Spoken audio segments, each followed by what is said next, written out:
lining up. Yeah. Okay.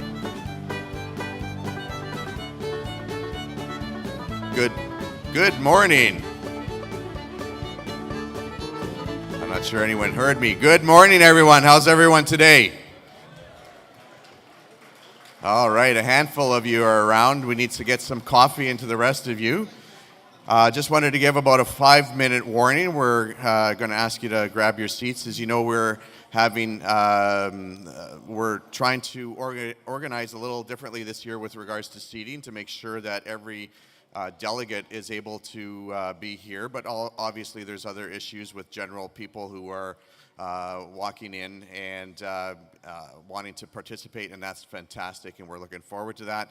But I just wanted to give you a 5-minute warning, and then we're going to start. We're going to run through a few things that can be expected for this weekend and do the business of our Red River Métis. So thanks. We'll see you in about 5 or so, and we'll get going. So if you are around visiting, maybe grab your friends and grab your seat, and we'll get started soon. Thank you.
Good morning. Good morning, Red River Métis. You know, I had a chance this morning to walk through the crowd and see all those beautiful faces, and my friends and my cousins, and it's it's an unprecedented assembly this year. We have so much attendance. And so we're just going to wait a couple more minutes till we get everybody seated. But I just wanted to say good morning. I love you all. Look forward to the assembly.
down to Georgia. He was looking for a soul to steal. He was in a bind because he was way behind and he was willing to make a deal. When he came across this young man sewing on a fiddle and playing it hot, and the devil jumped up on a hickory stump and said, boy, let me tell you what. I guess you didn't know it, but I'm a fiddle player too. And if you'd care to take a dare, I'll make a bet with you. Now you play pretty good fiddle, boy, but give the devil his due. I bet a fiddle of gold against your soul, cause I think I'm better than you. The boy said, my name's Johnny, and it might be a sin, but I'll take your bet you're gonna regret, cause I'm the best as ever been. Johnny, rosin up your bow and play your fiddle hard, cause hell's broke loose in Georgia and the devil deals the cards. And if you win, you get this shiny fiddle made of gold, but if you lose, the devil gets your soul.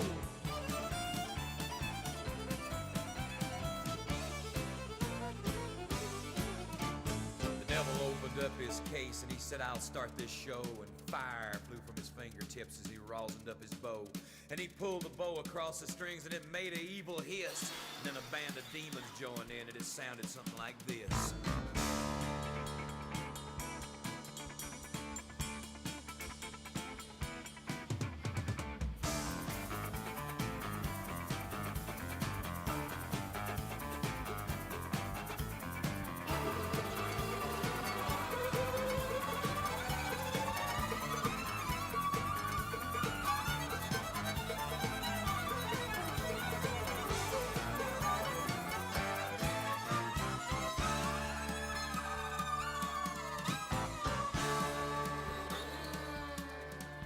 When the devil finished, Johnny said, well, you're pretty good, old son, but sit down in that chair right there and let me show you how it's done. Fire on the mountain, run, boys, run. Good morning again, everyone. Didn't want to interrupt that song. I remember as a little kid out in the farm, we used to put that song on, and I was out in the field picking rocks and picking sticks, and then the devil went down to Georgia would come on. So welcome, everyone. My name is Will Goodon, and we also have co-chair Mark LeClaire and our youth co-chair Rochelle Ricksealer from the Southeast region. Yeah, let's give Rochelle a warm welcome. And if any of yous are mean to her, you're gonna have to deal with both Mark and I. So just saying. We're gonna get things started, and as we always do, we are going to open our annual General Assembly for your national government of the Red River Métis with a prayer. And so we're going to ask our elders, Linda St. Cyr-Seric and Oliver Boulette, to come on stage here. And if you can, stand while we open our governing assembly, our annual assembly, with a prayer.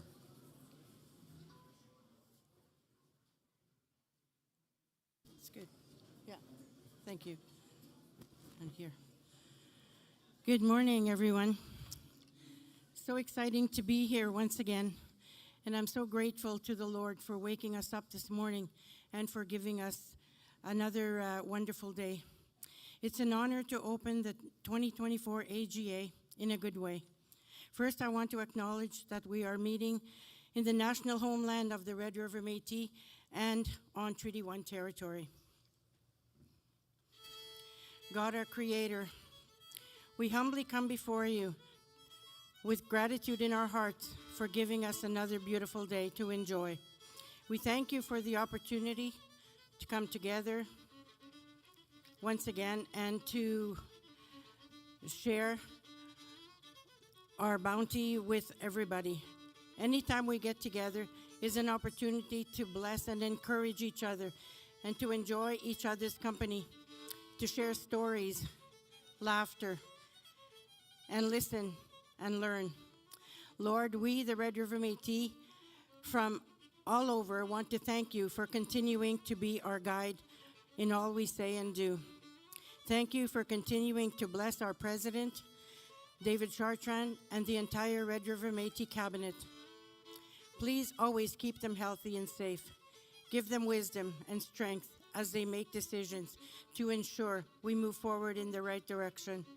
Bless all other government leaders and those who support our Métis people's efforts so the good work continues to help us in our growth as a government. Thank you, Lord, for your love, your guidance, and your presence in our lives. God bless the MMF and the Red River Métis. We commit the AGA 2024 up to your care, Lord. In your name we pray. Amen.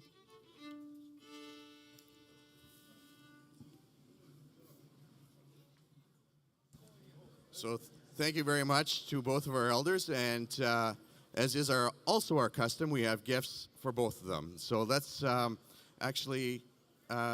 let's give a round of applause and a thanks for our elders for today.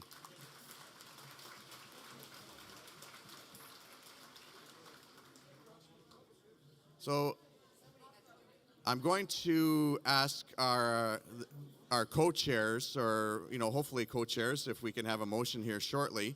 But just to say a couple of words here. Actually, before we do that, I think it's appropriate to have a motion for the co-chairs, and I would like to ask Minister Anita Campbell to come forward.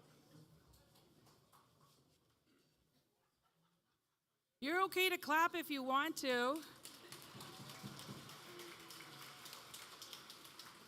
Good morning. How is everyone? Beautiful day. It's going to be a great weekend. It's going to be long, but you're going to have fun and you're going to laugh a lot. It gives me great pleasure to introduce your chairs for this weekend, also your co-chair, your youth co-chair, and also our online moderator. So I'm going to introduce them first in terms of you all know them, but I'm going to give you a little bio about them. So Will Goodon was elected to the Métis government of Manitoba in June 2014 for the Southwest region. Will is the MMF Minister of Housing and Property Management. He lives in south of Brandon with his wife Kelly, and they have 2 children, grown children, adult children, a Hunter and Taylor. In his spare time, he spends his day at his cabin in the Turtle Mountains. We also have Mark Leclerc. Mark Leclerc's family hails from St. Lazare, Manitoba. Mark is a member of the Law Society of Upper Canada with over 40 years specializing in intergovernmental negotiations and policy. Mark was the lead negotiator for the Métis Nation in the Aboriginal Constitutional Conferences held between 1984 to 87 and the Meech Lake and Charlottetown Constitutional Accord rounds. Our youth co-chair is Rochelle Ricksadler. Rochelle is a proud Métis woman from the Grand Marais, Manitoba. In January 2021, Rochelle was appointed to the Southeast Provincial Youth Advisory Committee. She also holds a secretary position with the Grand Marais Local. She is an elementary school teacher and holds a Bachelor of Education and Bachelor of Physical and Health Education from the University of Winnipeg.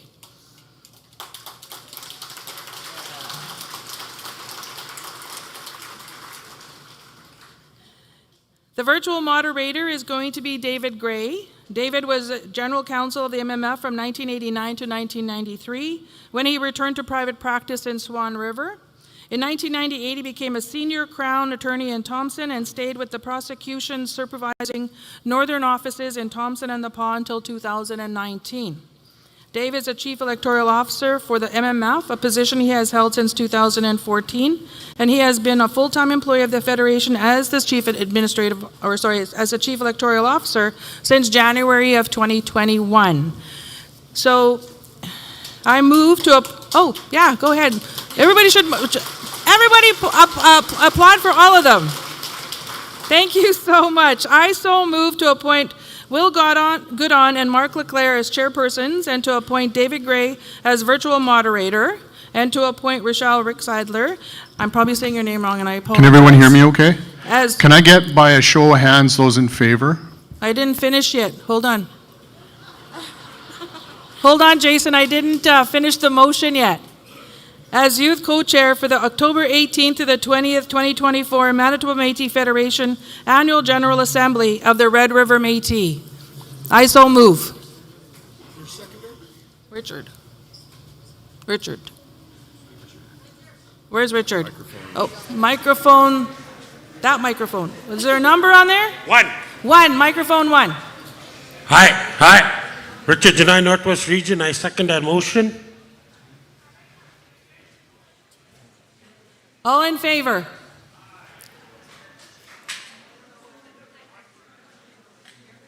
Online?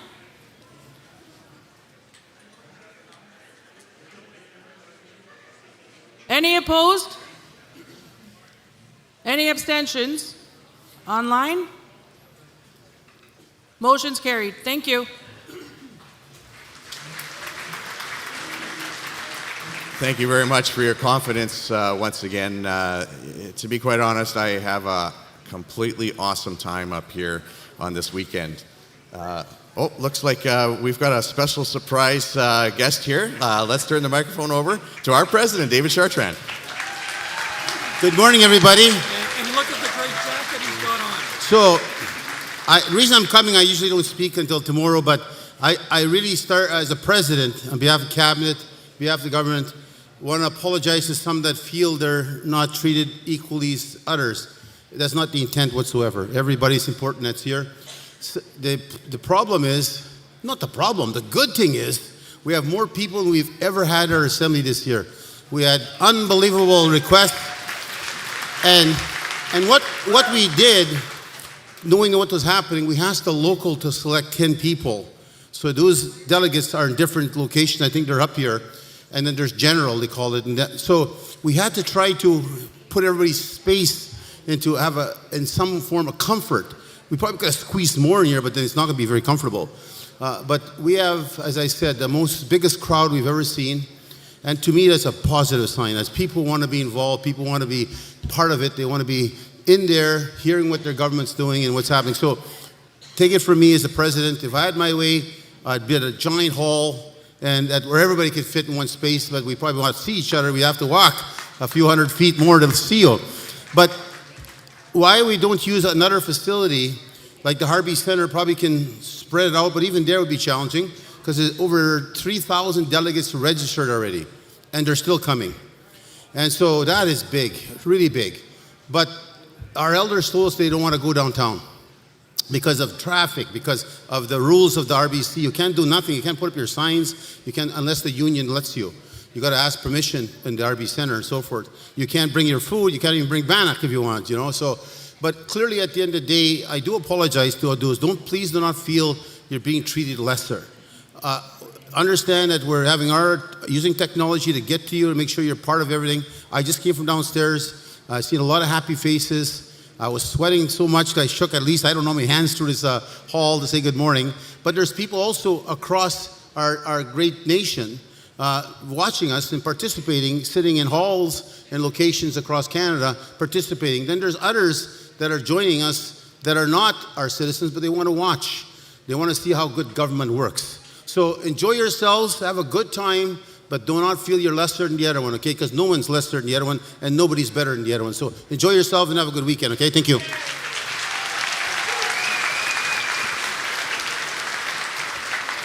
Absolutely, 100%, and thank you very much, President Chartrand. One of the reasons, several reasons, as he explained, to try to accommodate as much as possible, and that is also for the reason of establishing quorum. So we know that our locals are here, we've got quorum. I do declare that there is quorum here today, but it also helps us to visually see that quorum here in the room here. So and again, it's not about some people have more access than others. It's about trying to make things work as best as possible with the huge opportunity that we have with so many people wanting to participate. We're going to go into the acceptance of the agenda, but before I do that, I want to allow our co-chairs to have a little introduction, have some general remarks, and we'll actually call up Mark first, and then we'll have Rochelle to come up and she can introduce herself. And obviously, we know all the wonderful things so far that we know, but we'll learn more. So please help me welcome my friend, my brother, Mark Leclerc.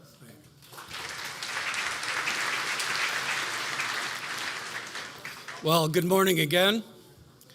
You know, it's such a privilege to chair these meetings, and I've done them, I don't know, maybe 20 years. Yeah, hope to do them 20 more years, but we'll see where that goes. But anyway, as I said earlier this morning, it's so nice to see so many friendly faces, and the only thing I'd like to say as part of the chair is, you know, we have a challenge every year with the noise, especially in the back hall. I don't know if people in the back just talk more, and I know it's a challenge, and we're, you know, we don't get to see each other all that often, and so people like to lollygag and chat and everything. But I'm just hoping this year that I don't have to come to this microphone again and ask for the crowd to kind of, you know, get less loud, because we've got a lot of good presenters for this assembly. We've got a lot of ministers with a lot of reports. You know, we've grown so much bigger in the last 5 years. Our budgets have grown 4 or 5-fold higher. And we're helping so many more Métis families and individuals, and so they want to report on that. And so they're going to get a chance to report on it. I just want to make sure that everybody hears what they have to say. So with that, I just want to say, good morning, Red River Métis. Who are we?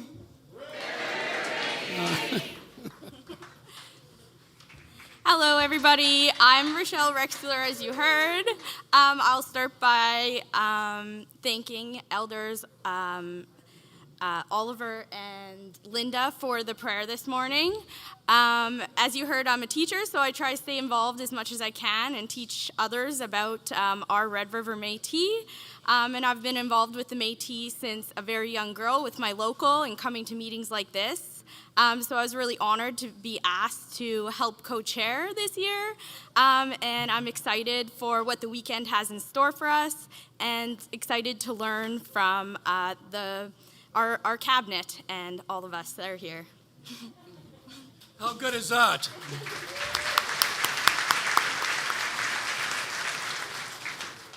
Right. Excellent. So I'm just going to run through a few things here. As Mark said, you know, the noise is always an issue.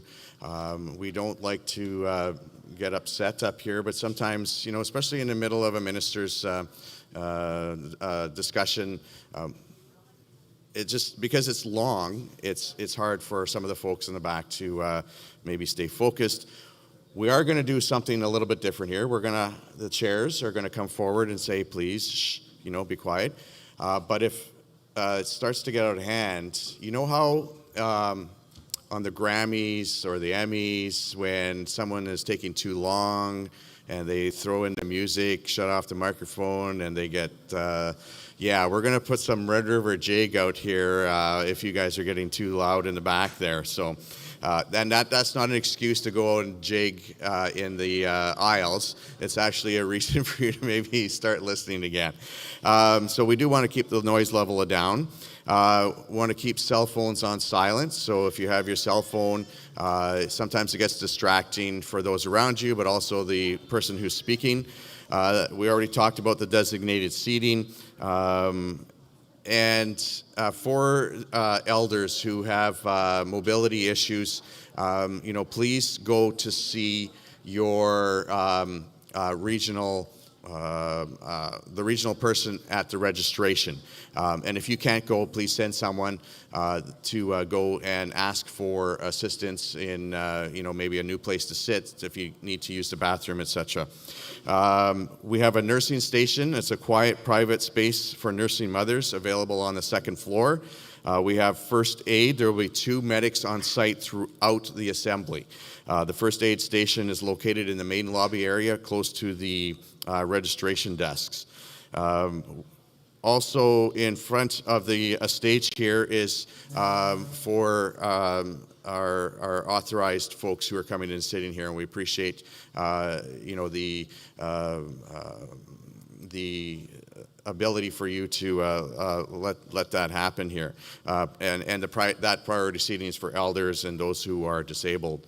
Elder assistants are wearing the blue vests, so they're moving around. I see a young man over here. Wave your hand. He's not listening. Yeah, wave your hand. Yeah. But if you're an elder, you need anything, just raise your hand. If you see them walking by, they'll come and get you a cup of coffee, a glass of water, or whatever assistance you need. So all delegates are required to check in each morning at your regional registration. It's just a way for us to know who's in the room, what quorum is, which local is being represented, which region you're in. The AGA Youth Gathering, ages 15 to 29, is taking place Friday, today, from 5 p.m. to 8 p.m. at the Hilton Airport Hotel. Shuttle service and golf cart shuttle service is located beside general registration. So if you need a golf cart out to your car, or if you need a shuttle ride to your hotel, they are by registration. We're going to talk about resolutions committee here in a minute, but resolutions will close on Sunday, October 20th at 10:30 a.m. We'll have more, we'll see who's on the resolutions committee shortly, and also the process on how to get your resolutions to the committee, who will review them and bring them forward. Online delegates' resolutions can be emailed to resolutions@mmf.mb.ca. We'll announce that a couple of times moving forward. Resolutions@mmf.mb.ca. And there will be a mobile clinic will be available on Saturday, tomorrow, outside the front doors for breast check for cancer. And we'll get someone to explain what's going on the rest of the day here. But in the meantime, I'll look for a motion to accept the agenda with a couple of changes. Because we needed to move some things around mostly today. We're in your agenda that you have in your kit, we're going to be moving the bylaw workshop after the Constitution and Resolution 3 workshops. So the Constitution workshop will go first, Resolution 3 workshop presentation will go second, and the bylaw workshop will come after that. And the other change is to move the audit and financial report to Sunday. So those 2 changes, and the agenda in your kits is what we will be voting on, if we can have a mover and seconder. And we have, I see we have microphones on this side. I'm sure we got some on this side. I think they got numbers on them. I can't possibly see that far, so we'll doing a lot of pointing and guessing at the numbers. So, but we do need a mover and seconder to accept the agenda with those changes that I mentioned. Oh, right in the middle? I'm Albert Beck, Lima Chifo to Pimsavac, 2S LGBTQ plus and allies local. Would like to accept the agenda as presented with the amended changes. Thank you. Moved by Albert Beck. Seconder?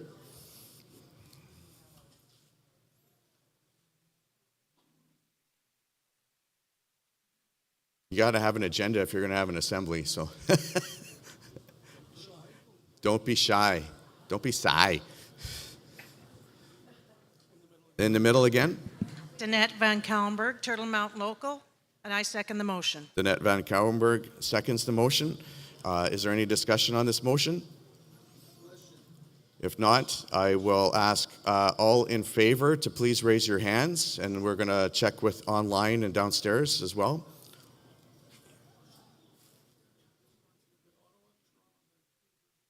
Okay. All opposed? Abstaining? The motion is carried. You know, one thing, I know you guys can't wait to hear some of the new jokes that I've come up with this year, but I'm going to... I don't know if that was a good little murmur or not.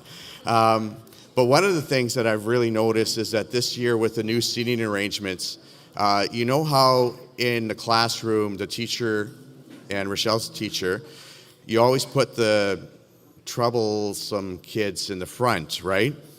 Not you, Wes. Actually, I'm talking about Mr. Jack Fleming from Little Muddy Waters here, so we can keep an eye on what's going on here. So I just wanted to say thanks to Jack and looking forward to our conversations this weekend. So, yeah, well, there's no mic there on purpose. So, but I'm going to turn the microphone over to, I'm not sure who's going to go next here, but we have our agenda, and we're going to look at the appointment of the Resolutions Committee.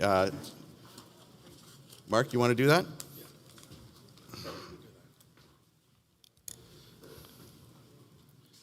I hope he's not going to do duck jokes again this year.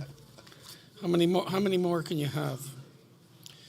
Okay, this is the important part, right? Because this is the appointment of the Resolutions Committee, and each of the regions has put forward a name. And these resolutions that come out of here, we had many last year, which we're going to read off this year, but they're really providing the direction for the cabinet to move forward on issues that are important to our locals and our people. And so these guys are going to do a lot of work while we're also visiting. And so the... and they're going to come to the front stage. She's already bossing me around. Okay, from the Thompson region, James Fike. Oh, he's not here yet. Okay, and from the Paul region, Albert Linford. Is he here? Well, we're not going to have a parade this year. I'll just give the names then. Northwest He's here, region. he's downstairs. Okay. Northwest region, Tammy Chief. I saw her earlier. Southwest region, Wesley Hanna. Southeast region, Ken Lodge. From Winnipeg, Melanie Lalonde. Interlake, Brenda Zach. And from Infinity Women Secretariat, Adrian Carrier, which I saw earlier this morning. So that's who is proposed as She's the Resolutions Committee. Yes, she's downstairs, I saw her. Do I have a mover? Denise Thomas, I move this resolution committee. Okay, thank you. As named, thank you. Okay, is there a seconder? Yes, Joanne Rimmelart from the Winnipeg region. I second. Okay, thank you. Any discussion? I heard a question. Okay, all those in favor? All those opposed? Any abstentions? Ottawa, Toronto, and Vancouver, and downstairs, what do we got? We're okay? Okay, it's approved. Very good. Okay, now we're going to get on with the minutes of the October 13, 15, 2023 General Assembly. And our minutes are going to be read out by our co-chair, Rochelle. And then we're going to ask for a motion to accept those minutes. So this is where we're reminded of what we were resolved to do last year, and you get a chance to see whether it's accurate as to what we talked about. And then when the ministers come up, if they didn't do what they were supposed to do, which we're reminding you of, then you can get them at the mic, and I'm looking at them all down here. If they didn't do what you asked them to do, then you're going to let them have it. Okay. Okay. Okay, so this is the teacher and me. Everybody take out your 2024 annual report. On page 9, motion 011023. It was moved by Minister Mona Bures, Interlake Region, and seconded by Minister John Fleury, Southwest Region, to appoint Minister Will Godon and Mark Leclerc as chairpersons, and to appoint David Gray as virtual moderator, and to appoint Lydia Gork as youth co-chair for the MMF National Government of the Red River Métis, October 13th to the 15th, 2023 Annual General Assembly. This was carried unanimously. Motion 021023. It was moved by Annette Niven from the PAR region and seconded by Minister Denise Thomas, Southeast Region, to accept the agenda for the Manitoba Métis Federation, October 13th to the 15th, 2023 Annual General Assembly as presented, carried unanimously.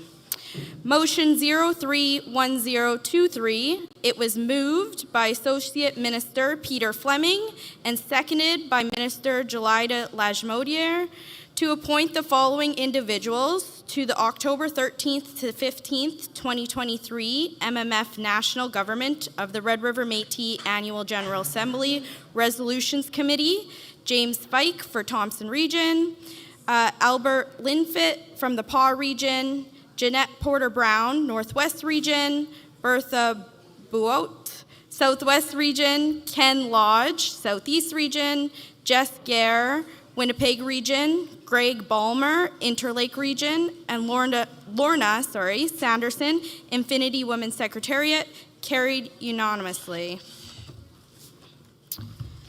Motion 041023, it was moved by Connie Lucien from the PAR region and seconded by Lorraine Horetka from the PAR region, that the Manitoba Métis Federation, October 13th to 15th, 2023, MMF National Government of the Red River Métis Annual General Assembly approve the minutes of the October 14th to 16th, 2022 MMF Annual General Assembly as amended, carried unanimously.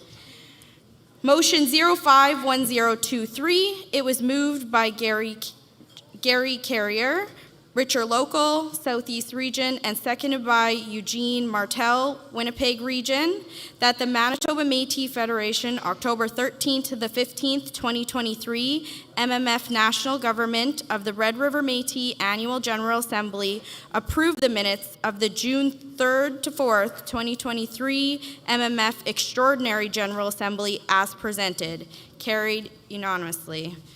Motion 061023, it was moved by Joan Church, Rivers Local, Southwest Region, and seconded by Marge Bagley, Fort Ellis Local, Southwest Region, that the Manitoba Métis Federation, October 13th to 15th, 2023 Annual General Assembly of the Red River Métis accepts the Central Registry Office and Natural Resource Reports as presented by Minister Leah LaPlante, carried unanimously. Motion 071023, it was moved by Lenora Hepner, Portage Local, and seconded by Annette Niven from the PAR region, that the Manitoba Métis Federation, October 13th to 15th, 2023 Annual General Assembly of the Red River Métis accept the Agriculture Report as presented by Minister David Bowden, carried unanimously. Motion 081023, it was moved by Eleanor Cockrell, Thompson Region, and seconded by Shirley Grosky, the PAR region, that the Manitoba Métis Federation, October 13th, 15th, 2023, Annual General Assembly of the Red River Métis accepts Culture and Heritage Report as presented by Minister Alfred Anderson, carried unanimously. Motion 091023, it was moved by Conrad Neves, Roblin Local, Northwest Region, and seconded by Candice Bercier, Thompson Region, that the Manitoba Métis Federation, October 13th to 15th, 2023 Annual General Assembly of the Red River Métis accept the Energy and Infrastructure Report as presented by Minister Jack Park, carried unanimously. Motion 101023. It was moved by Jerry Carrier, Richer Local, Southeast Region, and seconded by Esther Ducharme, Winnipeg Region, that the Manitoba Métis Federation, October 13th to 15th, 2023 Annual General Assembly of the Red River Métis accept the engagement and consultation report as presented by Minister Denise Thomas, carried unanimously. Motion 111023. It was moved by April Dale, Winnipeg Region, and seconded by Candice Bercier, Thompson Region, that the Manitoba Métis Federation, October 13th to the 15th, 2023 Annual General Assembly of the Red River Métis accept the 60 Scoop report as presented by Minister Denise Thomas, carried unanimously. Motion 121023. It was moved by Shirley Langland, Winnipeg Region, and seconded by James Fike, Thompson Region, that the Manitoba Métis Federation, October 13th to the 15th, 2023 Annual General Assembly of the Red River Métis accept the Environment and Climate Change Report as presented by Minister Joanne Remillard, carried unanimously. Motion 131023. It was moved by Jacqueline Chartrand, Enola Local, Métis Local, and seconded by Minister Joanne Remillard, Winnipeg Region, that the Manitoba Métis Federation, October 13th to the 15th, 2023 Annual General Assembly of the Red River Métis accept the Housing and Property Management Report as presented by Minister Will Goodon, carried unanimously. Motion 141023. It was moved by Laverne Richards, Flin Flon Local, the PAR Region, and seconded by Chloe Coate, the PAR Region, that the Manitoba Métis Federation, October 13th to the 15th, 2023 Annual General Assembly of the Red River Métis accept the Louis Riel Capital Corporation report as presented by Minister Leah LaPlante, carried unanimously. Motion 151023. It was moved by Christian Carrier Kennedy, Conseil Elzar Goulet Local, Winnipeg Region, and seconded by Ron Burwash, the PAR Region, that the Manitoba Métis Federation, October 13th to the 15th, 2023 Annual General Assembly of the Red River Métis accept the Métis Child and Families Report as presented by Minister Mona Bures, carried unanimously. Motion 161023. It was moved by Roger Hoop, Conseil Elzar Goulet, Winnipeg Region, and seconded by Valerie Tomchak, Lorette Local, Southeast Region, that the Manitoba Métis Federation, October 13th to the 15th, 2023 Annual General Assembly of the Red River Métis accept the MCLD Residential and Day School, Louis Riel House, French and Michif language and protection report as presented by Minister Andrew Carrier, carried unanimously. Motion 171023. It was moved by Mark Bernard, South Junction Local, Southeast Region, and seconded by Conrad Nabis, Roblin Local, Northwest Region, that the Manitoba Métis Federation, October 13th to the 15th, 2023 Annual General Assembly of the Red River Métis accept the Sports and Youth Report as presented by Minister Richard Janai, carried unanimously. Motion 181023. It was moved by Minister Judy Mayer, the PAR Region, and seconded by Connie Lushan, the PAR Region, that the Manitoba Métis Federation, October 13th to the 15th, 2023 Annual General Assembly of the Red River Métis accept the MMF audited financial statement for the fiscal year ending March 31st, 2023 as presented, carried unanimously. Motion 191023. It was moved by Minister Anita Campbell, Infinity Women's Secretariat, and seconded by Joan Church, Rivers Local, Southwest Region, that the Manitoba Métis Federation, October 13th to the 15th, 2023 Annual General Assembly of the Red River Métis appoint the auditors Mayors Norris Penny for the MMF audit for the fiscal year ending March 31st, 2024, carried unanimously. Motion 201023. It was moved by Conrad Nabis, Roblin Locals, Northwest Region, and seconded by Shauna Mazier, Rorketon Local Northwest Region, that the Manitoba Métis Federation, October 13th to the 15th, 2023, Annual General Assembly of the Red River Métis accept the Health and Wellness Report as presented by Minister Francis Chartrand, carried unanimously. Motion 211023. It was moved by Minister Denise Thomas, Southeast Region, and seconded by Chloe Cote, the PA Region, the PA Local from the PA Region, that the Manitoba Métis Federation, October 13th to the 15th, 2023, Annual General Assembly of the Red River Métis accept the Early Learning and Child Care Report as presented by Minister Francis Chartrand, carried unanimously. Motion 221023, it was moved by Christian Carrier Kennedy, Conseil Elzer Goulet Local, Winnipeg Region, and seconded by West Hannah, Portage Local, Southwest Region, that the Manitoba Métis Federation, October 13th to the 15th, 2023, Annual General Assembly of the Red River Métis accept the Métis Employment and Training and Indigenous Skills and Employment Training Report as presented by Minister John Fleury, carried unanimously. Motion 231023, it was moved by Joan Church, Rivers Local, Southwest Region, and seconded by Seal Prudent, Canoe Local, Winnipeg Region, that the Manitoba Métis Federation, October 13th to the 15th, 2023, Annual General Assembly of the Red River Métis accept the Human Resources and Information and Technology Report as presented by Minister Anita Campbell, carried unanimously. Motion 241023, it was moved by Minister Francis Chartrand, Northwest Region, and seconded by Joan Church, Rivers Local, Southwest Region, that the Manitoba Métis Federation, October 13th to the 15th, 2023, Annual General Assembly of the Red River Métis accept the Provincial Education Report as presented by Minister Joan Ledoux, carried unanimously.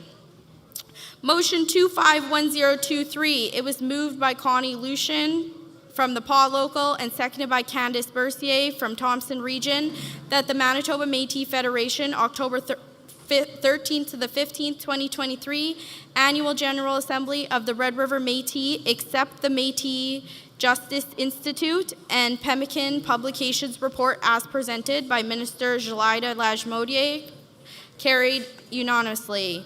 Motion 261023, it was moved by Beverly Poitras McEwen from Toronto and seconded by Candice Bercier, Thompson Region, that the Manitoba Métis Federation, October 13th to the 15th, 2023, Annual General Assembly of the Red River Métis accept the mining report as presented by Minister Marc Pronto, carried unanimously.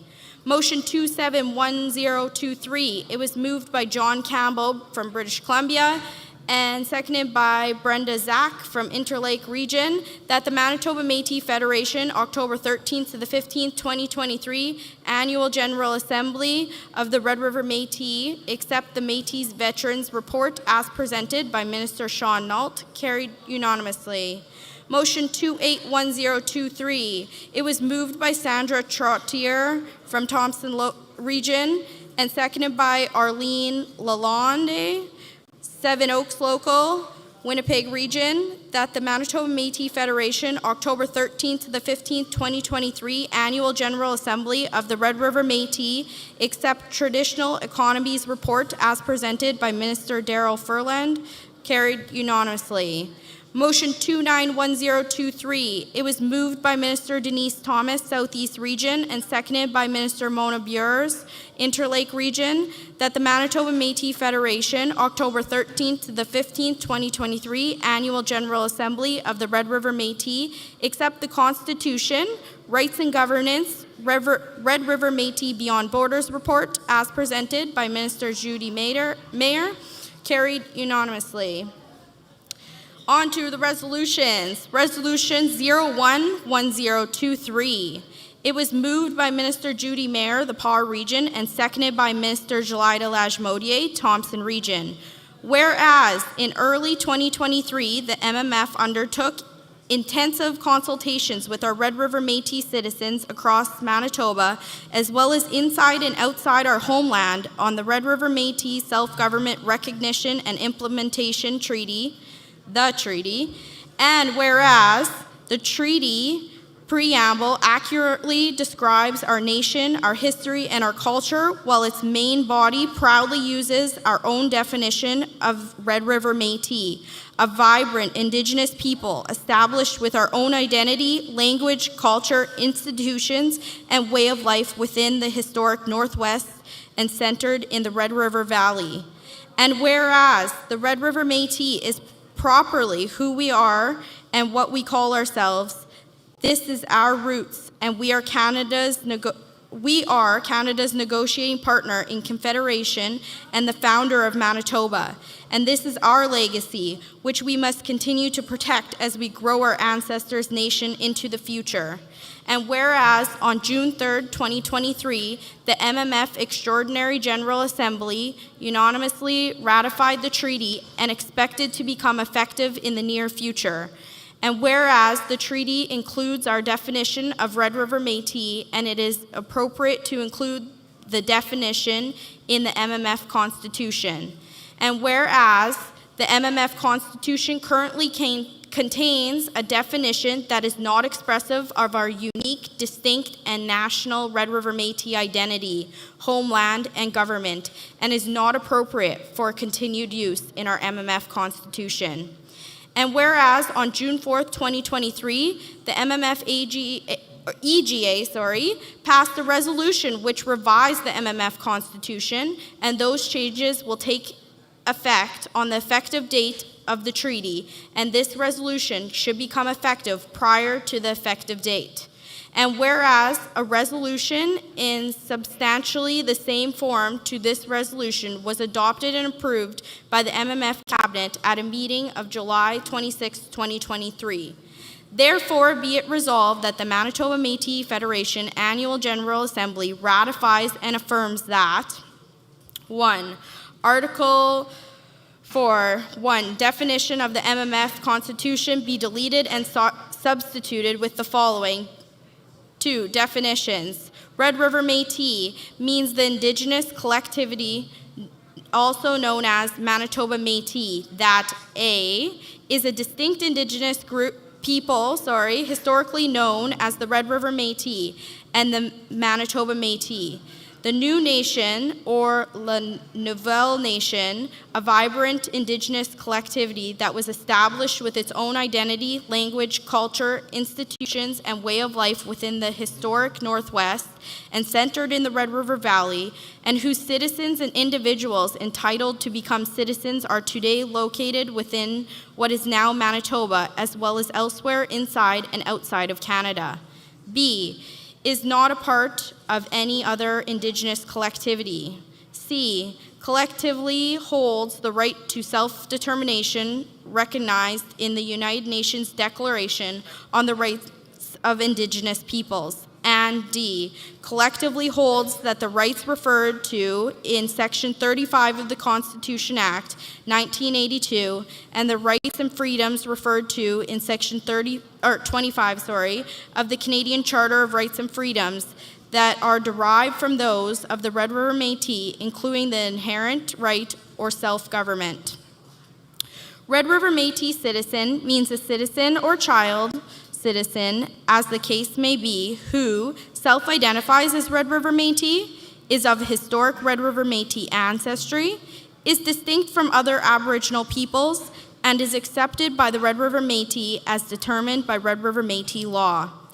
Red River Métis ancestry means a demonstrable connection to the historic Red River Métis, whose traditional territory is the Red River Métis homeland. And Red River Métis homeland means the area of land within the historic Northwest centered in the Red River Valley as used and occupied as the traditional territory of the Red River Métis. Article 4 to be amended to read as follows. B, applications for citizens shall be made in a form of established from time to time by resolution of the MMF Cabinet, consistent and demonstrating Red River Métis citizenship and in the Manitoba Métis community. The application shall be submitted to the local of the MMF or the local in care of the regional office, which represents the birthplace of the applicant or childhood residence or current residence of the applicant, or place in which the applicant has direct ancestral connection as evidenced by a genealogy including supporting evidentiary documents. For the purpose of this article, demonstrable connection, residence, and direct ancestral connection shall bear the meaning established by resolution of the MMF Cabinet. Article 4A be amended to read as follows. A. Citizens. Any person who is Métis, meets the criteria to be member of the Red River Métis Citizen Manitoba Métis community, and who is at least 18 years of age, and whose citizenship application has been approved by the MMF, is entitled to be a citizen. Citizens have a right to vote and hold office in accordance with the MMF Constitution and Red River Métis laws. All applicants for citizenship shall be required to provide a genealogy including supporting evidentiary documents completed by a recognized institution to objectively verify the applicant's historic Red River Métis Nation ancestry. The MMF Cabinet shall by resolution designate acceptable recognized institutions and required criteria and documents. 4. This resolution will take effect immediately on approval the MMF Annual General Assembly, and the amendments set out in this resolution will continue to be incorporated into the revised MMF Constitution that comes into force on the effective date of the treaty. This was carried unanimously. Resolution 021023. It was moved by Minister Judy Mayer, the Power Region, and seconded by Minister Jack Park, Interlake Region. Whereas the Manitoba Métis Federation Constitution provides for the ability of an annual General Assembly or an extraordinary General Assembly to make revisions to parts of the MMF Constitution by way of a vote of 60% of citizens in actual attendance.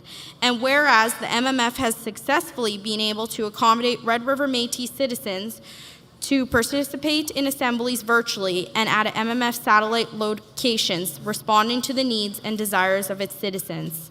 And whereas it is unclear what in actual attendance means, and it is appropriate to clarify this requirement.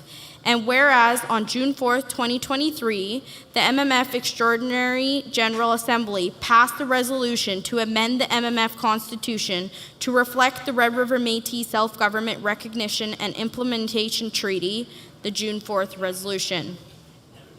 And whereas the June 4th resolution revised the MMF Constitution, and those changes will take effect on the effective date of the treaty, and this resolution should become effective at the same time.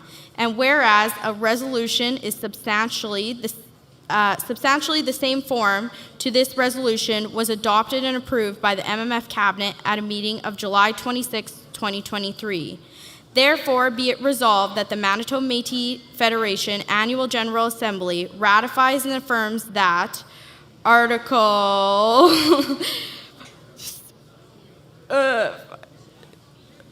13, thank you, can't read the lines here, of the MMF Constitution as revised by the AGA on the June 4th, which states, subject to the provisions of this Constitution, citizens may by resolution of 60% of the citizens in actual attendance at the AGA make and approve, change, or revoke parts of this Constitution, is hereby deleted and the following is therefore substituted. Subject to the provisions of this Constitution, citizens may, by resolution of 60% of the citizens in attendance at the Assembly, being those citizens in person at the main Assembly Hall and MMF satellite location, or virtually on an MMF-approved platform, make and approve, change, or revoke parts of this Constitution. This resolution will take effect on the effective date of the treaty. Carried unanimously. I got to give her a break here. We're almost through this business, but she's doing a hell of a good job.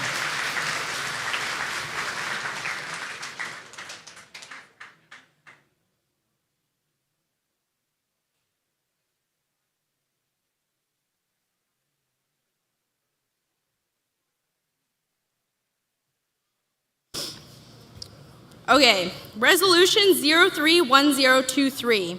It was moved by Darren Brown, New Horizons Local BC, and seconded by Cheryl Marion, Red River Local BC. Whereas the Red River Métis live within and outside of the province of Manitoba in Canada, and whereas the Red River Métis, acting through their democratically elected government, the Manitoba Métis Federation, have recognized this fact and provided the constitutional structure to enable those Red River Métis who reside beyond the borders of the province of Manitoba to obtain citizenship.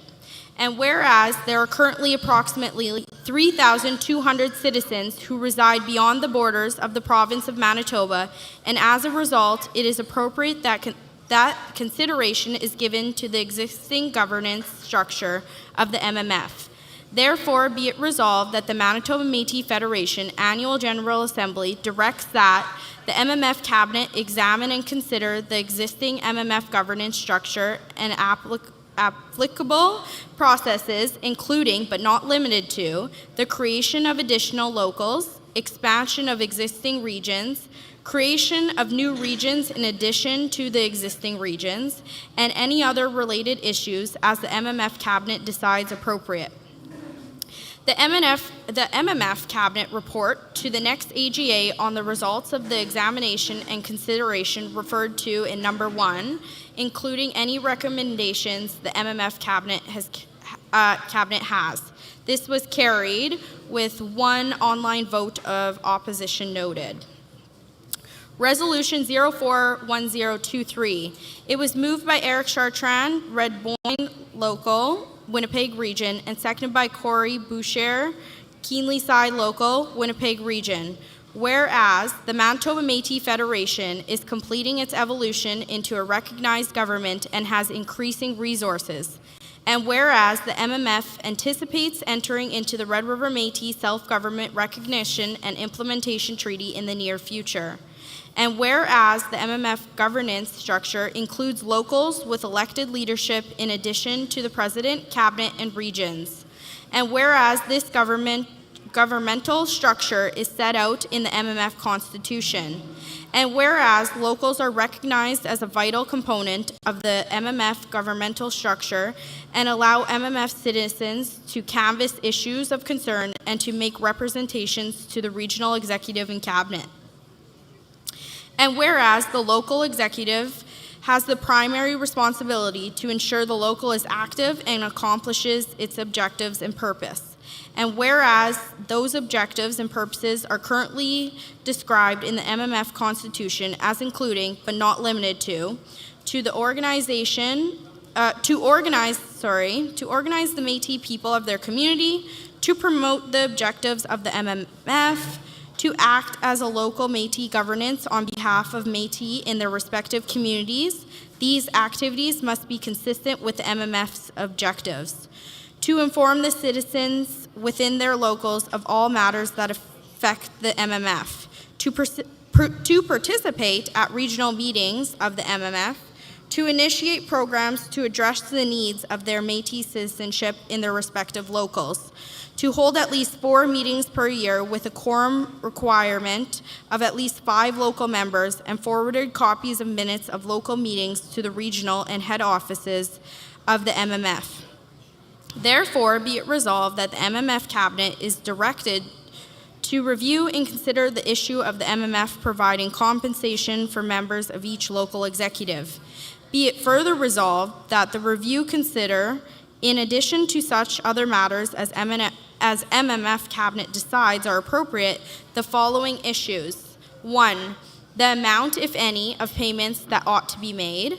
2. The capacity of the MMF to fund such payments. 3. The sustainability of such payments. 4. The criteria for such payments, if any. And 5. Variations, if any, in payments to local executive members by virtue of position, membership size of the local, and activities conducted. 6. The process for providing the compensation, if any. And be it further resolved that the MMF Cabinet is asked to refer to the matter to such committees as appropriate and retains such expertise as necessary to assist with the consideration and provide a report to the Annual General Assembly. And be it further resolved that the MMF Cabinet report on the progress and alternatives being considered and any legislative or regulatory proposals being made at each AGA until a final report is written and presented at an AGA. Motion was defeated. Resolution 051023. It was moved by Diane Burrell, Southeast Region, and seconded by Andrea Clark, Lorette Local, Southeast Region. Whereas colonization has created great harm and inequities for all Indigenous peoples of Canada. And whereas Bill C-15 received royal assent on March 31st, 2022, committing the federal government to recognizing UNDRIP as addressing the TRC's 94 calls to action and the national inquiry into MMIW2S+, 231 calls for justice. And whereas Article 12 of UNDRIP states, Article 12, states shall seek to enable the access and or repatriation of ceremonial objects and human remains in their possession through fair, transparent, and effective mechanisms developed in conjunction with Indigenous peoples concerned. Therefore, be it resolved that the MMF unite with our First Nations and Inuit relatives to incite the federal government to be accountable, action, resources, and funding for these commitments, including searching the Brady landfill for the remains of Indigenous women. Motion was defeated. Resolution 061023. It was moved by Richard Charpentier and seconded by Doreen Windsor, Winnipeg Region. Whereas it is imperative to maintain a diverse, inclusive, and a respectful environment during our assembly gatherings. And whereas adhering to a secular stance helps uphold the principle of separation of church and state. And whereas diverse beliefs and backgrounds of attendees should be respected. Therefore, be it resolved that any form of Christian prayer shall not be a part of official proceedings during our assemblies. The organizers of our assemblies shall create a secular and inclusive opening or moment of reflection that welcomes attendees from all regions, spiritual and non-religious backgrounds. This resolution shall take effect immediately and shall be communicated to all organizers and attendees of our assemblies. Motion was defeated. Motion 301023. It was moved by Lynn Robson, Anola Local, Southeast Region, and seconded by Minister Sean Nault, Southeast Region, that the Manitoba Métis Federation, October 13th to the 15th, 2023, Annual General Assembly of the Red River Métis accept the Economic Development Report as presented by President David Chartrand. Carried unanimously. Motion 311023. It was moved by Minister Andrew Carrier, Winnipeg Region, and seconded by Minister Gelida Lajmodier, Thompson Region, that the Manitoba Métis Federation, October 13th to the 15th, 2023, Annual General Assembly of the Red River Métis be now concluded.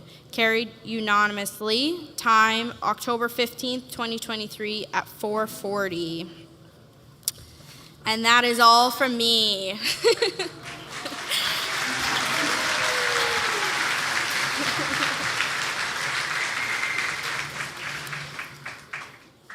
Well, that was a mouthful.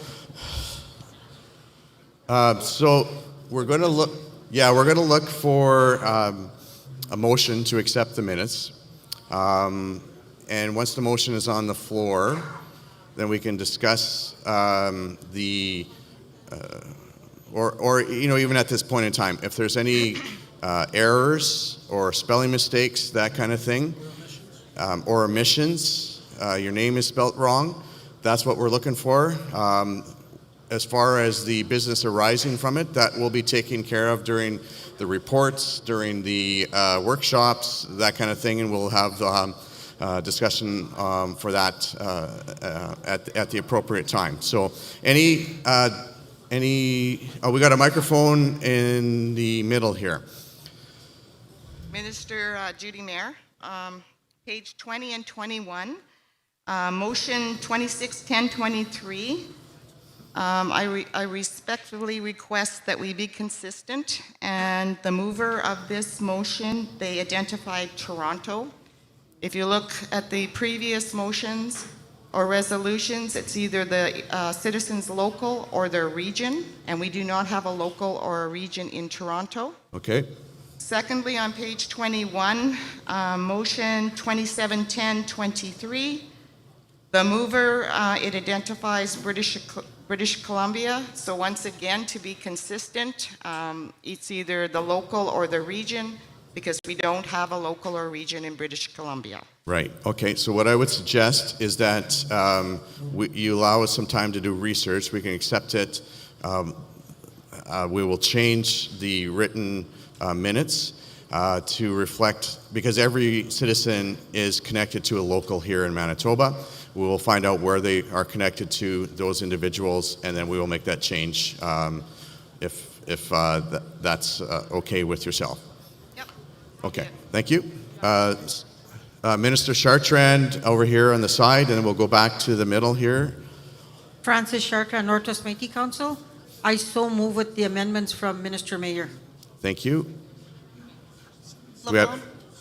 We need a seconder, and then we'll continue on with the discussion. Lavone Lesperance, Winnipeg West. I will second the motion. Thank you. And if there's any discussion on that motion, or if there's any, again, errors or spelling mistakes, that kind of thing. Microphone in the middle here. Hello, Minister. Shelley Glover from Conseil Elzéar Goulet. Just a couple of spelling errors. Okay. In French, of course, the name, when you add an E, symbolizes gender, and that's the only reason we're wanting to make this change. On page 13 in motion 151023, Christian is actually Christiane. If we could add an E to that name so it reflects her gender. Okay. I want to make sure that our staff are listening here. Somebody's taking this. Okay. We'll fix that. And the same name is also in another motion, if that could be resolved. That's at motion 221023. Okay. Thank you. Thank you.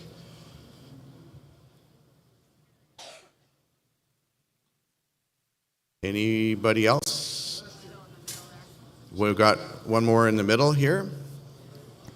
Just a quick question on where are we here? Resolution 01-1023, where it says Red River Métis citizen, and it lists what you have to be, but the A is self-identify as a Red River Métis. Now, I think that wording should be changed. And I appreciate the question. The motion is about the acceptance of the minutes and whether they accurately reflect what we discussed last year. The content of the resolutions was debated last year. And they were accepted and approved. But at the same time, there's going to be workshops or presentations that will be happening today and this weekend. And there's going to be opportunities when those happen or when the Minister of Constitution presents, so in the content of those things. So right now we're just looking for whether it accurately represents what happened last year. Okay. All right. We have two questions downstairs. Before we go downstairs, I need to make a quick announcement, and I apologize for kind of going out of order here, but there is a tow truck on the way. There are 4 vehicles that are in danger of being towed right now. There is a silver GMC Terrain, license plate LBA996. Silver GMC Terrain.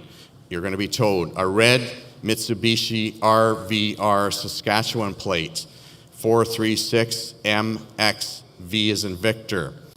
There is a black GMC Denali, license plate KSW280, a black Jeep KUD 640. So again, we have a silver GMC Terrain, a red Mitsubishi RVR, a black GMC Denali, and a black Jeep. If you are concerned that that might be you, please go as quickly as possible because that tow truck is on its way. And there will be towing fees and probably other penalties involved with that. We don't want to see that happen to you. So please do that immediately. Sorry, questions downstairs. Hi, Jeanette Brown Porter, Little Muddy Waters, Northwest Region. On page 9, motion 03-110-23, my name is spelled incorrectly. It should be Jeanette Brown Porter, B before P. Thank you. Thanks, Jeanette. You always get teased for that, but I hear what you're saying. We want to make sure that you are represented properly. Thank you. Was there another one downstairs? Yep. Dan Benoit, St. Laurent Local, Interlake Region. On page 23, resolution 03-1023, it says Darren Brown is New Horizons Local BC, and Cheryl Marion is Red River Local BC. I believe those should be changed to Manitoba because those two locals exist in Manitoba. Right. Okay, good point, good catch. Anything else? Oh, sorry, we have someone right in the middle here, in the middle microphone. On page 19, for motion 23-10-23, it says seconded by Seal Prudent. It should be Steele, S-T-E-E-L-E, Pruden, P-R-U-D-E-N. S-T-E-E-L-E. Thank you. And Pruden, without a T. And Pruden without a T, P-R-U-D-E-N. Got that? Anyone else? If not, with those amendments, and I appreciate everyone being diligent and checking those things out because that helps, can we accept, we do have a motion, we have a seconder. All in favor, please raise your hands to accept the minutes from last year with those amendments. All opposed? Abstaining? We're going to look online. Everyone's good. Downstairs, we're just going to hang on for a quick second.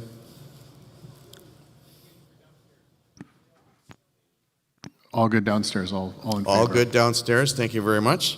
Thank you, Rochelle, for the marathon of reading the minutes. We appreciate that very much. We're going to take, again, before we take a quick break, silver GMC Terrain, red Mitsubishi RVR, black GMC Denali, and a black Jeep. You're going to get towed right away. So we're going to take a break so you can go out and get your car and make sure it doesn't get towed. So we'll take a 10-minute break. We'll see you back here at 5 after 11. Thank you.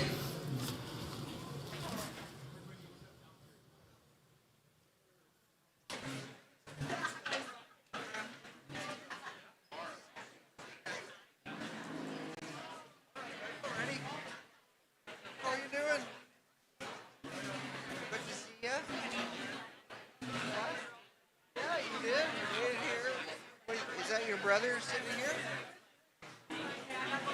Probably gone to school.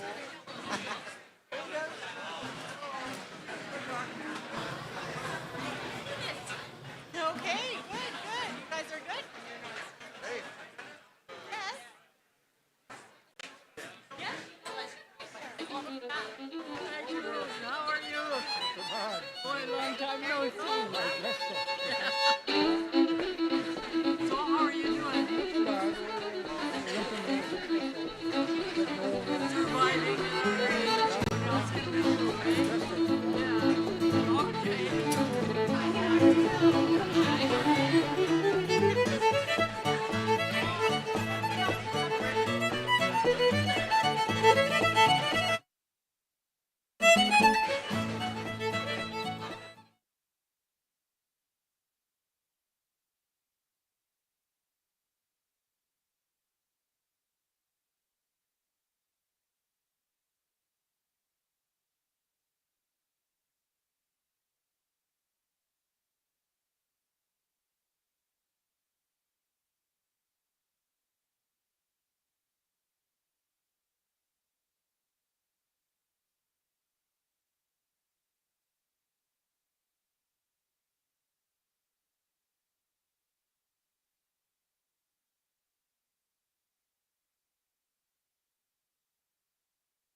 Can I have everybody's attention, please?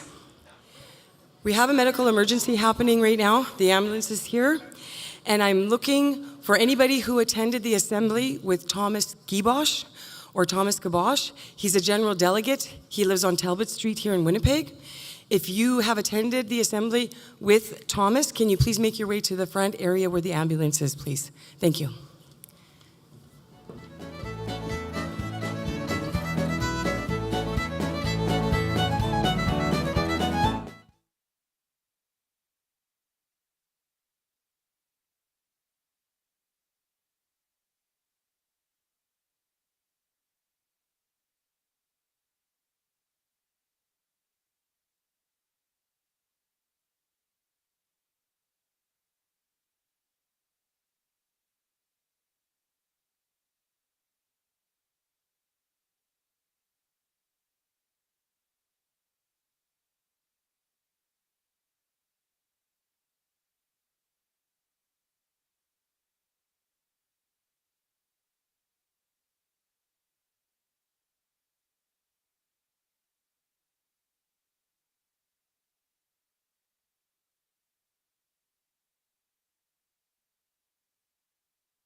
Winning anything? No. Well, we went up last night with Brian, Brian and Roxanne, and Pat won, but I didn't win. Where'd you go, McKillop? No, we're upstairs. Oh, up here. That's all 2-cent and 5-cent machines there. isn't Mostly it? 5 cents up there, Yeah, and that's 25 cents. Yeah, Yeah. that gets expensive after. But I wasn't. I don't know. I told you that I won. Yeah, yeah, good for you. Yeah. We went. My brother Mervyn and his wife Verge, and my brother-in-law that I lost my sister. 5 of us went to Shooting Star. Oh, did you? I'm getting coupons in the mail. They're even paying my gas to go. Oh my goodness! I knew they used to do that. I didn't know Yeah, they did that. They gave $25 for Pat and $25 for me for gas. I don't even burn that much. And then they give you $10 for meals and $40 to play. Oh my goodness! So the $1.70. Yeah. But still, that's not bad. Yeah. So I cashed in 400 Canadian there, and I came home with 400 American. Oh wow! So I played for nothing. Yeah. How long were you down there? 2 nights. Oh. I'm allowed 4. Pat's allowed 2 nights, and I'm allowed 2 free nights. So we're allowed 4 nights free. Really? Yeah. But I only go for 2. Yeah. Well, how do you manage to get the free nights? Like, When you go once, they got your name. Oh yeah. They got your name, and then they keep sending you every month. Oh yeah, because they want you to come. They want you to come back. How long a drive is it? About 3-4 hours. Oh yeah. Nice drive, 59 all the way, 59 highway all the way. Yeah. And then we were going to go at the end of the month, and they were giving a new vehicle away. So we phoned. They were all booked up. So I says, well, what's the best time what's the best time that for giving stuff away? Okay. And he says, come on Tuesdays. It's Okay, we're going to get there was a medical emergency, as Gloria and Chartrand pointed out, and we're just going to wait a few more minutes for people to take their seats, and then we'll get going again. And I think the president's going to come speak to that. So 5-minute call. 100 points. Pat got one, I got one, my sister-in-law got one, my brother got one, brother-in-law got one. A nice toaster for all metal, not plastic. Yeah. A digital thing on it.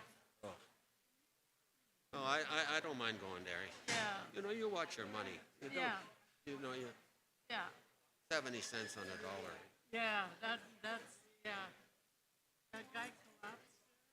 Yeah. I wonder. He's from a local, they said.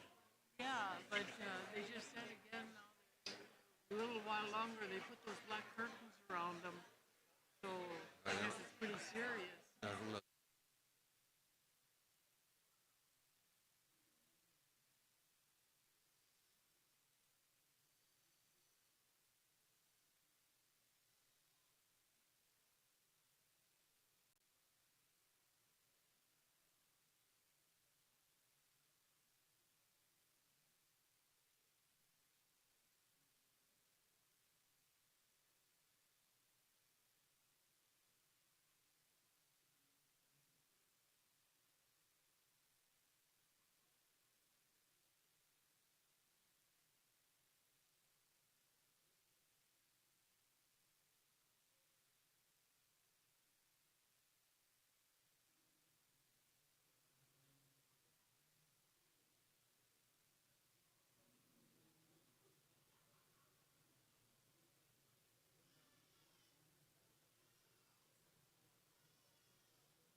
That's on right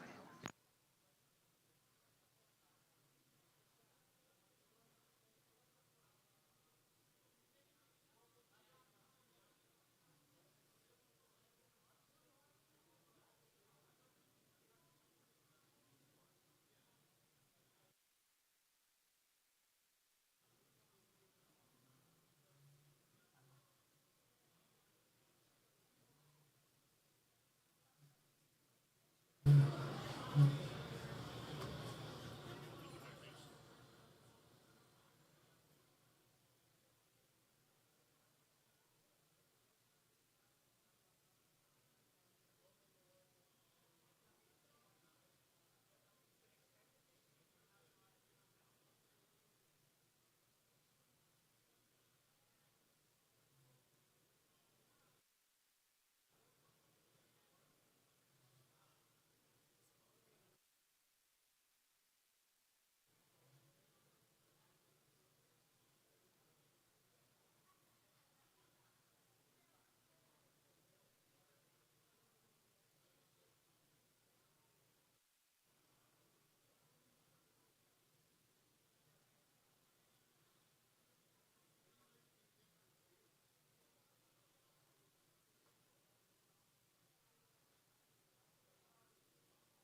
Okay.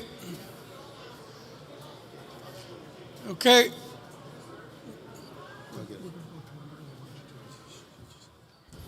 Hello, everybody.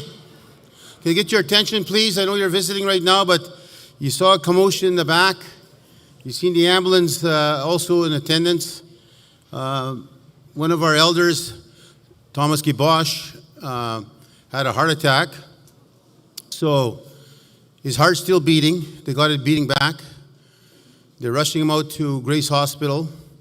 His brother and sister is now being escorted by one of our drivers to the hospital to follow. We're picking up his wife and having support for her, take her to Grace Hospital. And so I know it's challenging. And it's hard when you see somebody that you know. Actually, I was downstairs shaking hands, and Thomas is way further down as I was going through. And Thomas is an inventor. He's always inventing things. And he gets mad when you don't support some of his things. He tries to create, and he has such a creative mind. And I knew he wanted to talk to me, but I had no room to squeeze by people. I just thought I just waved at him. And now I regret I didn't shake his hand, for crying out loud. I should have just shoved my way through. But again, we want to send prayers, and we ask you to join us in a silent moment for a while and pray. Our elder will do some prayers, and hopefully, I'm sure Thomas will feel it and know it. For those that are watching through Zoom, I ask you also to join us, and those downstairs, those upstairs. I ask all of you to be just quiet for a little while and let the prayer happen. Elder?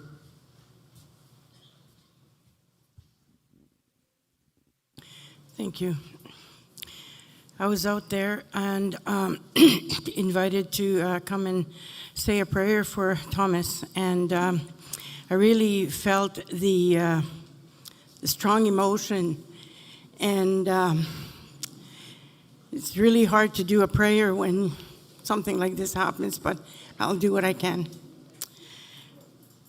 Right now, we lift up our brother, our friend, Thomas, to you, Lord. They need a healing touch over their body.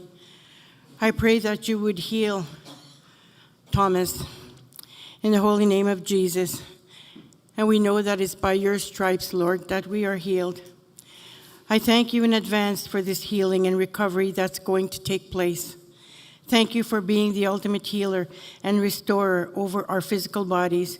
It is only through Jesus Christ's name that we are healed, and that's in his name we pray. Amen.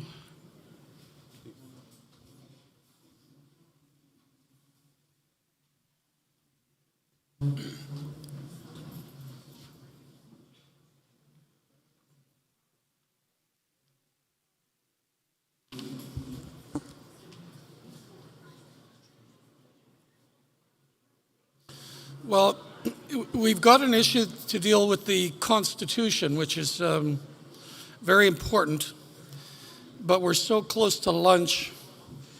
I think what we should do is I've asked them to prepare the food for 11:45, so I think we might have an early lunch, and then we'll come back for the Constitution right after that. I know Minister Mayer is ready to go, but maybe you want to introduce the subject, Minister, just before lunch, because we got about 5 minutes, if you can. Just what the constitutional amendment essentially deals with. Do you want to come up? And there's a black Ford Escape that's HUG 344 that is blocking in somebody's vehicle. So, black Ford Escape. Minister Mayer, do you want to introduce the subject, and then we'll go to lunch. Good morning. Nothing like throwing me under the bus, right? So we have two constitutional amendments that were brought forward at last year's AGA. It's to do with the definition. We had discussed them and passed them at the EGAs. We just want to do it now instead of waiting for the signing of the treaty. And we also have two proposed changes to the electoral bylaw that we are going to introduce next year at 2025, but we just want to do a little overview on that. And then also we will be speaking to the resolution that was brought forward regarding Beyond Borders. And when it comes to the part about the local bylaw, I will speak to that when I am up. Thank you. Thank you, Minister. So we got a lot of stuff we're going to be doing this afternoon on the Constitution and on the Resolution 3 that was read to you earlier today, and which basically is looking at our citizens beyond the province of Manitoba, and whether how we're going to ensure that they're included in our governance structure and in our program and services structure. As you know, like for me, example, I'm from Saint Lazare. I live in Quebec, and but I get to vote because I have a citizenship card, and that's very important to me. And so we're going to have a big discussion about that after the Constitution. So I think they're going to have the food here ready in just a few minutes. And fortunately, Will's not up here to kill time with a duck joke. But Elder, prayer for lunch. Yeah, we're gonna have a prayer for lunch, and then we're gonna have lunch, and then we're gonna come back at 1. But remember, there's that black Ford Escape that is likely to get towed because you're blocking somebody in. Elder? Hi, it's me again. Lord, thank you for family and friends. Thank you for times like these where we can gather together, sharing food and drink. Please bless this meal and all that it means. May the food nourish us and the fellowship enrich our lives. Most of all, may we always invite you at our tables and into our hearts. Amen.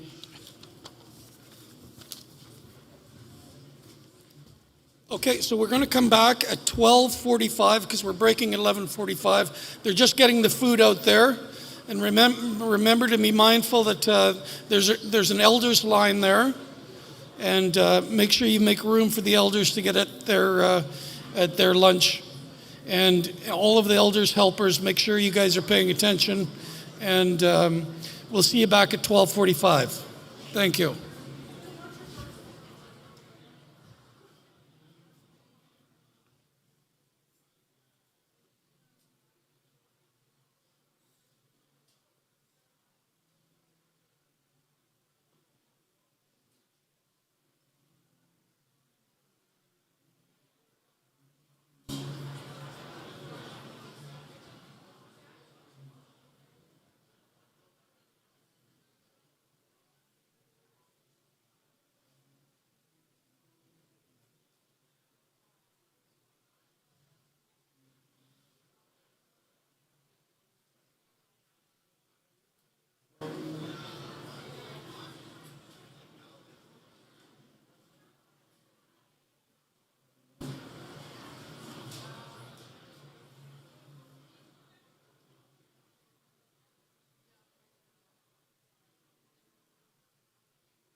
they sent me down and just let you guys know to leave this mic on, and then they'll put it up and down for you. If people are watching your feed down here. Okay. So whatever's on, I think I just popped it on. Okay, Just perfect. leave it. They'll gate everything from upstairs for you guys. Cheers. So they're not going to let me talk over the assembly again? No, they're going to cut you off. Okay, good. Phew, thank goodness. I want to cut myself off.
Hey everyone, I hope you're all enjoying your lunch. I have a few announcements while you're feasting and visiting. And just so you know, I'm not some random guy that came up here. I'm Jason Simmons. I'm the moderator from downstairs. The first one is we have a gray Volvo license plate Talk to T, which is not parked in the best spot. You're going to get towed. If you have a gray Volvo called Talk with the license plate Talk to T, you need to move it. The tow truck, I believe, is coming. The other announcement, we in the past, we have had locals set up fundraisers, I believe, upstairs. But as you can see, we've grown so big, and I think this is probably one of our largest assemblies ever, if not the largest. And so what we're going to do this year for fundraisers, we have 4 locals doing fundraisers, and they are going to come around with raffle tickets. And so the 4 locals are, we have the St. Eustache local, and they have a raffle for supporting youth, elder, and cultural events. That's the St. Eustache local. Will be coming around with raffles to support youth, elder, and cultural events. We have the Portage local, and they again will be coming around with raffles for the support for culture and heritage programs. We have St. Rose with a raffle for local initiatives, including Métis grad, cash donation for community organizations in the community. And finally, we have Les Métis supporting youth and culture. So 4 locals coming around with raffles. And so if you want to support the community work, please pitch in and buy a raffle for these locals and win big. And then we also have our veterans booth upstairs is selling Nevadas. The break opens, and they're in the trade show upstairs. Thank you very much.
Okay, good afternoon, everybody. I hope everybody enjoyed lunch. This is your 10-minute call. We're going to start at 1 o'clock, and we're going to deal with that Constitution that Minister Mayor introduced just before the break, so 10 more minutes. But I mean 10 minutes because I don't want to get us out of here early today because we got 3 long days. So and if we can get out of here by 4:30, that would be great. Okay, 10-minute call.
Okay.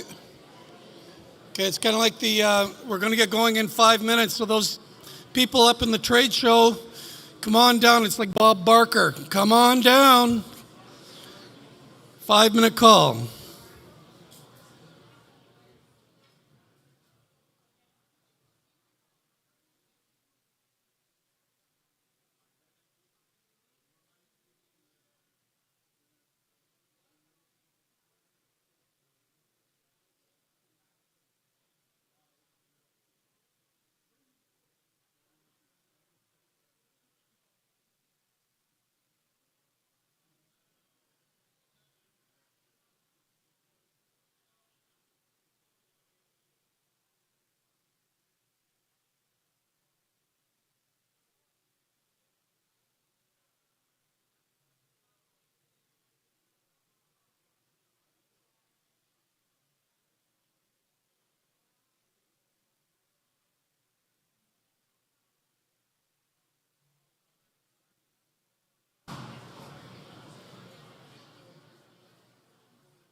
Good afternoon, Red River Métis. Hey, well, we had a difficult morning this morning, but we got New Horizons this afternoon, and we're going to talk about the future, which is about the Constitution. And I'm going to call on Minister Mayer to come up, who's been leading this file for some time, and she's going to be in support of our legal counsel, Geneviève Benoit. Geneviève. And Murray Trachtenberg. And David Gray. Is David Gray coming? Oh, okay. So I know you guys just finished eating back there, but I can hear you. Hello? Hello? That's okay. That's better. That's a lot better. Okay, so Minister Bayer is going to introduce this subject. Good afternoon. Before I begin, I would like to thank Elder Linda for the opening prayer and the prayers for our citizen. I just want to give you an overview of what we've been doing this year. As the minister responsible for Constitution and Red River Métis rights and governance and beyond borders, we have been working diligently. It's kind of hard when you have a lisp here. But my committee, which consists of Minister LaPlante and Minister Lajmadier, and our support staff have addressed a number of issues this year. We've been looking at the structure for the locals and the boundaries. We've actually looked at the local bylaw, and we were a little bit aggressive. We did present. Okay, you remember in my opening comments, we talked about the need to listen to our ministers. And I know a lot of you want to listen to this because this is dealing with the locals. This is the local floor here now. And some of you in the back, and some of it in the back over here, we just need to bring it down. If you want to go and visit, go and visit. But we're gonna get this business done today. Thank you. So back to the local bylaws. Committee did look at it. We did go through it. We did a draft, and we thought maybe that we could present it today. But after we had our cabinet meeting, the decision was that we need to ensure, first of all, that it's going to coincide with the treaty. But secondly, we wanted full participation from our citizens. So the decision was made, instead of having a workshop on it today here, we would go back into the regions where our citizens would feel probably more comfortable to speak, because not everybody wants to get up to the mic and speak at an AGA. So I know they have it on the agenda here, but it's not going to happen today. It will happen in your regions. The other thing is we looked at the Resolution 3, which was brought forward to the AGA last year, on behalf of Beyond Border citizens who want to have basically their own region or their own locals. And so we did have a retreat. We're actually the first portfolio to have a retreat. And we dealt specifically with Resolution 3. There will be a presentation and our answer to Resolution 3 happening after we do the Constitution review. The other thing is we did co-host with the Ontario Chiefs and also the leadership from the Inuit on identity and identity theft and how important and how fast that is happening, not only in our nation but in other nations. And we also did take into consideration, there was a concern brought forward last year at the AGA from one of our citizens about our intellectual property. And then I had stated at that time that we did have a draft paper from TSN department that had been tabled in 2018. So we pulled that paper back. We assigned the consultation department to look after that, and they're going to come back with their findings. The other issue is we have the local oath of conduct, the code of ethics. We're looking at the citizenship lists and forms for locals. We also developed a national elders policy. We're still working on the local policy for elders, how we handle third-party requests for citizenship. We have different agencies that phone our regional offices or phone different departments asking for information on our citizens. So we are developing that policy. We're also working on the conflict of interest policy, and we're also working on a policy for staff who are part of executives.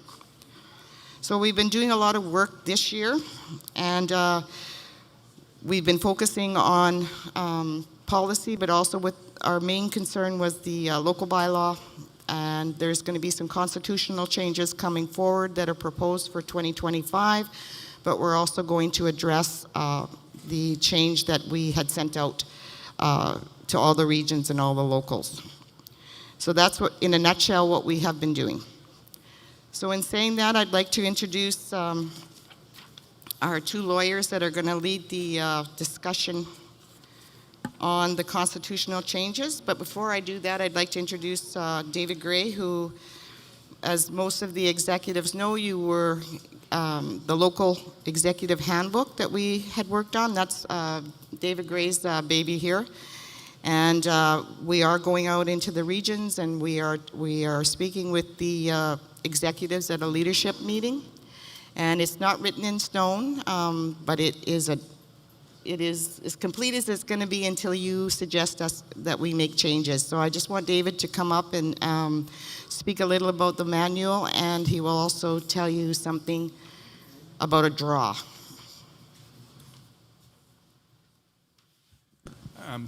Good afternoon. So the two things that I've been asked to speak quickly about. The first is that we have, the manual itself isn't just the manual, it's also a series of sessions for training. The regions are really in charge of that. They've asked us to participate in that in most cases. So, for instance, I know that, I see Minister Thomas right in front of me, I know that the Southeast region, I think, is January 12th. And Northwest is January 11th. The Thompson and the Paw are January 4th and 5th, respectively. And Southwest is in December. And Interlake, we're still working out exactly the dates. But that's part of the process. We'll have a local leadership piece. We'll go through that. Winnipeg, I think, will redo because we had a lot of other things going on and because the manual wasn't there. The second thing is that inside your manual, if you got one, there's a little ticket. Take that ticket up to our booth upstairs and turn it in. You'll get a little spice bottle. No, it's not that little. It's from Co-op. It's about $4 normally. And it's for barbecue rubs. If you turn it in, there's a special draw, okay? If you turn it in before 2 o'clock tomorrow, you're going to be the only ones who have a chance to put in. After that, it's a free-for-all, and whoever gets there gets to get one of the bottles. And if you don't bring the bottles with you on Sunday, you wouldn't have a chance for the draw. So if you want to be in the draw, go up and put your ticket in. If you don't, that's fine. Somebody else will go up and be in the draw. So that was it. Okay? Thank you. Thank you, Minister.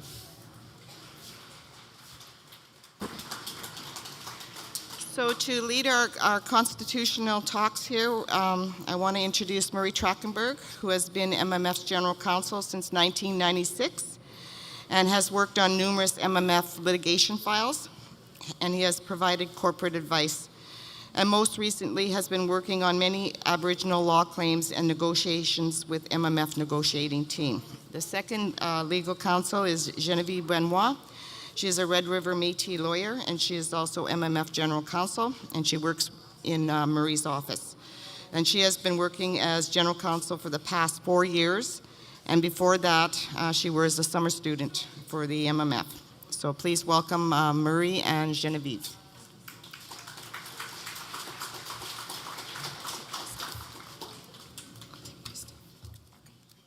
Thanks, Minister. Good afternoon, everybody.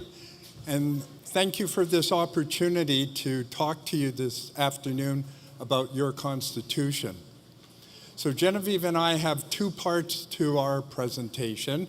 She's going to go first, and she's going to discuss two constitutional amendments which are coming from the Resolution Committee to the floor on Sunday, and she'll walk you through those.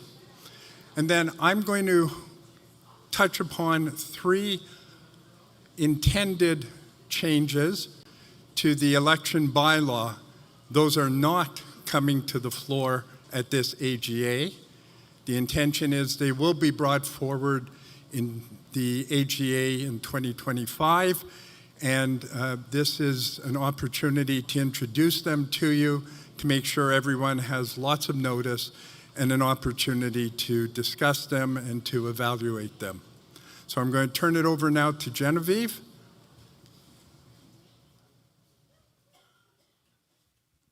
Thank you, Murray.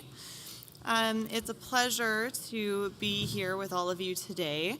And I'm going to be going over, as Murray said, the two constitutional amendments that are going to be coming to the floor on Sunday. And I want to first start by confirming that both of these resolutions are properly brought.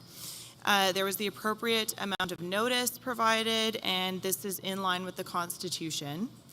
And I wanted to take the time to go over these with everyone, just so everyone can be prepared for Sunday. So these resolutions deal with changes to our Constitution, which have previously been approved by the Assembly at the Extraordinary General Assembly and the past AGA.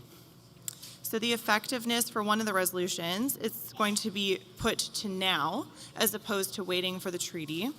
And then the other one is aligning language that we passed at the previous Assembly today, or on Sunday. So the first resolution, I'm going to ask that IT pull it up on the screen. And this resolution is to amend the MMF Constitution by making the constitutional amendment to the preamble of our Constitution effective immediately. And so the title of this resolution is pretty self-explanatory. At the June 4th, 2023 Extraordinary Assembly, the Assembly passed a resolution to amend the Constitution preamble to reflect the future Red River Métis Self-Government Recognition and Implementation Treaty. So given that the treaty has not yet been signed, and the importance of the content of some of the changes within that resolution, especially to the preamble, it should not wait for the treaty. So specifically, this change to the preamble clearly states who the Red River Métis are, and this change should be taking effect immediately. So I'm going to read for you the preamble, so that's on the second page of the resolution, if we could scroll down.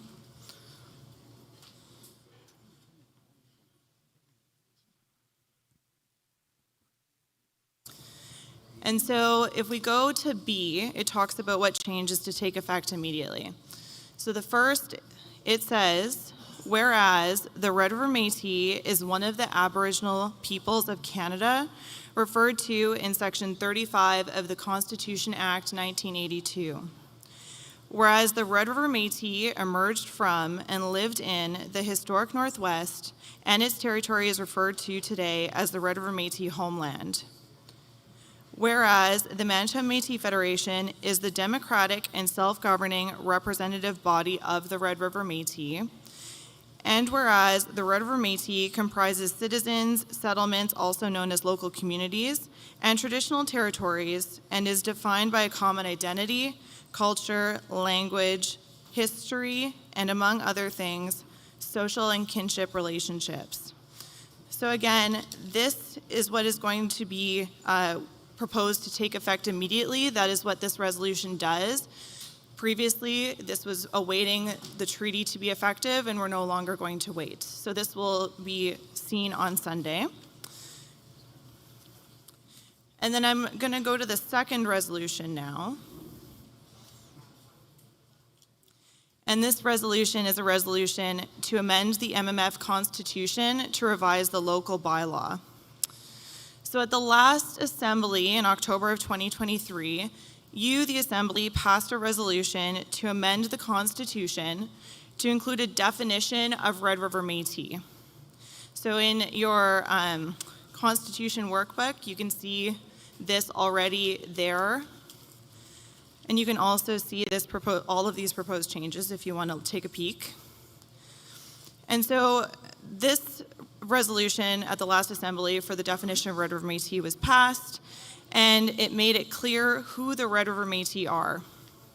So following this, Minister Mayer identified that the local bylaw still contains a definition of Métis, which does not align with the new definition that was previously passed at the Assembly of Red River Métis. So this resolution that's being brought to the floor on Sunday, its intention is to remove the definition of Métis within the local bylaw and instead refer the reader back to the definition of Red River Métis that was passed at the Assembly last year. So I'm going to read what the new language will be in the local bylaw. And if we could scroll a little bit further down, this is the existing language. And instead, we're going to substitute it with the following. So definition of Métis. A, for the purposes of this local bylaw, the term Métis bears the same definition as Red River Métis stated in Article 4.1 of Bylaw Number 1. So again, the Assembly passed the definition of Red River Métis at the last Assembly. This is going to now refer the reader back to that definition to make things a little bit more cohesive. And so these two resolutions are some of the resolutions that you will see on Sunday. They're properly brought constitutional amendments. They shouldn't be a surprise. And hopefully now, after seeing it, it'll be read through when the Resolutions Committee comes up on Sunday, but hopefully you're more familiar with them and are prepared for Sunday. So that's all for me. I'm going to turn it back over to Murray, but thank you.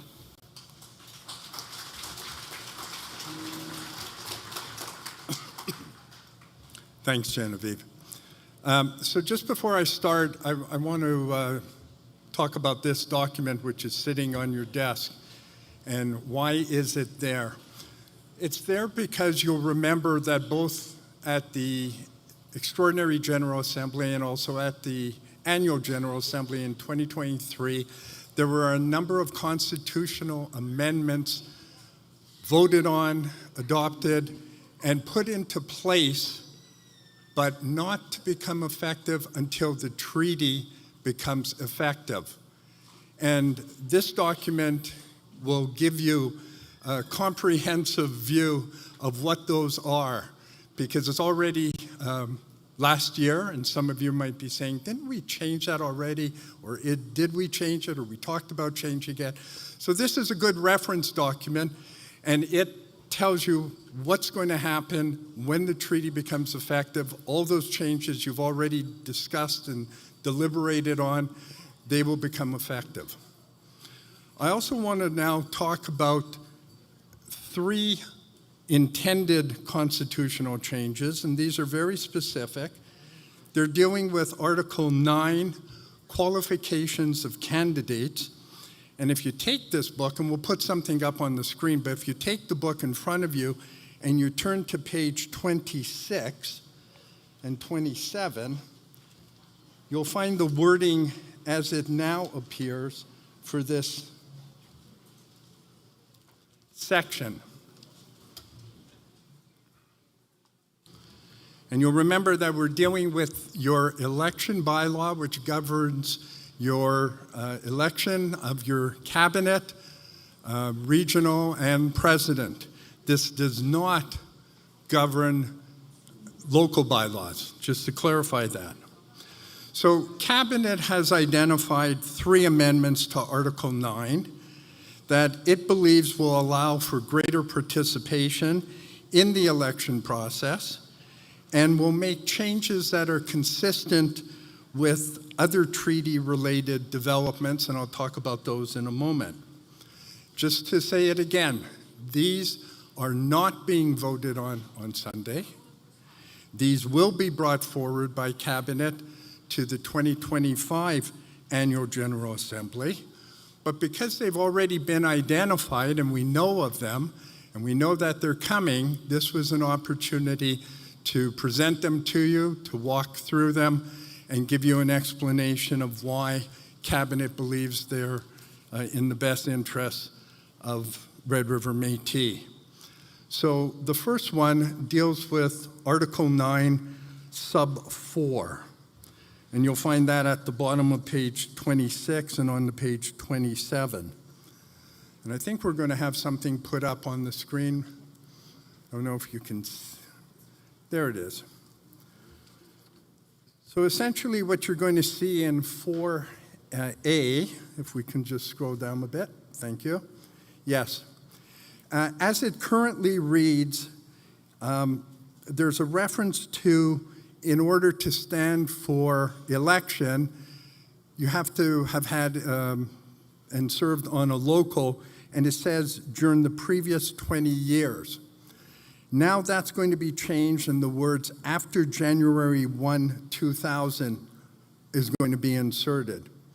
And the reason for January 1, 2000 is, firstly, the MMF has gone back and looked through its records and determined that it's satisfied that as of that date, it has comprehensive records that will enable people who say, you know, back in 2001, I was on the local of such and such. Those records are available and they'll be able to be verified.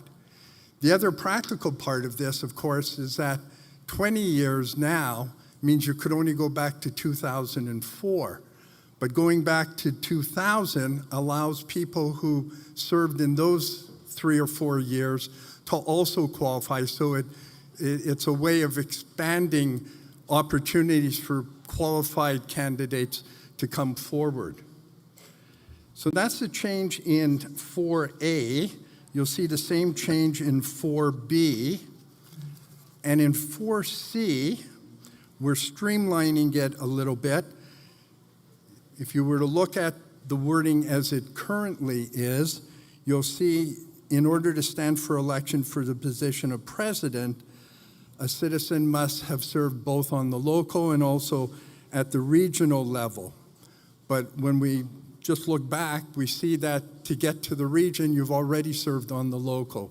So you'll see that first part during the 20 previous years have held office in the local is being removed. Because by referring still to having had 3 years at least as a regional executive officer or regional vice president, or as the spokeswoman for Infinity Secretariat, that means those people will have already qualified and served on the local. So that's the first proposed amendment that will be coming forward.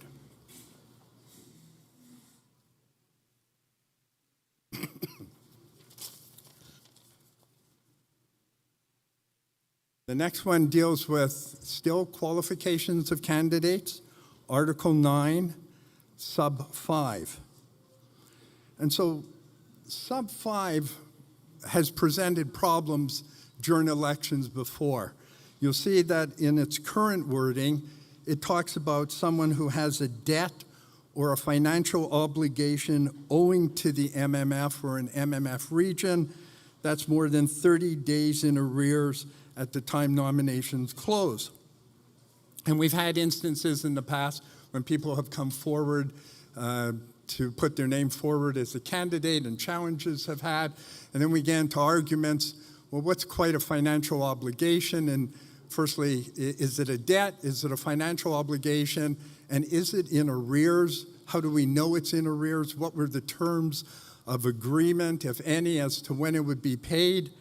And so it's caused a fair amount of discussions, certainly with the chief electoral officer, who at the time has to weigh and interpret and make rulings that can sometimes mean people can't run, even though they didn't appreciate that they might be running afoul of this. And then the existing wording also talks about people who have an unpaid judgment. And if the judgment is unpaid, they have to pay it in full in order to qualify. And so when we looked at this, we thought, this is causing confusion, it's causing debate. Cabinet believes you should simplify this, and the way to simplify it is to have the new wording, which relates solely to people who have been sued. And so you'll see the wording, a citizen against whom the MMF, as the national government of the Red River Métis, any regional corporation or any MMF affiliate corporation, I'll stop there for a moment. Anybody who sits on the MMF cabinet is certainly part of and involved in the operations of the national government across the board, and that includes affiliates. And so the idea is, look, if you have been sued, if your financial arrangements deteriorated to the point that you had to be sued and you disputed it and you lost and there's a judgment and you haven't paid that judgment by the time nominations close, then you're ineligible. So it's pretty straightforward, and you don't have to start arguing about, is this a debt? Is it a financial obligation? Is it in arrears, not in arrears? It's straightforward. If it was serious enough for you to be sued and you lost and you didn't pay it, then you can't be at the helm of the national government. And so that's what's coming for Article 9.5. And then we have one more, and that's, again, still qualifications, Article 9.6. And so in 9.6, we have probably one of the most problematic sections we've had to deal with over the years because of the way it's worded. And it says, a citizen who has a contract or an interest in a contract, and we've had arguments about what's an interest in a contract mean, for pecuniary gain, which is a fancy way of talking about monetary gain, with the MMF at the date nominations close, may not be a candidate. And again, because part of my function, our function over the years, has been to provide legal advice to the Chief Electoral Officer. I can tell you in all the years I've been involved, this one has come up a number of times, and we've had great fights and debates. And how are we interpreting this? What is an interest in a contract? And you'll appreciate, you get two lawyers, you probably get three opinions arguing about what it is. So Cabinet looked at this and said, really, what's this trying to get at?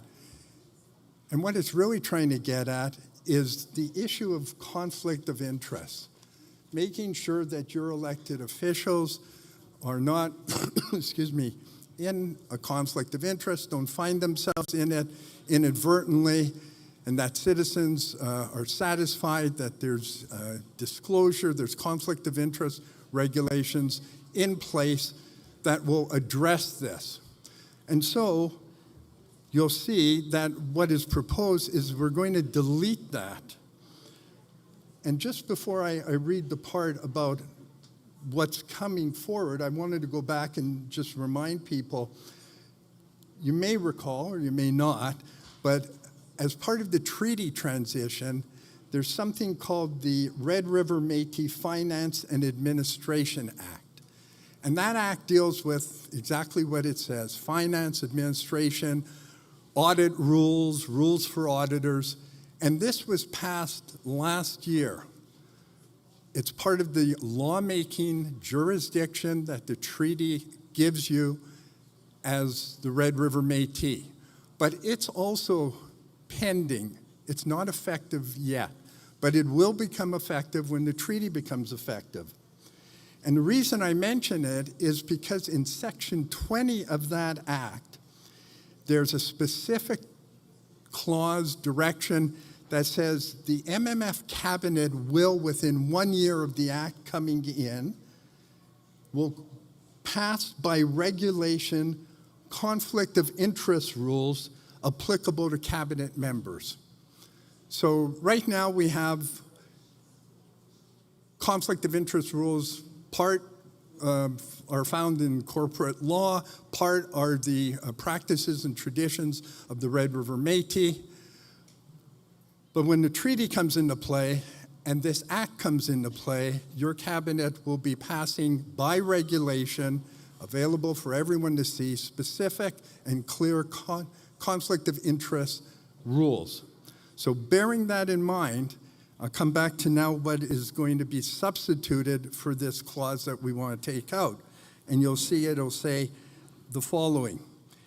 Every candidate will file with the Chief Electoral Officer prior to the date of the close of nominations an undertaking. So an undertaking being a written promise that the candidate will, A, if elected, comply with such Red River Métis laws or regulations with respect to disclosure and conflict of interest as may be in force at the time of the candidate's election prior to being sworn into office. And B, file such disclosure statements, if any, as may be required by Red River Métis law or regulation to be a candidate.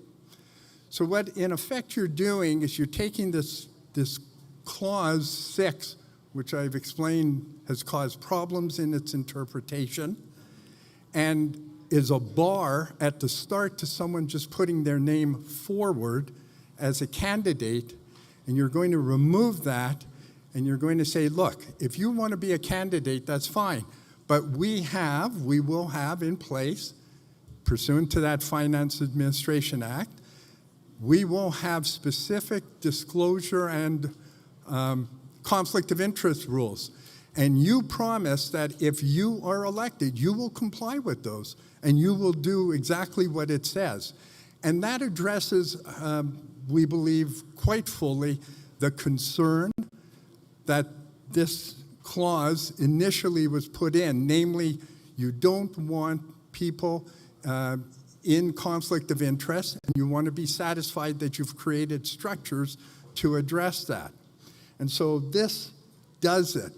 I would also say that consistent with self-government, this is how governments do it. They deal with these issues not by saying to somebody, you can't run, and we'll argue about whether you can run.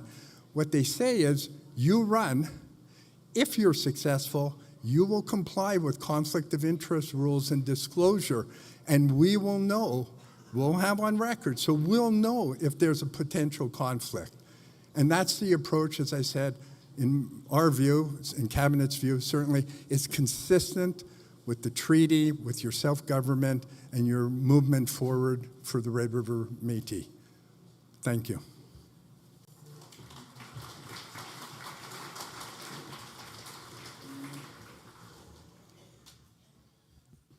Thank you, Murray. I've never heard this crowd so quiet. So the lawyers must have been talking for a while. Well, you know, those amendments that Murray has identified as required for consistency with our treaty, and remember, the Government of Canada already recognized us legally as a self-governing body, and one of the most important areas that they recognize is our ability to change our electoral law the way we want to do it. And so Minister Mayer and her team have been studying all the Constitution and see what we need to make changes to, and that's what this is all about. But it doesn't come about today. You know, our governance structure is we introduce constitutional amendments 1 year in advance. That's our process generally. And we'll have another chance to chew on that constitutional rag there at our regional meetings this coming year, and then we'll come back again in the fall and we'll vote on it. But those are, okay, and then we'll vote on it. But we have a question downstairs.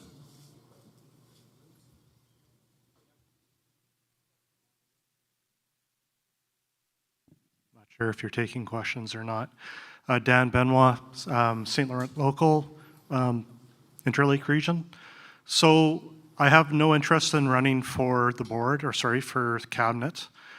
However, I was a vice chair back in the early 2000s, St. Rita Local. And so my question is this: you've given a date in which some of us may straddle prior to that 2000 deadline. And I'm wondering if there's better ways to capture the intent of what you're trying to show through additional means, except for, not just that date. For example, Vice President, not LaPlante, the Southeastern Region Vice President, Denise, would know that I was on the executive for one term back in the early 2000s, along with Jeanette Garand and others, Jackie Mason and a few others. So my question is if the intent is to ensure that people have served some time on these, is it necessarily just to have a date, or could there be some sort of other way of doing it through an affidavit from somebody who is currently a cabinet member, for example? I'm going to ask our lawyer Murray to answer that, please. So if I understood your question, your concern is that you may have served, or somebody may have served, and are you saying the records are not sufficient to prove that, or you're looking for a way of augmenting the information that's not in the records? Yes. So you said that there's a 2000 cutoff date, and for those of us who may have served overlapping in 1999, 1999, I guess it would be. Is there a way to supplement just the date part and maybe through an affidavit part by the vice president, for example? I guess you raise an interesting question, and one that obviously after today we can have internal discussions about.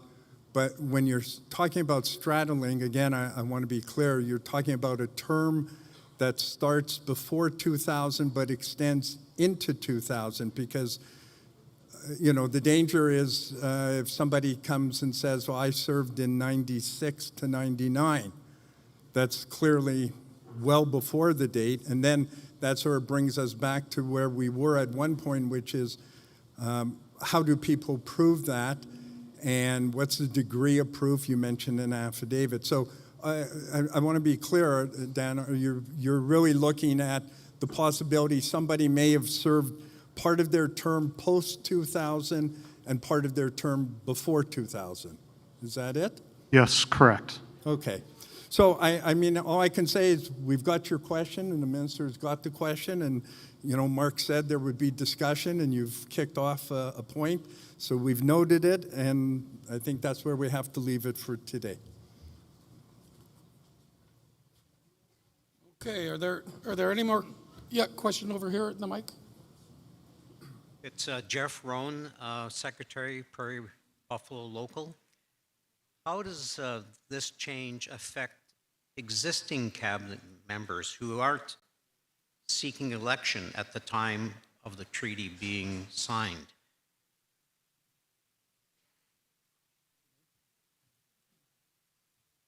What clause covers them? They're not running at that time, as an example.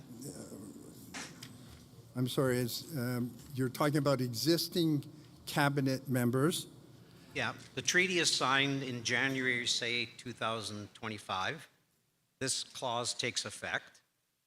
But I presume we have cabinet members who are still in their term.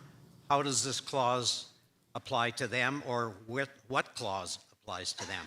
So if you went back to the workbook, there's in clause 4, if you're talking about the 20 years and having to serve clause? No, I'm talking about the reality of, say, the treaty signed in January 2025. Yes.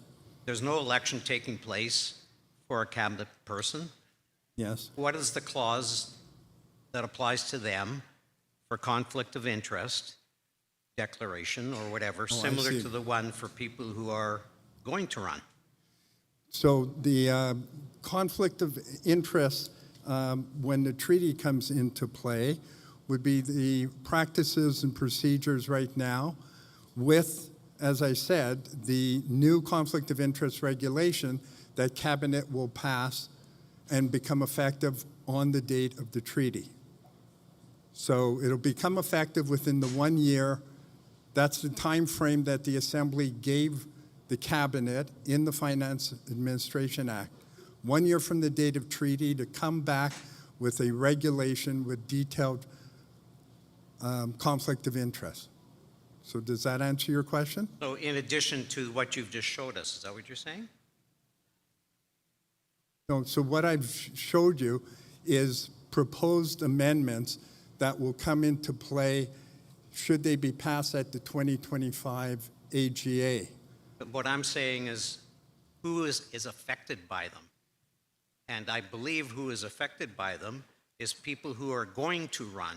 What I'm asking is people who are already in the cabinet, what clause applies to them in the Constitution regarding conflict of interest?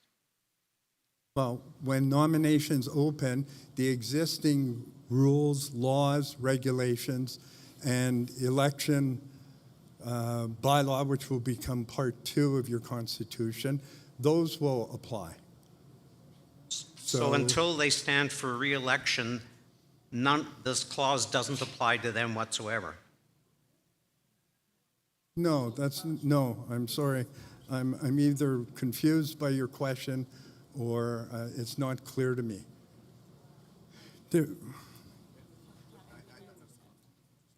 Okay. All right. because I'm not getting that. Yeah, thanks, Marie, and I apologize, and just the chair, but I'm going to try to, I've been listening here. So what you're saying is that the conflict of interest that will be applying to candidates in the next election don't necessarily apply to the current elected leadership, correct? Well, it's not apparent to me. Right. I'm asking what clause applies to existing cabinet members who, for whatever reason, aren't running at this time. Right.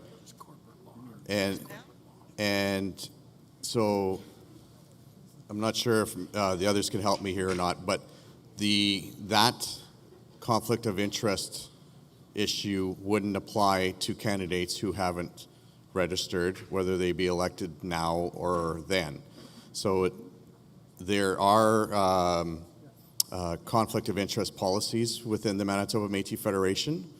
I think our policy manual is open and available for people to talk, to see and listen to. This is something going forward, so that it will be it'll be in place when the next election happens. So is there a conflict of interest policy right now? Yes, there is. And we all sign one, and we sign an oath of confidentiality. We sign an oath of office, and they're all in. It's all in place right now, and it has been for as long as I've been involved in the MMF. So there is those issues in place right now. But this will be. So it's not in the Constitution. That's what you're saying. It's part of the procedures. So, sorry that I didn't maybe understand. You're asking what is the conflict of interest as it applies today, not with when the new regulations and things come in. That's your correct. question? Yes. So remember, as this book shows, right now you have the Manitoba Métis Federation, Inc., a corporation. Corporations Act has specific conflict of interest provisions that apply to the cabinet in their capacity as directors of MMF Inc. Now, because the MMF is more and always has been taking the position, it's more than just simply a corporation. There's corporate law, and there's also traditions, practices, and you heard the minister a moment ago as to how conflicts are dealt with. So that's the hybrid system that is in place now. When the treaty becomes effective, remember, Manitoba Métis Federation, Inc. disappears. It ceases to exist. Corporate law doesn't apply. Your own law applies. That's the reason you passed this Finance Administration Act, and that's the reason you put in the act a requirement that Cabinet come back with a specific regulation to deal with conflicts for you. So I hope that clarifies your question. Yeah, thank you very much. The explanation that there is policies and procedures regarding conflict of interest just don't happen to be in the Constitution. That's fine. Thank you. Thank you. I thought there was someone else at one of the microphones. Yes, microphone 4. Okay. Nelson Pruder Thompson. At D in this proposed document, the local executive code of ethics, it states, I will not use my position for personal gain in violation of the MMF's conflict of interest policy. So as I read that, it leads me to believe, and you just stated, that there is a policy. I have read pages on our MMF website. I have made a request to the Human Resource Department, which I understand is the administrator of the policy, for a copy of the policy to read it to see if it's appropriate. I was told that they would not release it to the citizens because it's part of the business. So my question is, if it's something that you're bringing to us, it seems that we're a little bit light in the information department to know whether this conflict of interest policy is adequate to go with this document that we're being proposed to approve in the future. So where and how would I get a copy of the policy? Thank you. Yeah, no, honestly, that's an excellent point. And what I can say, I'll let the experts come and explain some of the things, but even a Métis government has bureaucracies. And sometimes we need to have better communications internally, and this might be an excellent example that you're pointing out here, but I'll defer to the minister. Oh, Genevieve? Oh, no, they want me to tell a duck joke now? They want to...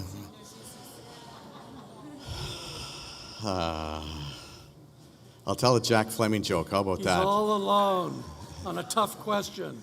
Yeah. We're getting some clarification on what you're saying here, but, you know, your logic seems to make sense to me. But I'm just one little guy up here, right? Take your time. I'll be back at 73 there. 73. I'll ask again later if I don't get an answer.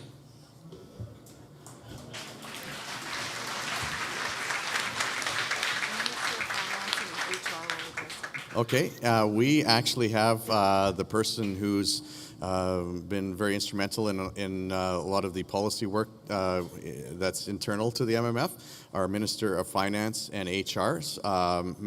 Minister Anita Campbell will address this issue. Thank you. Thank you. Thank you. Who asked the question? Sorry. He's sitting down, Nelson? I just want to address you. So, oh, the Thompson people. I'm kidding. I'm just kidding. Where'd you go, Nelson? He's sitting down at 72. He's sitting down at 72. Okay, let me clarify this whole thing about the policies.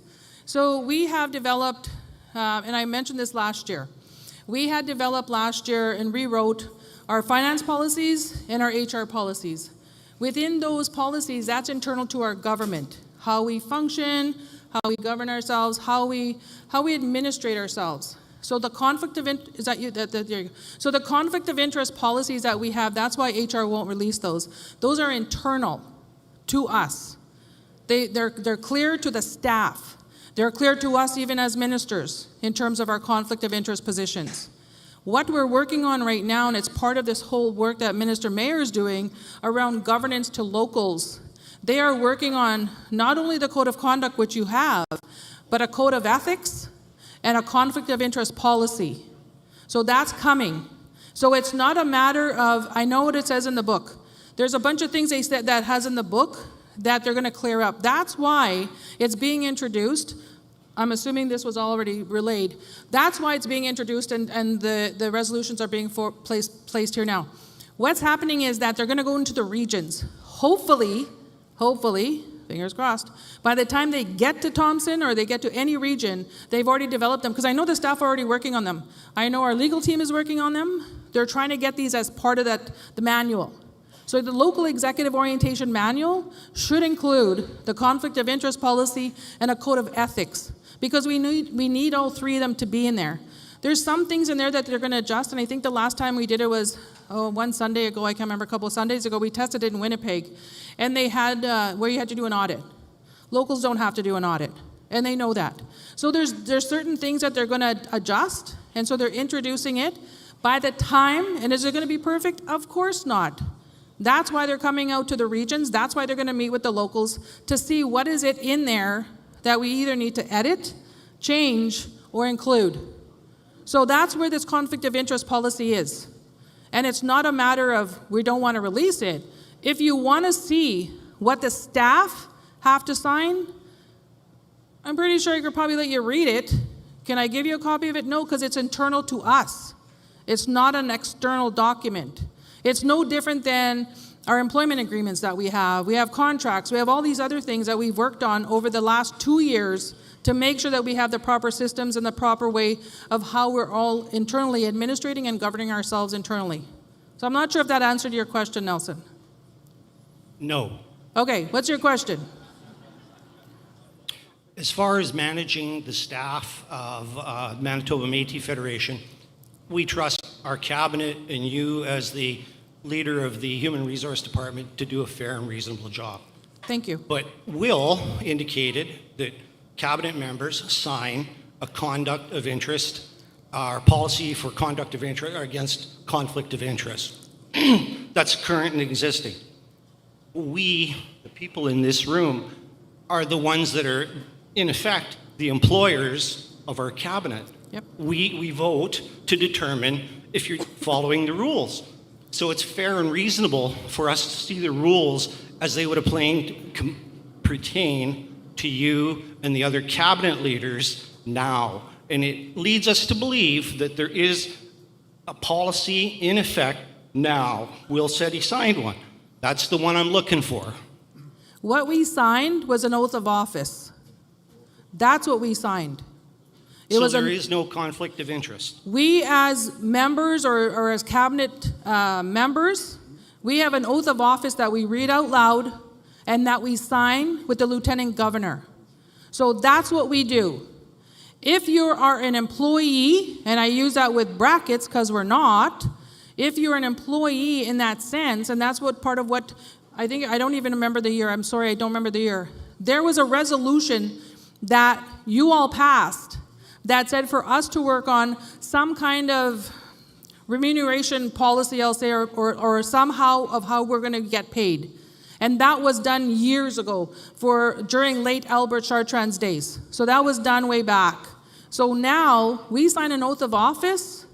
There is no conflict of interest policy that we sign. We sign an oath of office. So now I have an answer. Okay, we're good now? Thank you very much.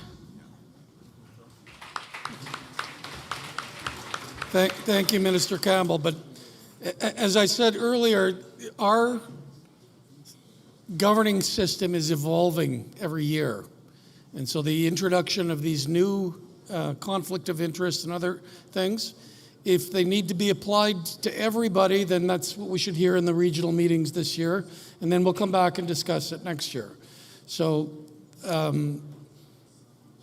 you know, we've made such great progress in the last few years, and we've expanded our program offerings nearly fivefold. And so there needs to be, and we've got 1,300 staff now, and ministers with more responsibility than they've ever had. You'll see the ministerial reports. There's going to be 25 of them. So we're growing, we're evolving, and all of these questions that are coming are very good questions, and they're being listened to, and nothing is being forced down anybody's throat. That's why we have a process in our governance system where we introduce them 1 year, we talk about them in the regional meetings, and then we deal with them the following year. So this is just part of our evolution, and this discussion is very good. Now, are there any more questions? What I would like to do, and this is not adopting any of those amendments that the lawyers went through, I would just like to get a motion for somebody to adopt Minister Mayor's report to the Annual General Assembly. Do we have a mover?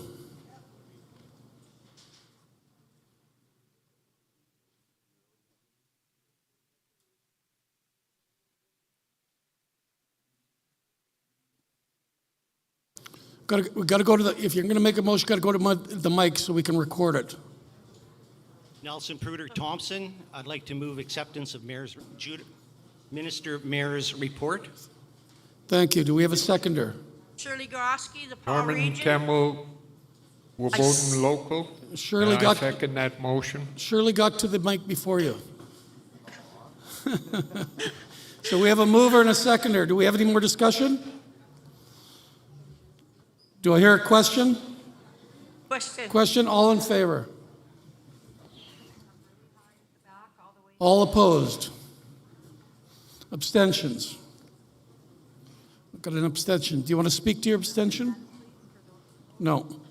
Okay. Now we're going to move on to the next subject. Resolution 3. I'm going to ask Minister Mayor to introduce it, please. Thank you. Thank you for that healthy debate there. So the next thing on the agenda is Resolution 3. If you recall, it was brought forward and passed at the AGA last year. It is a resolution concerning Beyond Borders that directed Cabinet to review our existing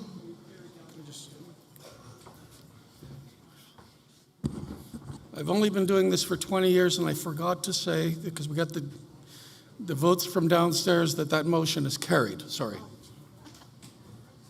right then. Okay, so back to Resolution 3. It was passed at last year's AGA, and it was directing Cabinet to review our existing government structures, particularly as it contains to the growth and expansion of Beyond Borders. So Cabinet did do that, as I had said in my report. We did have a retreat. We have a presentation to do to you that will address Resolution 3. So the person that is going to do that is Jason Simmons, and Jason Simmons is a Red River Métis citizen and a descendant of the Tunor and Umperville families. He holds a doctorate from the University of New Brunswick. He is also a Beyond Borders citizen. He lives in Powell, BC, with his wife, and he has 2 children. So, Jason, if you're, well, there you are. He has a PowerPoint presentation, and he will go through all the asks that the resolution spoke to. Thank you, Minister Mayor. So if I can get the presentation up on the screen there, I'll ask our tech pros to put that up. Thank you. So next slide, please. Next slide, please. I'm going to try that again. Next slide, please. No, I don't have a clicker. Perfect. Thank you. So the presentation agenda, what I'd like to sort of go over today, the first is to start with a quote from our leader and president, President Chartrand. And this quotation was actually taken during the retreat that Minister Mayor talked about. And President Chartrand had really was encouraging us to continue to look into the future for our people and for our Red River Métis National Government. And so he had reminded us that change is coming and we need to prepare ourselves for that change, that we need to look to the future. So the agenda items that I want to cover today in this presentation, I want to provide some highlights on Beyond Borders programs and services that are currently being delivered and how that's developed since we started the Beyond Borders movement. And I just want to mention too, when we are talking about Beyond Borders, we're not talking about something new in the sense of we're looking at something, it is an act of reclamation to what was historically our homeland. And it is an assertion of our jurisdiction and our collective as Red River Métis, no matter where we live. And so what I want to do is I want to first look at some of the highlights of the programs and services that Manitoba Métis Federation has extended to citizens who live beyond borders. I want to give a brief timeline of the resolutions and major events that have led up to the moment of Resolution 3 that was came from the floor last year. And then I want to get into a discussion summary or a summary of the discussion that took place from our cabinet at that retreat, and then do a quick overview of the discussion with some of the highlights from that discussion, and then get into some observations, and then some of the recommended next steps that cabinet has recommended. So next slide, please. So in terms of Beyond Borders, we now, as you're aware, have a Beyond Borders department. Currently, it's got 2 staff, very hardworking staff, and they work and coordinate with all of the other MMF departments and affiliates to connect citizens who live beyond borders with programs and services. And so we have approximately 4,000 Red River Métis citizens who live beyond borders. I think last count was 3,764, if I remember correctly, but I put approximately because that number is growing daily. So next slide, please. So in terms of a very short period of time since we started the Beyond Borders initiative, the growth and expansion of programs and services to those who live beyond borders. And that includes, and starting, I would say, with our Central Registry office, who has been working in this arena since 2014 at least, and has been supporting Beyond Borders through processing citizenship applications for, a little over a decade now. In terms of early learning and childcare, to date, the Early Learning and Childcare Department has supported 213 citizens who live beyond borders with My Little Métis boxes, and I'm sure many of you have young ones or family members who have young ones who receive those boxes. And I know actually one of my cousins got one for his daughter. And then 5 citizens who live beyond borders, they've been supported through the Bundle of Joy program. And if you're not familiar with the program, it connects our infants and toddlers, our newborns, our newest citizens with citizenship, and brings them into citizenship with the Red River Métis. The Child and Family Services have received. There's a little bit of chatter over here on the side here, but these are all the people in the front. They're like the school teachers' pets. They shouldn't be talking. Or the school teacher is going to get mad. Anyway, let's keep it down with this. Is a very important presentation, and it's going to be very topical going forward as we roll out and invite all of our other citizens back. So I want everybody to hear it. Thank you, Mark. And it's always nice to have my big brother there come and remind people to be quiet so when there's a speaker up here. Thank you for that, Mark. So, okay, so coming back, we have our Child and Family Services, and there's been a request for services for citizens who live beyond borders and who are in the child welfare system. And so to date, we have 65 Red River Métis children and families that have been supported through our MCF, Child and Family Services. In terms of agriculture, our agriculture department has provided the MMFs on the farm climate action fund to 7 citizens who live beyond borders.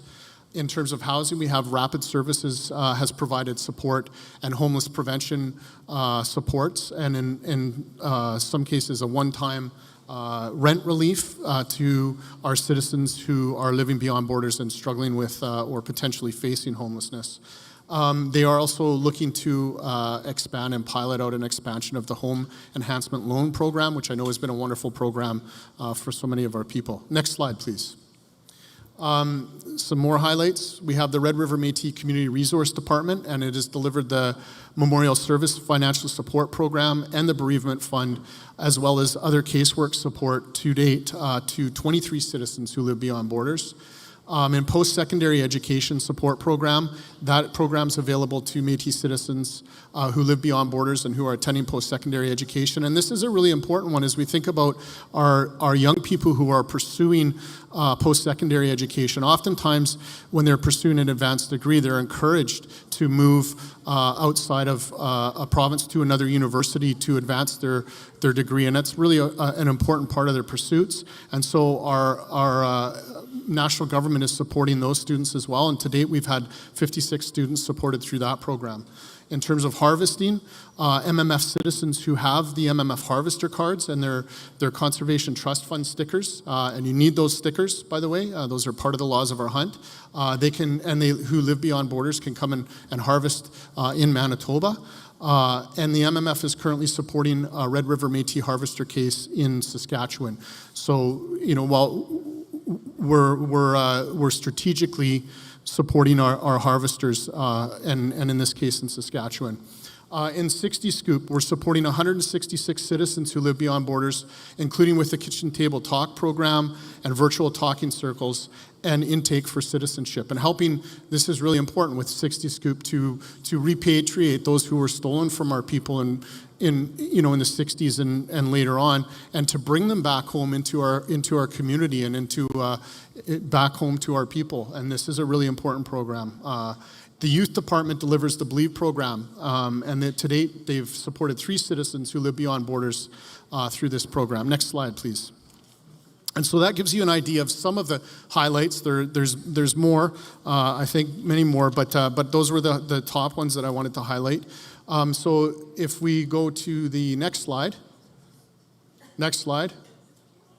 Perfect, thank you. So now what I'd like to do is look at a brief timeline of how our government, the institutions of our government, have developed over the last decade or more to support and to include Red River Métis citizens who live beyond borders. And the starting point is the 2014 Resolution number 2, the Manitoba Métis Community Membership Application. And remember, when we say Manitoba Métis Community, we mean the Red River Métis, right? So if I'm quoting that resolution, the delegates of this 2014 Annual General Assembly refused to allow, and this is huge, refused to allow the Manitoba Métis community, also known as the Red River Métis, to be defined by boundaries which are not Métis-made or of Métis choosing, and which arbitrarily and artificially divide the Manitoba Métis community or the Red River Métis. Because remember, the provincial boundaries are not the boundaries that we created, and they're not consistent with our national homeland if we think of the historic Northwest. And I know many of you probably have the banner with the artistic rendering of the reach of our national homeland in your offices, in your homes. I know I have one.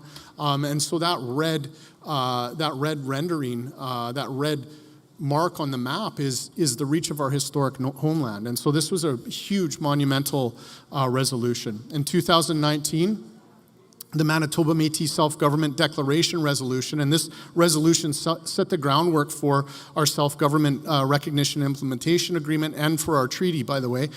So that declaration authorized President and Cabinet to enter into negotiations with the Government of Canada to develop and sign intergovernmental agreements and to support the Manitoba Métis community, again, the Red River Métis, as it exercises its inherent rights, authorities, and jurisdictions, and as it maintains, strengthens, and develops its distinct political, legal, economic, social, and cultural institutions of self-government, right? We're not confined by colonial boundaries, and the institutions of our government are not confined by colonial boundaries, nor should they be. In 2021 and again in 2023 and currently, the Manitoba Métis Self-Government Recognition and Implementation Agreement, which was signed on July 6, 2021, affirmed that the Red River Métis and individuals entitled to become Red River Métis citizens are located within what is now Manitoba, as well as inside and outside of Canada. And this is huge. We've known this all along, right? Our people were displaced during the Reign of Terror, and they were pushed out of the Red River Valley. But we've known the reach of our national homeland for a long time. But to actually have the Government of Canada, the hard-fought battle that President Chartrand and our cabinet fought, to have the Government of Canada recognize that jurisdiction is huge. And this is a key part of that self-government agreement. And again, we see that affirmed in the forthcoming Self-Government Recognition and Implementation Treaty. So next slide, please. And then in 2022, the Beyond Borders Task Force draft interim What We Heard report, which was based on consultations and engagement with our citizens, both inside of Manitoba and the regions and also beyond borders. And so what that report noted was to ask Cabinet consider developing our MMF governance institutions, including satellite or other offices, and eventually regions and locals, based on the location of constituents and the reach of our Red River Métis national homeland. And then again in 2022, we have the directive from our President Chartrand to our cabinet and to their portfolios, which says it is critical that all portfolios work with their fellow ministers and staff to create a plan for how you will deliver services to our citizens living beyond borders. And again, when I'm highlighting some of those programs and services, that's the expression of those plans to develop our reach. But we still have an uphill battle. We still have to fight, right, for recognition of those programs and services to our citizens who live beyond borders. And then in 2022, again, we have in the National Government of the Red River Métis Declaration on October 16th, 2022, quote, the Red River Métis is not bound or defined by provincial or international boundaries, right? And this is really an affirmation going all the way back to 2014 and even further back to the reach of our national homeland. And then again, the MMF will strengthen its representation of Red River Métis living within and outside of Manitoba to enable all citizens to fully participate in the self-governing Red River Métis. Next slide, please. Next slide. So this gets us to Resolution 3, which again came from the floor last year and was passed unanimously at this Assembly. And it's really in my mind, a logical expression or development in what we've seen in terms of the development of our national government. And so this resolution to request the MMF Cabinet consider the existing governance structure. It directs Cabinet that the MMF Cabinet examine and consider the existing MMF governance structure and applicable processes, including, but not limited to, A, the creation of additional locals, B, the expansion of existing regions, C, creation of new regions in addition to existing regions, and D, any other related issues as the MMF Cabinet decides appropriate. And then number 2, the MMF Cabinet report at the next AGA the results of the examination and consideration referred to in 1, including any recommendations the MMF Cabinet has. And so this brings us to this current report and to today. Next slide, please.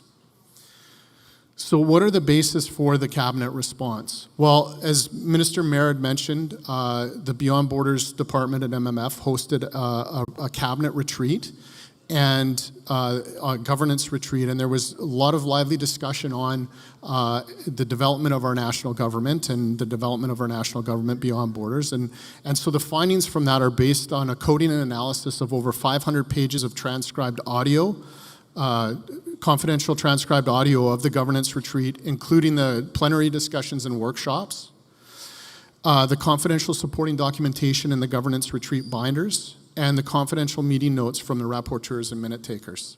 So there's a substantial body of data that feeds into this current report. Next slide, please. Next slide, please. Thank you.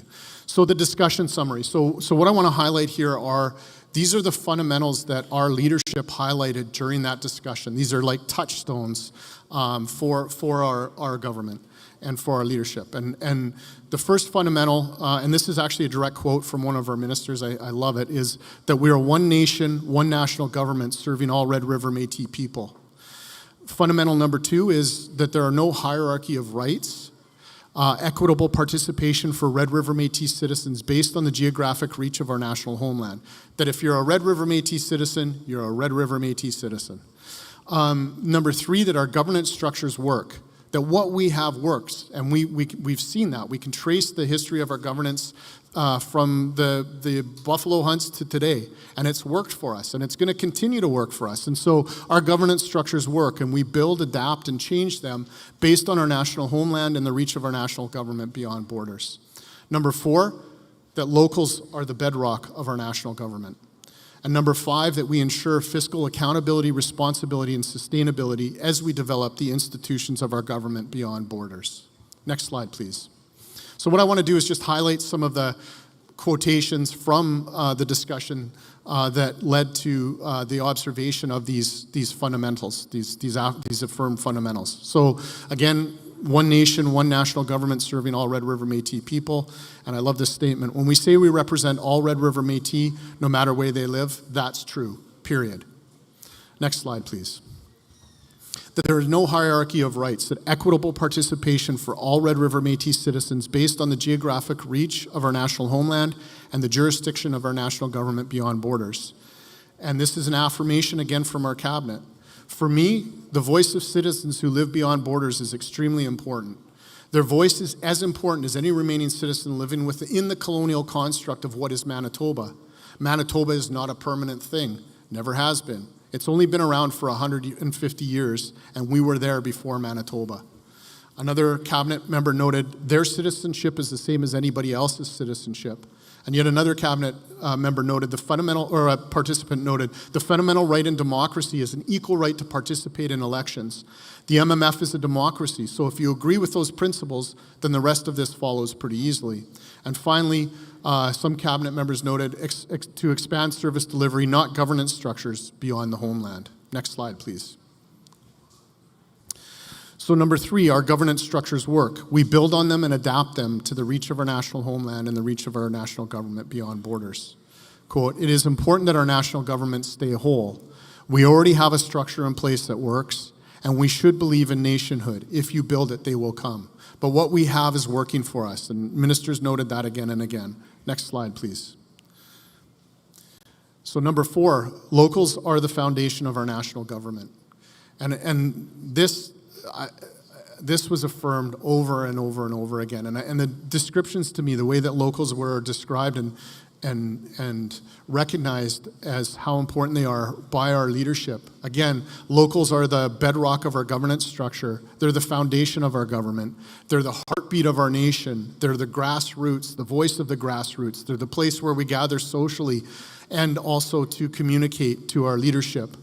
They're on the ground. They know what's going on within the communities and are able to bring it towards the regional executives, and then we're able to bring it to cabinet. So they're a fundamental part of our government structure and a foundational part. Next slide, please. So number 5, fiscal accountability, responsibility, and sustainability is critical as we develop the institutions of our government beyond borders. So one minister was noting that we follow up on our mandate letters, like the president said, for beyond borders. And another minister stated we are being asked to think outside the box because we are testing things now, testing different things. And we can indeed see this, that we have expanded programs to beyond borders strategically and been creative in the expansion, and it's going to continue to grow. So it's not about the money, I'm not saying the money doesn't matter. I'm saying that we are a nation, and we believe in the governance of the nation that we need.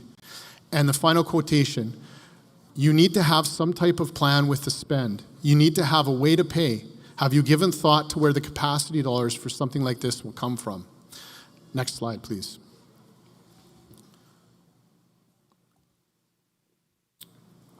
So some observations from the transcriptions and the workshop, the governance workshop in Hecla. Number 1, Cabinet has fully addressed resolution number 3 to consider, examine, and recommend, and I'll get into the recommended next steps on the next slide. Cabinet wants to take time to consult, research, analyze, plan, and implement beyond borders expansion.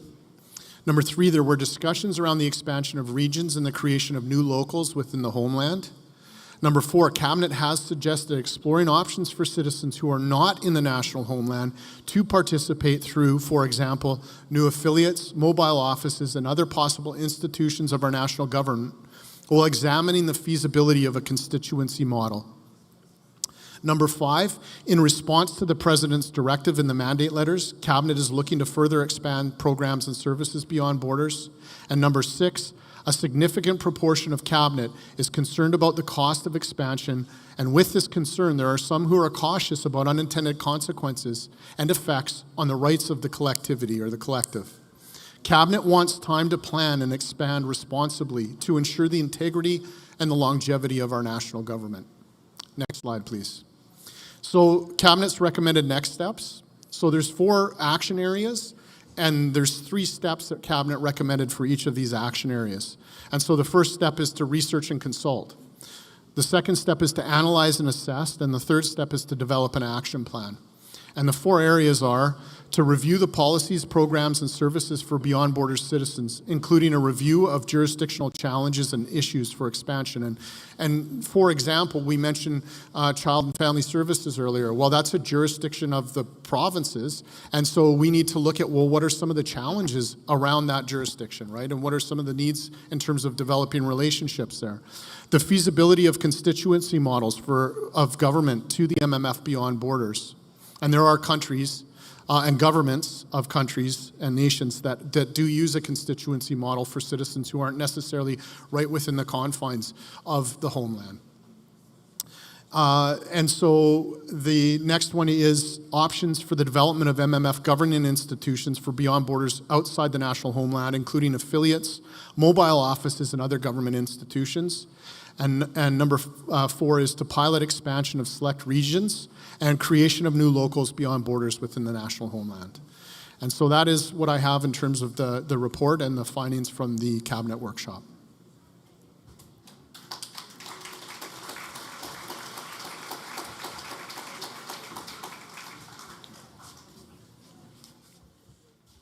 Thank you, Jason. So in this respect, you gave direction last year for the Cabinet to look at it, and they did look at it. But there's no real firm decisions made about anything, and there's going to be ongoing consultations on this.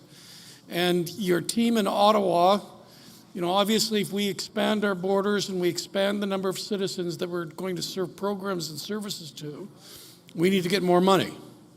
And so that's what we're looking at. We're going to, at the national level.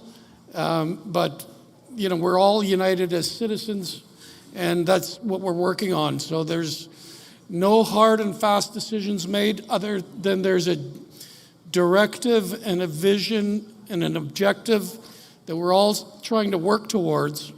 And so it's, you know, it's going to be a tough challenge going forward because we want to make sure our citizens at home here in Manitoba have the services and programs that they need. And so, but we also want to look after our citizens beyond those borders too, and if we can, we should. And so that's a work in progress. Microphone over here. Question?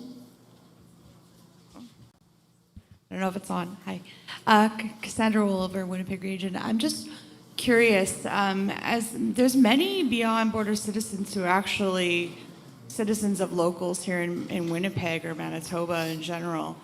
I'm wondering why they can't access hybrid program classes, whether it's through UPIP or IYS or even the first-time home buyers. If they are already registered as citizens and are locals, shouldn't they be able to access those programs and funding?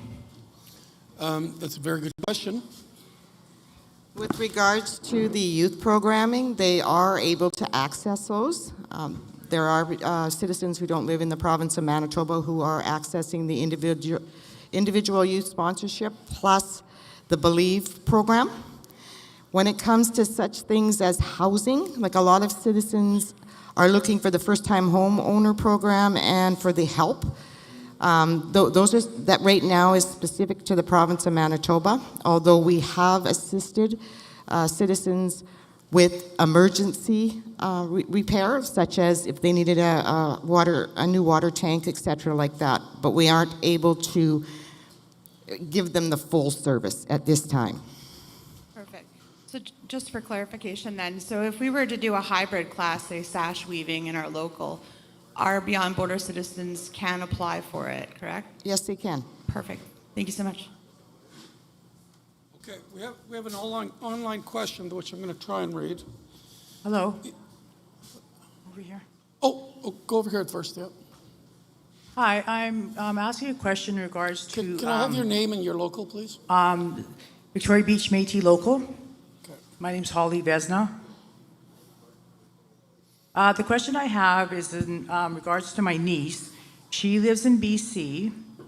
She is a Métis citizen in Manitoba, and she has completed her degree of international economics, and she's also now going forward with her master's.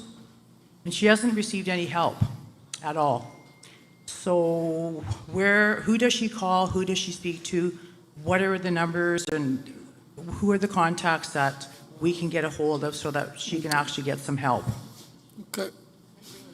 Good. Holly, we're going to have the Minister of Education come up, and she can get support because we've supported, as Jason pointed out, we supported 56 students outside the province. So, and would that be retroactive because she has completed that degree? I don't think we have that retroactive policy, but Minister Ledoux is going to come up and answer this question.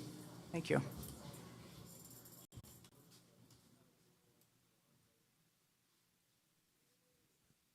Thank you very much for that question. We do sponsor students out of province, and we do up to a maximum of $5,000. And that's every year. Okay, so where does she contact? Who does she contact? At our booth that's upstairs, we have all the information there in regard to pamphlets. Plus, when I do my presentation later, I will have that on the screen for you. Okay, thank you very much. Thank you.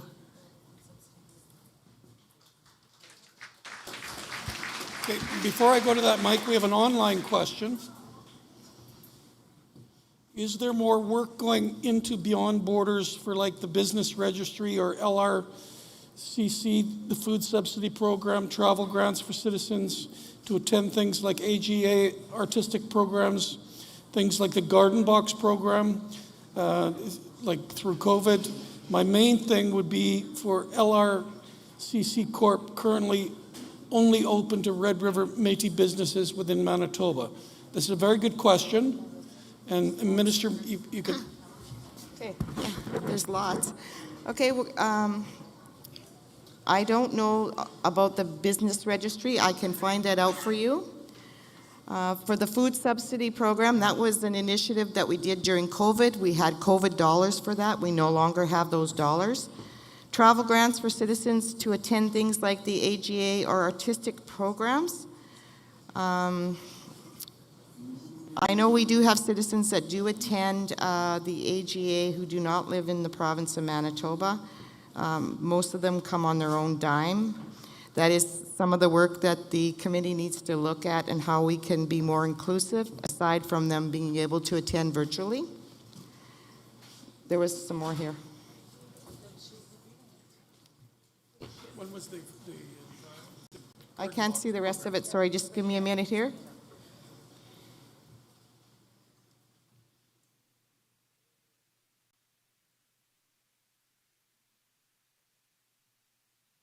So the Garden Box program, that's an initiative through a number of departments. Let me get back to you on that. I'll find that answer out and I will speak to it tomorrow.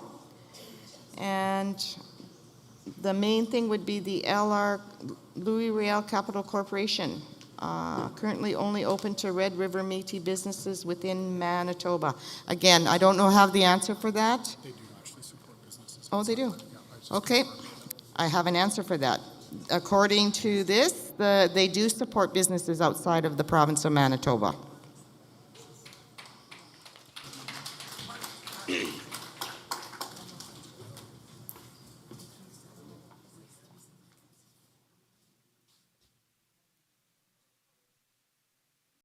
Okay, so I need to get back to you on the Garden Box initiative. And for the travel grant part, we don't support citizens outside of the province right now to attend as delegates. The option for you then is the virtual at this time. Well, and the other thing before, there's two questions downstairs and one more over here, but just to supplement that answer, if an individual comes here from out of province, we look after their meals and their hotel.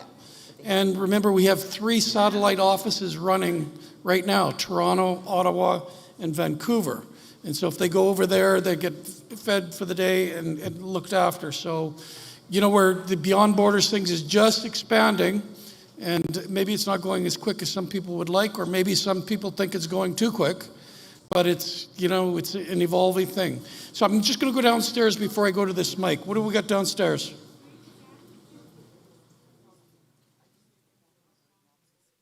And they all belong to locals. We're good downstairs. You're good downstairs? Okay, this microphone? Veronica Totto, St. Norbert Local. My question is, my daughter has to attend university outside of Manitoba because she's becoming a vet.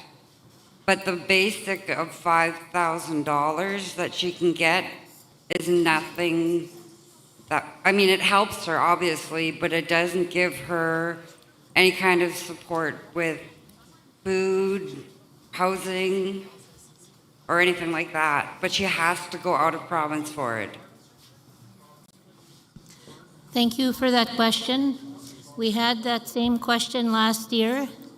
When we first received our funding from the federal government, we had to do a strategic plan and put a plan in place so that we didn't use up all our money at once. We have some students where their first year could cost up to $30,000 to $50,000 or $75,000.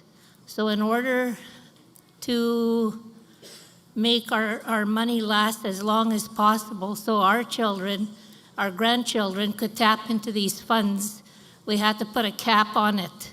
And the cap was at $5,000 every year.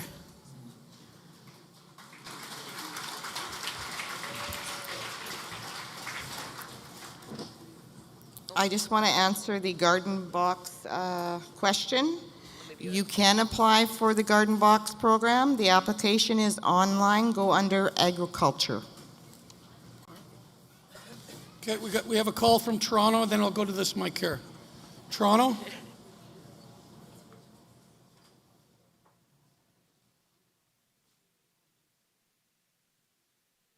Say Red River Métis who live in the United States, are there elements of Beyond Borders that require making asks of U.S. authorities, and what's the status of that?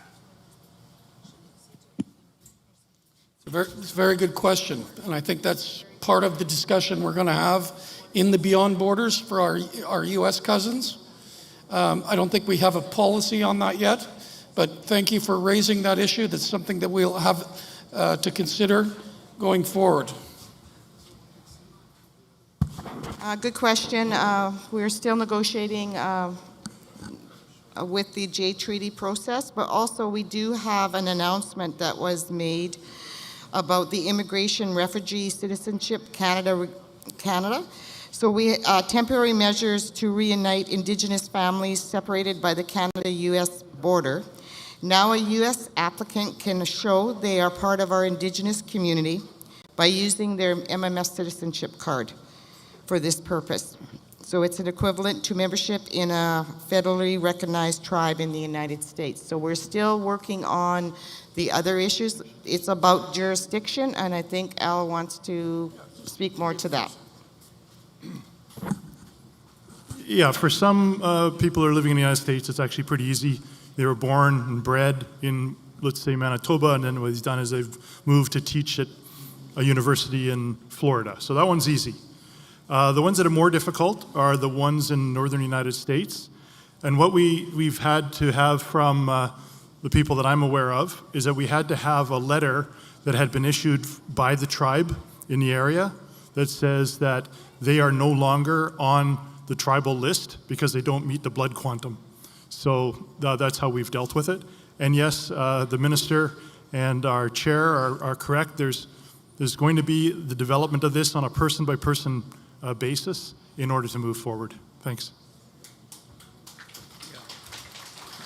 And I should just say, just by background, Al mentioned the Jay Treaty, which was entered into just after the War of 1812, where there was an agreement on cross-border movement, and Canada never recognized that. The U.S. does, and so we've had discussions with external affairs. What are they called now? They're called border border services. And so we're going to continue those discussions so that we get more free access to the U.S. using our MMF citizenship cards. So that work is part of this Beyond Borders.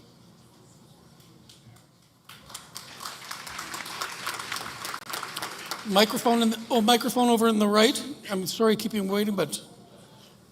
Okay, here? Yeah. Yes, I'm Teresa Saiz. I'm from the Youngs Point Local. I'm the chair from the Youngs Point Local. I'd like to thank Judy, Mayor, and David Gray for reactivating Youngs Point so fast before this meeting, and it's really a major learning experience for me. So one of the questions, I'd like to know about the government structure. You said we have a good one and it's working. I agree with how it has worked so far, but I also think that the communities are changing. Our youngsters are becoming more educated, and I don't know if that profile is going to be more accepting of them. And is there possibilities for some changes happening in that regard? Teresa, I'm not quite sure,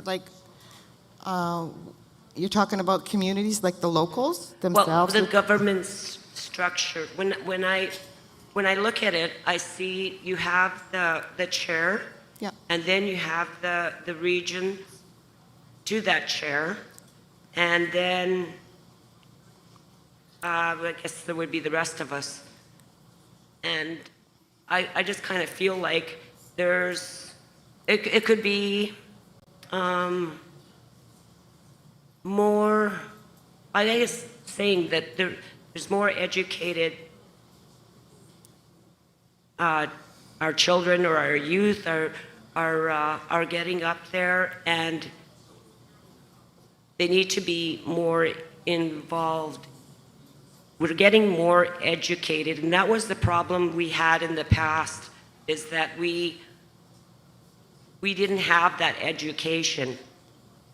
Do you understand? Like our parents had grade 3 or grade 7. They were pulled away to work on the farm and, all that.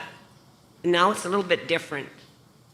And so are you asking for a change to the local structure, which right now is the chair, a vice, a secretary, treasurer, or a secretary and a treasurer? No, I'm just wondering if it's open to change, if people can be more involved. Is it open to change to having a more, how would you say, engaged group of locals to be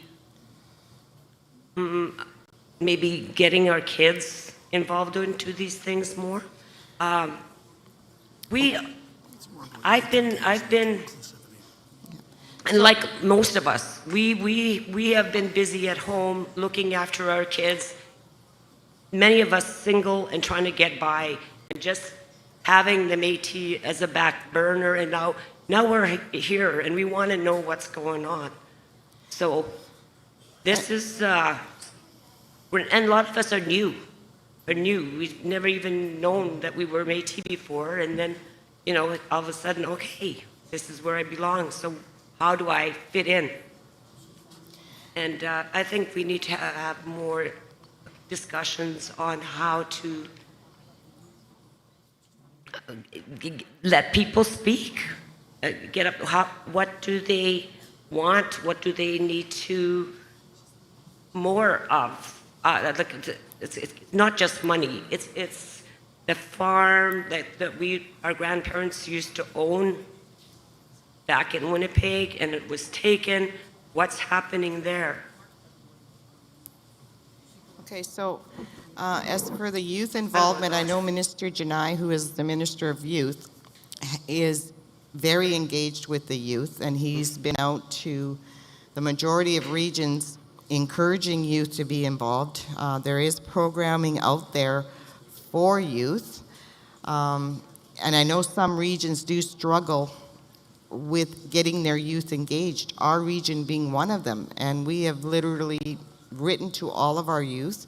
We've gone to local meetings, regional meetings. We can't engage our youth. We can engage under 15, but we're having a hard time engaging 18 plus, up to 29. So is it because they don't consider themselves a youth, that they consider themselves adults? Some have children, some are married, etc. So we struggle with that. So I think I'll bring this to Minister Janai's attention, but I know that's his mission, is to get the youth involved. We have a regional advisory committee that each region has youth sit on, and then they have a rep that sits at the provincial youth advisory committee. There's a youth gathering happening tonight, I believe. I know the youth department has had several youth conferences to engage youth. So I guess it's just a process, a learning process as we go along, but I know that the MMF is really trying to get our youth engaged, because we're aging out, we're getting older. We need to see our youth more involved in the local, the regions, and in the governance of the Manitoba Métis Federation if we want to see it succeed in the future. Well, that's good for us to know that we need to encourage our 18 to 29-year-olds to be more involved. And what I guess I really want to know, is our structure the same as Canada's structure in the way we are governing ourselves? Is it about the same, or is it? No, we're structured like we have locals, we have regions, we have 7 regions, and we also have the Infinity Women. Our cabinet consists of 23 individuals. There's representation from the 7 regions of 3 individuals. That's our structure, and it has worked for us so far. I'm not saying that it wouldn't be changing maybe in 20 years or so, but right now that structure works for us. You have representation from those 7 regions sitting on cabinet, plus the Infinity Women's Secretariat. Okay, thank you. Thank you for that question. And remember this, we never had youth money before, and Minister Janai is going to report on this, on the urban program for Indigenous people, which has a big focus on youth. But our largest program now is the Early Learning and Childcare Program. It's double the size of every other program, and so we're going to be able to infuse culture and language and other things about Red River Métis through these young kids, and we would hope, when they get to 19, and so they know who they are. They don't wait to discover themselves until they're older, and it's going to make a big difference. But I've got 2 more questions, and I'm going to have to cut off the debate right here in the middle. Where is that for me? Do I have to speak? Oh. Okay, really close on this microphone. Jody Borsay from the Stony Mountain local. I am the secretary. I just wanted to speak to funding. Is there any consideration to being made for the local citizens before there are to distant citizens? Like if the funding is getting low, are we looking at Manitoba citizens to be getting the benefit first before someone in Toronto or BC? Absolutely not. You're a Red River Métis citizen wherever you live, and you're entitled to the same services as those that live in the province of Manitoba. As per our mandate letters, some departments or portfolios are restrictive to the province of Manitoba. And so those ministers were told to go back, look at their contracts, their agreements, and see how they can access more dollars to be able to serve those who don't live in the province of Manitoba. Thank you. There's a question online. It's about 2 age groups. 0 to 17, and the intermediate youth 19 to 29. Right now, the funding that we receive is for 15 to 29. I mean, a lot of the regions are creative so that we can be inclusive of our youth that are under that age. But right now, funding is set for that particular age group. That's how the agreements are set out. Okay, one more question over here on the right. Hi, my name is Esther Ducharme, and I have one question. I'm with Red Boyne Local, by the way. What rights do Beyond Borders Métis citizens have in voting in local elections? They have the same right as a person that's living in the province of Manitoba. Our CEO can make those accommodations to do it online if necessary. I know in the provincial elections, there is the online way, and there's also, I believe, the mail-in ballot process only. But yes, they do have the right to vote in their local election. Thank you.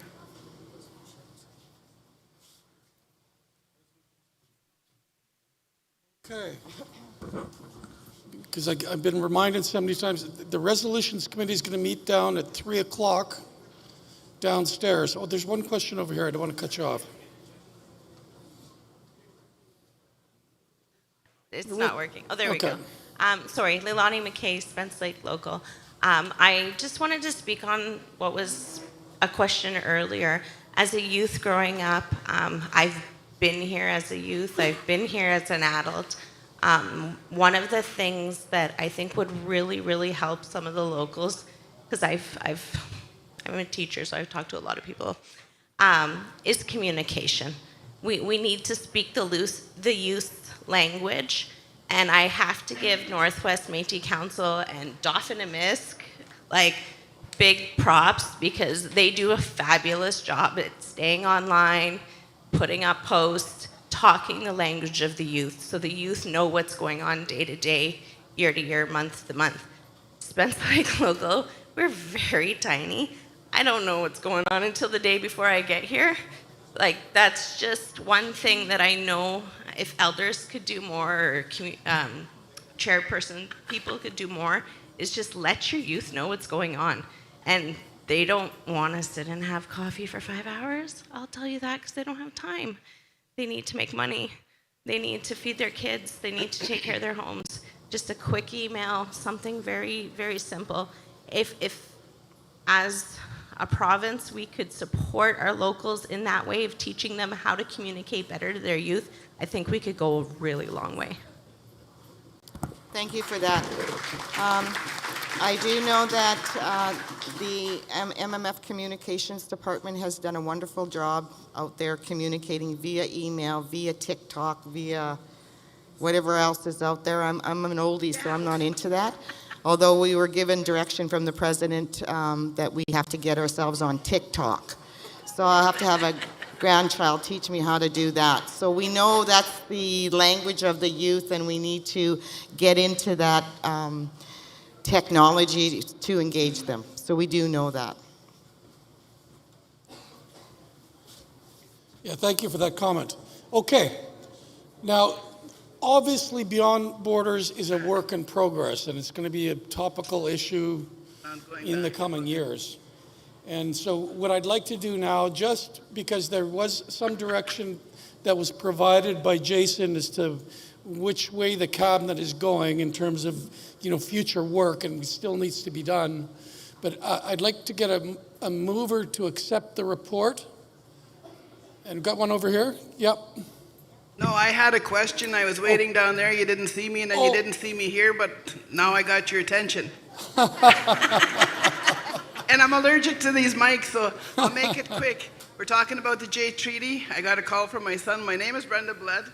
I'm from Manigatogan, the Manigatogan Métis Local.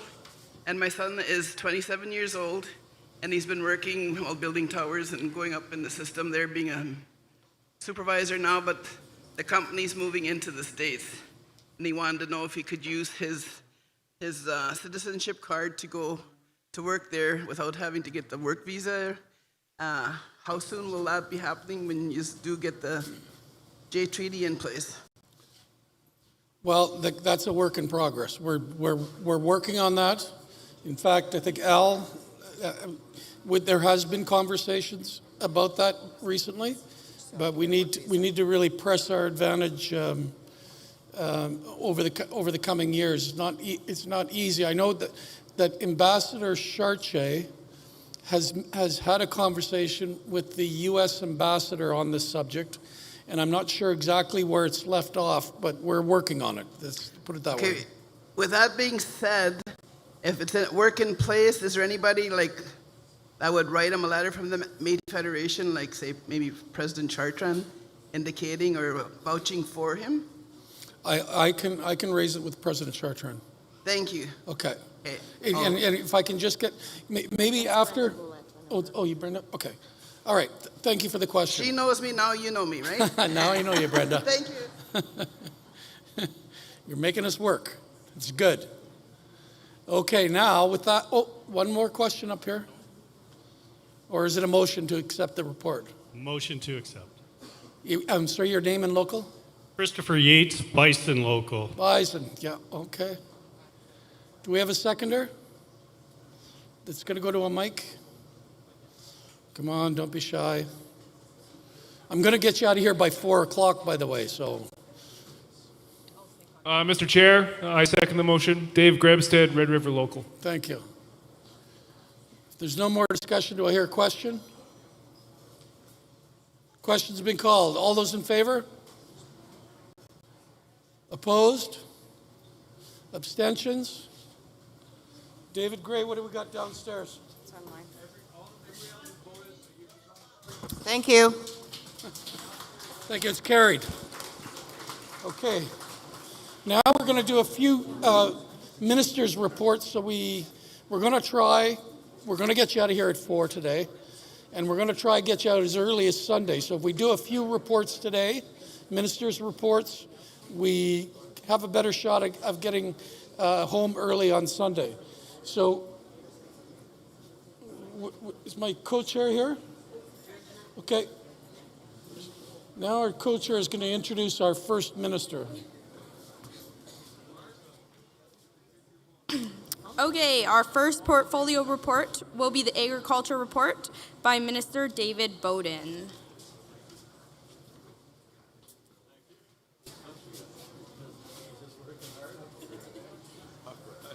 That's pretty good.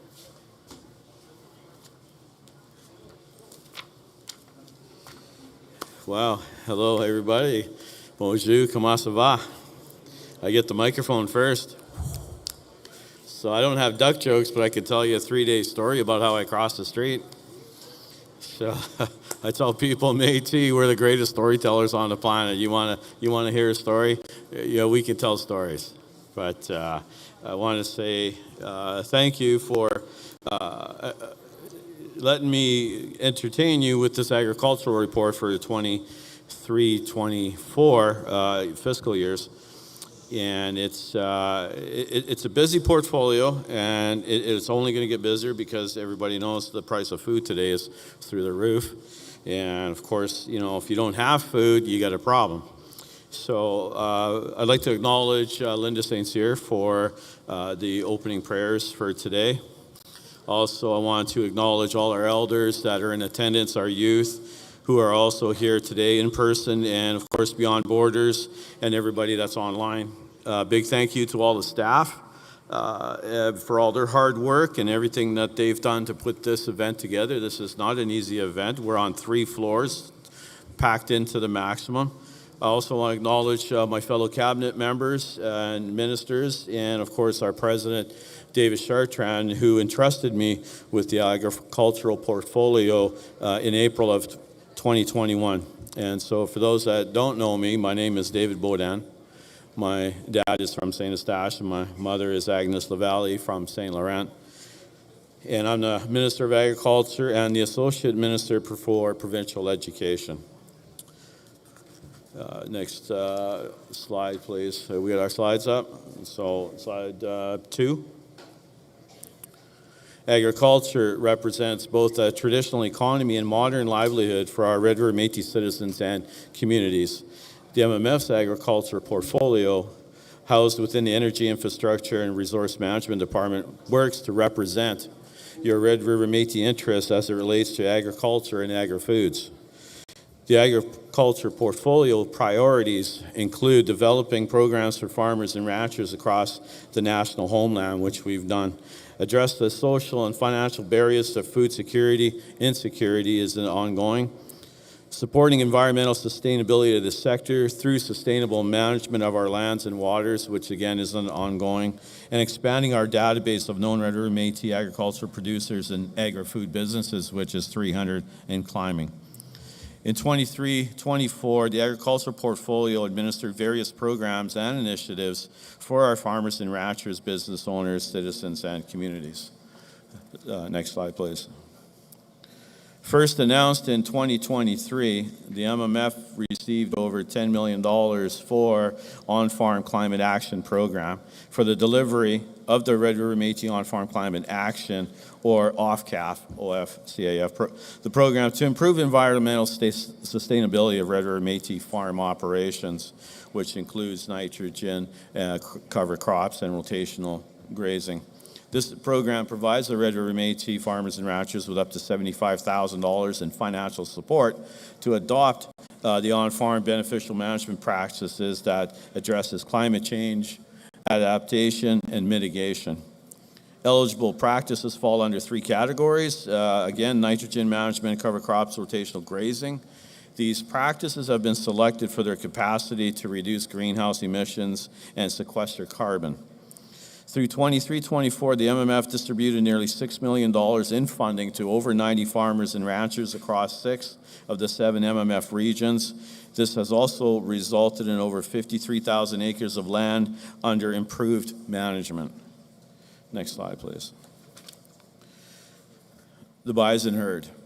The MMF owns a small bison herd. It consists of and being cared for by Iron Head Bison Ranch, which is a Red River Métis-owned operation in Southeast region since 2020. Currently, our small herd consists of 9 bison cow and yearly calves from the crop. So not only bison is a symbol of our Red River Métis culture and identity, but it represents opportunities for education and knowledge transfer, economic development, and food security through distribution of traditional foods to elders and citizens in need. Slide 5, please.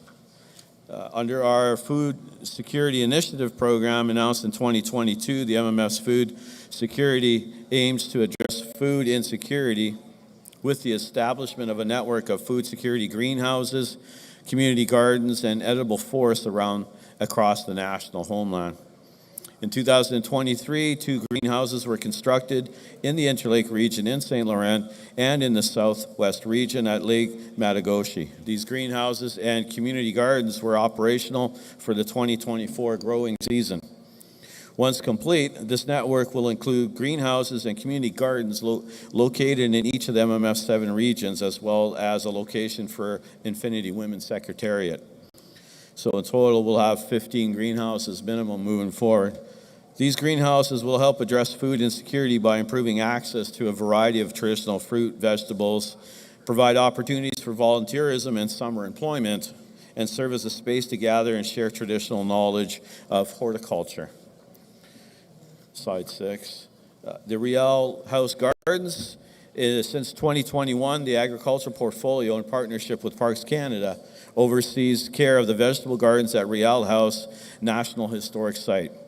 These garden plots provide summer employment opportunities for Red River Métis youth, supported by Métis Employment and Training. These youth plant, maintain, and harvest fresh produce for distribution to elders and citizens in need. Some of you might have received already vegetables this year from it. Some of the squash were huge, so you can make probably a couple, good decent loaves of bread from that.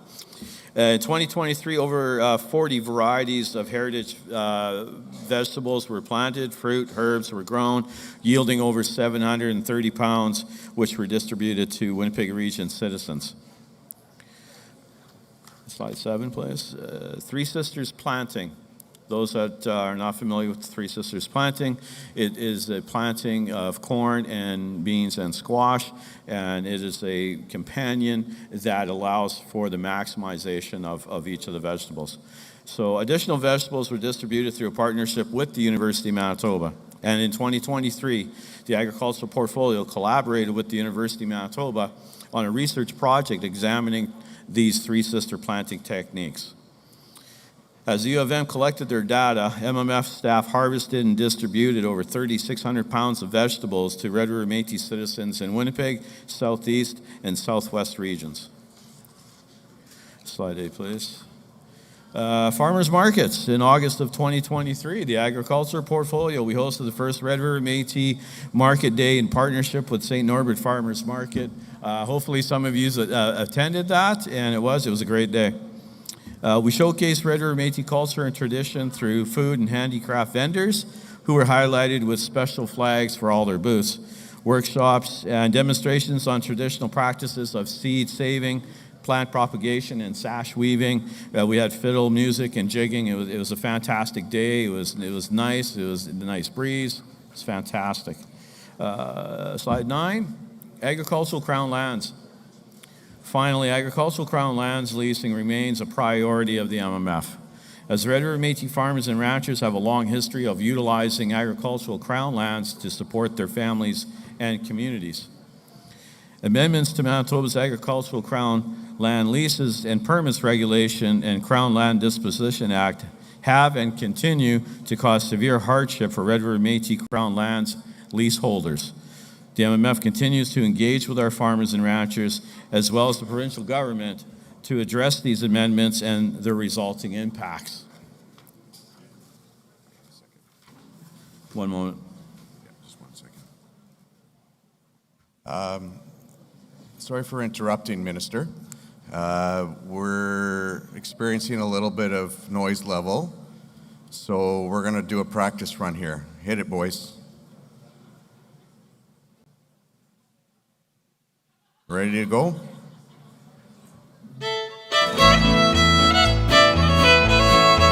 This is what we're doing to get your attention when you're loud. So next time there's not going to be no warning. So, and again, I appreciate it. I'm as guilty as anybody else visiting, talking, and seeing all my friends and family, and love all of you. But if we could please keep the noise level down when our ministers who are working so hard, and I know this guy in particular does on a daily basis. So let's listen to the rest of his report. Thank you. Thank you, Minister. Slide 10. In closing, your Red River Métis government will continue to advocate for your rights, claims, and interests as it relates to agriculture and agri-foods. If you're interested in more information on any of the work happening within the agricultural portfolio, please contact Energy, Infrastructure, and Resource Management Department. And that's what I have for you today. Merci, thank you. Questions?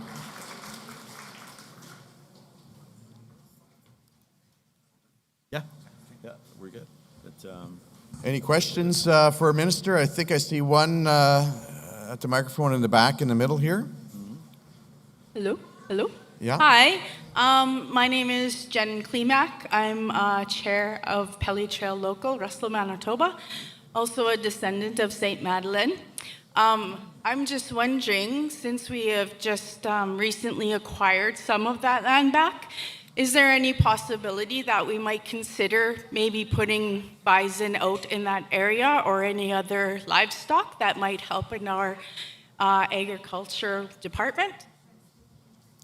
Thank you. Excellent question and great thoughts and brainstorming, and I'm moving forward as an agricultural portfolio.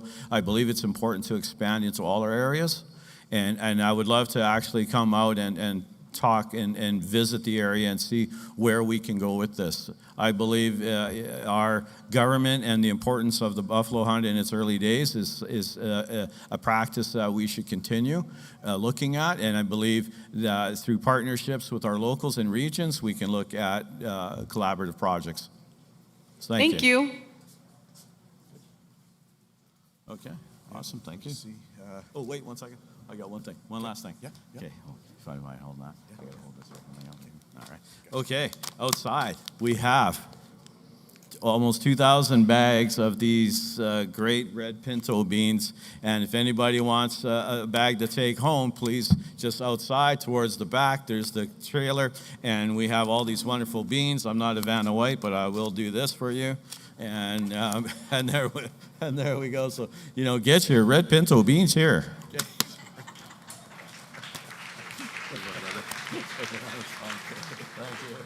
Right. Awesome. I see no other questions for the minister. So what we're going to do is move through the next reports. We're going to have sort of bunch them together, look for a motion to accept them all at once. So we're going to have probably 2 or 3 more. It's 3 o'clock. We are going to be closing down the assembly here at 4 today. The reason being is that they absolutely have to have us out of here by 4:30. We are a little, I don't want to say this because I'm going to jinx myself, but we are moving along fairly smoothly. But at 4 o'clock, we're going to be shutting this down. They are literally going to be bringing the cage down in the back. So if you think you're going to save your seat for bingo, you're not going to be able to. But we'll make sure that when the doors open, everybody gets have an opportunity to play for the bingo tonight. So I just wanted to give everybody fair notice. 4 o'clock, we're going to be shutting down the assembly for today in preparation for bingo. Question. Wonderful work. Minister Bowden, don't go too far. We got one more question, and then we're going to go on to Minister Anderson. Wonderful work being done in the agriculture sector. Will there be opportunities in the future for Red River Métis citizens to have supports in obtaining agricultural or horticultural, I'm assuming, land for farming purposes? Minister Bowden, there's the question on the screen, and I'll ask you to maybe respond. Absolutely. Thank you, Mr. Chair. Wonderful work being done in agriculture. Will there be opportunities in the future for every Métis citizen support in obtaining cultural or horticultural farming purposes? Absolutely. Your Métis government is always advocating and meeting with industry and partners and governments to look at funding programs. And even as we speak, my agricultural team is in discussions and talks for other supports that can benefit all of our Métis ranchers and farmers. So thank you.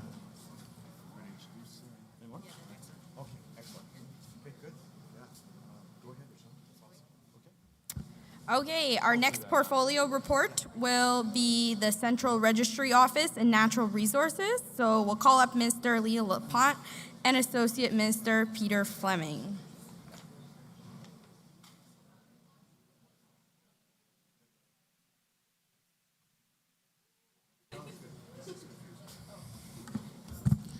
Thank you. Testing. Thank you. Are we awake out there? What a lot of information, a lot of good reports going on here today.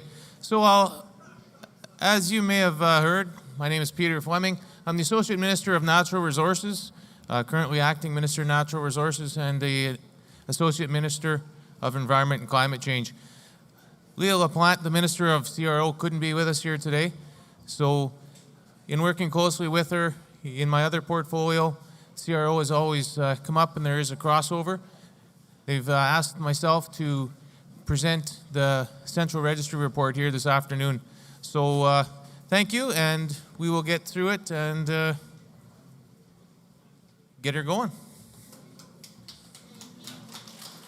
Thank you. I've got a few fans out there. You can get your $5 later. $20? Okay. I don't think so, but So I'll be speaking on the 2024 Citizenship Final Report. So this past year has been one of the busiest for MMF's CRO, Central Registry Office, to date. The CRO is committed to see increased demand in Red River Métis citizenship, especially with greater interest from our beyond border citizens living outside of Manitoba. The CRO recognizes they are an incredibly important time, the CRO recognizes we are at an incredibly important time in our Métis history. And more Red River Métis want to participate by obtaining their citizenship. The CRO takes this responsibility seriously and are honored to do the work we do for our Métis citizens. So on your screens, you'll see the statistics of the 23-24 citizenship application stats. So within that year, we've approved 7,412 new applications. 3,443 were male, 3,940 were females, and we had 39 non-binary citizens apply. We approved 244 youth, 4,968 new adults, and we've also approved 4,568 new harvesters. We've approved 715 citizens living outside of Manitoba for a total of, to date, 54,717 citizens.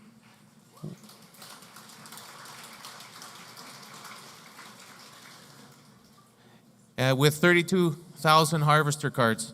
So that being said, for those of you out in the crowd saying, geez, 32,000 harvesters, that's a lot of animals being harvested, keep in mind that a lot of persons obtain those harvester cards just to have, not for shooting big game, they have them for fishing, harvesting berries, firewood, and just some have it just to have it. So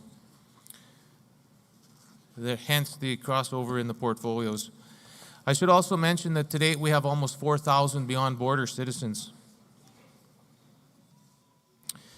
So a key focus area, and I apologize because I'm trying to read this and I've only had it here for a short time. So a key focus area to work that has been undertaken is increased data management capabilities and providing more online resources for citizens.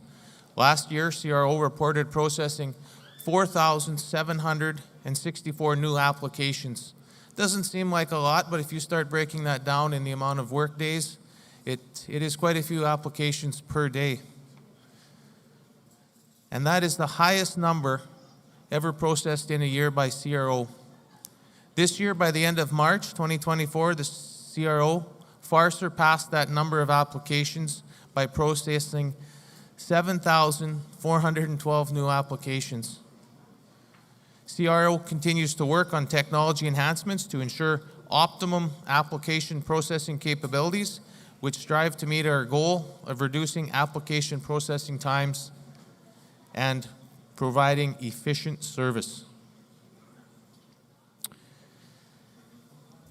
So on the minister mandate update, CRO has implemented card scanning capabilities for citizenship cards. You'll have been greeted at the front doors when you came in, and we'll have your card scanned over the weekend. So don't forget to bring your card. The barcode opens up an electronic profile for the citizen that will record their attendance at the meeting. As part of the citizenship mandate, another way CRO has used the barcode scanning is to have our citizenship card recognized as a form of government-issued ID. Manitoba liquor stores are currently accepting those as a current form of ID. If you remember back in the news, there was quite a kerfuffle, but they've since accepted it, so CRO is happy that they've done that. CRO, in collaboration with the Policy and Development Unit, has worked with Manitoba Liquor and Lotteries to have our citizenship cards. Oh geez, I'm just ad-libbing here and it's all in the report. Maybe I should just follow the report, but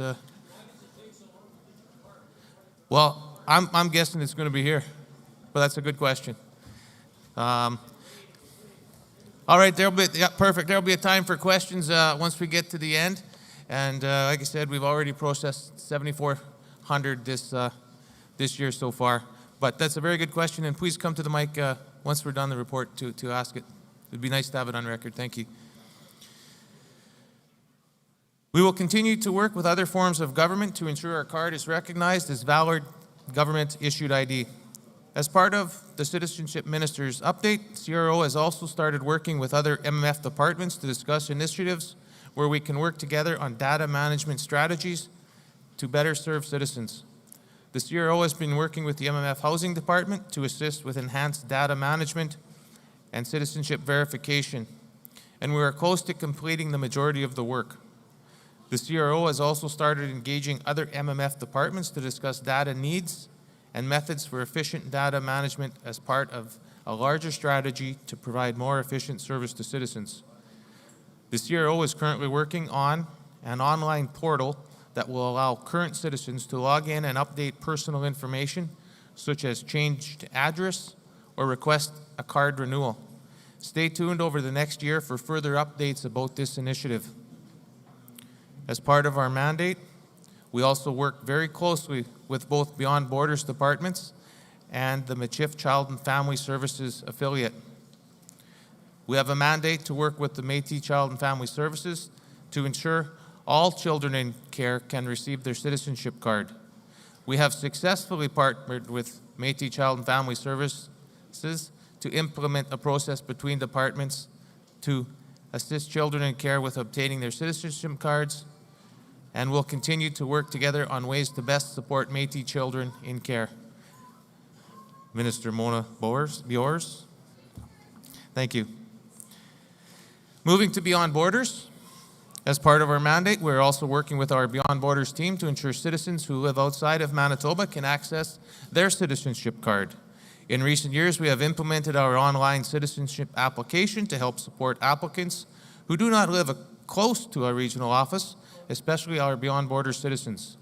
During the 23-24 year, we have seen our highest number of applications from citizens outside of Manitoba, with 715 processed last year. The CRO also travels with our Beyond Borders task force for meetings in Beyond Borders locations to ensure access to citizenship information. And we continue to work closely with the Beyond Borders team, and we will continue to look at ways to help support our Beyond Borders citizens. And I just want to give a shout out to those joining us Beyond Borders via those satellite locations. Welcome. Mobile Citizenship Office. From spring to fall 2023, our Mobile Citizenship Office traveled across Manitoba to various communities to offer citizenship and harvester card services. Our Mobile Citizenship Office often travels to communities at the request of our hardworking locals, and we are always happy to receive an invitation to provide services at local meetings and events. We would like to thank our MMF locals for their partnerships to help make the Citizenship Mobile Office successful.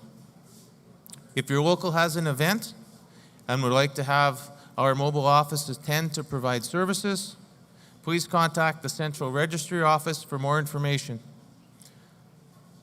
Our Mobile Citizenship Office is parked at the front of Assiniboia Downs all weekend to provide citizenship and harvesting services such as new citizenship applications, card renewals, harvester cards, and CTF stickers, along with your big game tags. Please come and visit our staff during the AGA, and they would be happy to help you with citizenship information. Locals. The CRO also assists with MMF regions and locals with citizenship support. One example of this is the implementation of providing local citizenship lists to local executives so they may contact local members about news and events. CRO recognizes the importance of citizens receiving updated information about their local and MMF. And we are working with the regions to ensure this is done securely. Just a reminder to local executives that would like to receive their list, you may go to the CR booth upstairs and they will assist you with this request. Another way, CRO works with locals to administer the MMF's Local Capacity Grant Program. Through this grant, MMF locals can apply to receive $10,000 each fiscal year for use towards events and meetings. We have the Métis Genealogical Institute.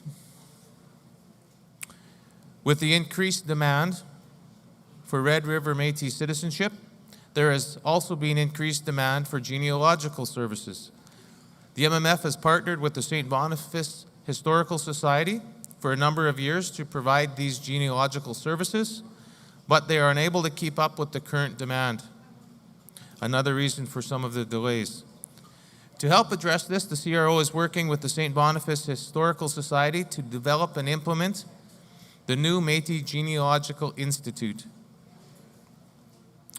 The MGI will assist new applicants to apply for a genealogy and help them through the process to obtain a genealogy. Watch through the 24-25 fiscal year for further announcements about this new initiative. The MGI will be opening soon and located in our MMF building at 200 Main Street, pictured on your screen. We will be looking to hire staff in the near future, so please also watch the MMF website for those job postings. Moving into the online harvester survey and online citizenship application. It's a very easy process. As part of our work, CRO is doing to upgrade our electronic systems, we have introduced an online application form and online harvester survey. These tools give citizens the ability to apply from the comfort of their own home via any online method, and we have seen a great increase in the amount of people using these systems. Last year, we saw an average of about 100 applications per month. During this current reporting year, we have seen an average of approximately 170 applications per month.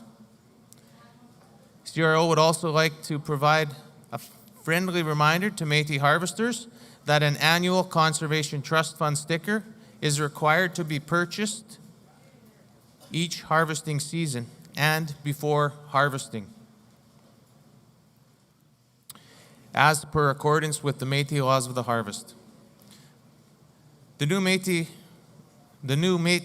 new harvesting season opens each year on April 1st, and harvesters are required to renew their sticker after the April 1st of each year if they wish to exercise their harvesting rights. CTF stickers may be purchased at a regional office, on the mobile citizenship office or bus, which is parked outside here, and you can pick those up today, or online. Our mobile citizenship office is here all weekend, and we also have CRO staff located upstairs in the trade show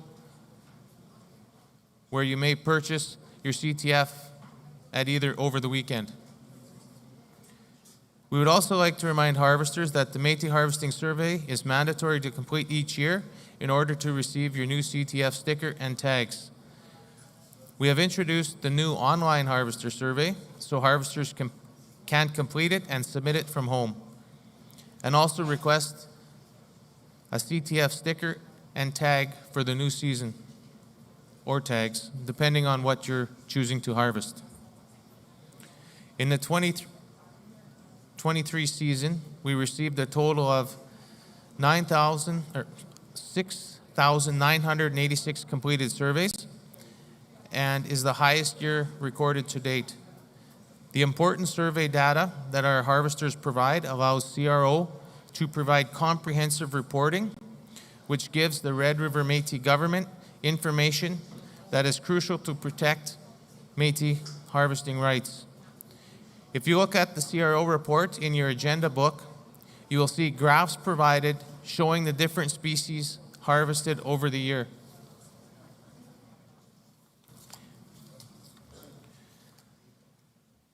I would like to thank our CRO team for all they've done this weekend and throughout the previous year. Our hardworking team is led by our Senior Director, Tiffany Monkman, and our Director, Crystal Klippenstein. A big thank you to them, to the whole team, for all that they do. Thank you.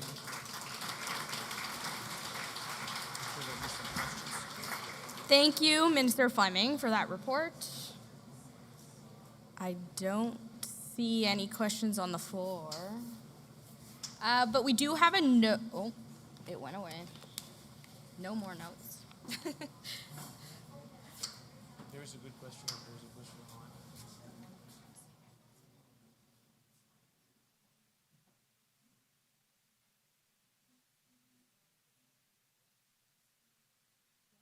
Question or? I can read the question. All right, we seem to have a question online. So the question is, as an MMF citizen who is now living in BC, when I renew my citizenship, should I be selecting my local in Manitoba, or is there an option to select Beyond Borders now? So with that, I've been given the direction that you should be selecting your local in Manitoba. So myself, I come from Winnipegosis. If a friend of mine is now living in BC and is originally from Winnipegosis, they would select the Little Muddy Waters local. If you're from St. Norbert, family ties to that particular community, then you would select St. Norbert local as your local. Does that answer your question?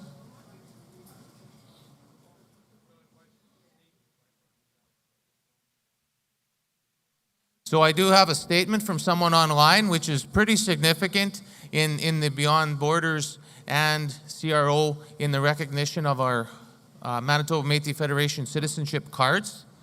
So we have a comment from Deborah Kessler, and she says that BC Elections took her Métis card on Tuesday as ID. So they accepted, BC Elections accepted a Manitoba Métis Federation citizenship card as a valid form of ID. Isn't that something? That is awesome. Let's give it up. Thank you, Deborah, for sharing that with us. I'm not seeing any more. Oh, there is one at the mic over there. Number 5, I think it is. Connie Lucian from the Paw Local. We do have our citizenship list, which I'm grateful for, but I would like it to go farther. We have the printed list. In order to reach our citizens of over 900 that are on our list, I had to take and manually input all of their emails into our Gmail account, and using Google Workplace, I can only send out 500, so that cuts off over or just under half of my citizens. The other ones that are by phone only, we don't even reach because I don't have staff to sit there and phone 400 people. So I would like to see the lists broken out by child from birth to 14, youth 15 to 29, and adults, and have it in an electronic form so that we can reach out to our citizens better. Having worked in a school division for 20-some years and being the main person looking after a student database, I know there's software out there that you can send messages by text, email, phone, and it's like almost instantaneous. And you can lock it down from a super user who has total access to a user who has view-only access. So if you want the locals to better service our citizens, we need your help in getting access to our list better. Well, don't run away yet, because I have some good news for you. If you go up to the booth, CRO booth, they can provide you with a list of every single one of your members, along with their contact information. But as always, good news comes with some bad news. The bad news is it isn't quite broken up yet, but we are working towards that. So we can get you a list of all those names and a list. So please head up to the booth, and they will assist you. And I'll spend the next 3 days updating my list manually. Thank you. And we have one more question on the screen. It's coming from LJ Freeman, Bison Local. Is there a way for children who turn 18 to be given information that they need to renew their cards as an adult? My friend's kid just turned 18 and was confused as to why they were provided with a new application form. One moment, please.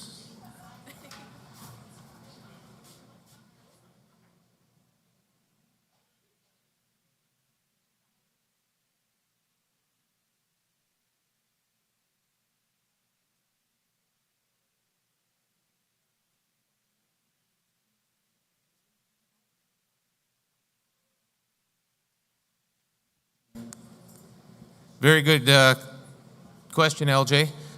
So we currently are looking at staff to assist in that process where they would, call up persons that, as the cards are expiring.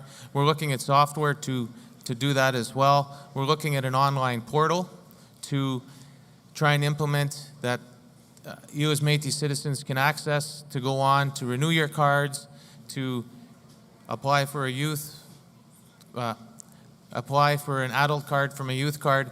So we are looking at ways within CRO to make it a lot more easier and user-friendly and more simplified. If you noticed in my report, the information was user-friendly, and some of the common themes were to make it more efficient.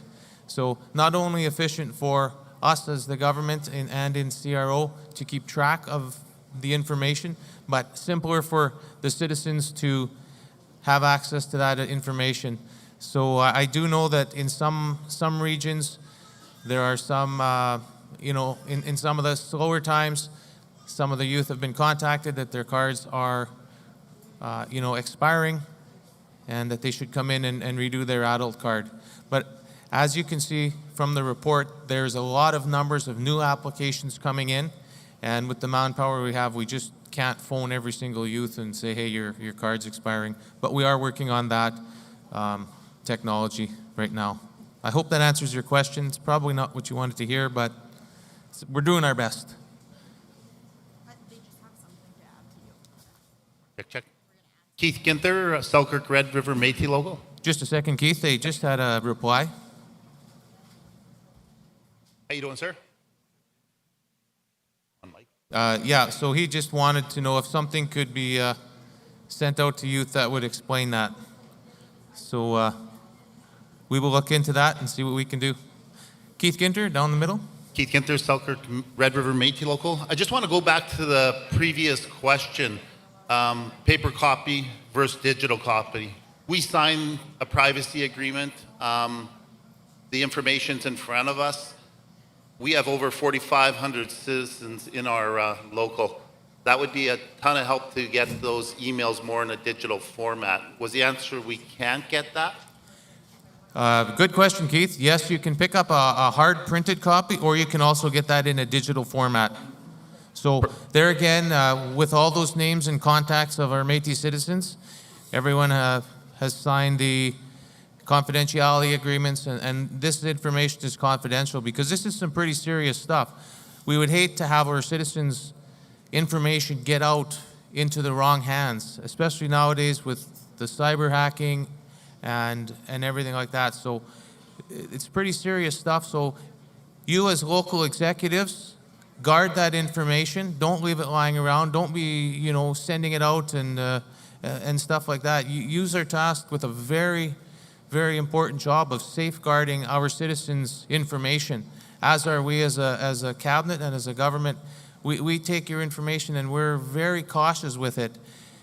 As you remember, it took a long time to be able to provide you as local chairs with this information. It wasn't until you guys had the confidentiality agreements and stuff signed that we could actually release that information to you to protect our citizens.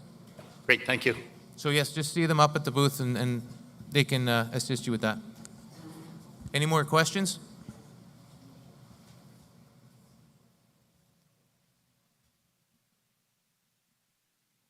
Not seeing any more questions. Thank you, Minister Fleming.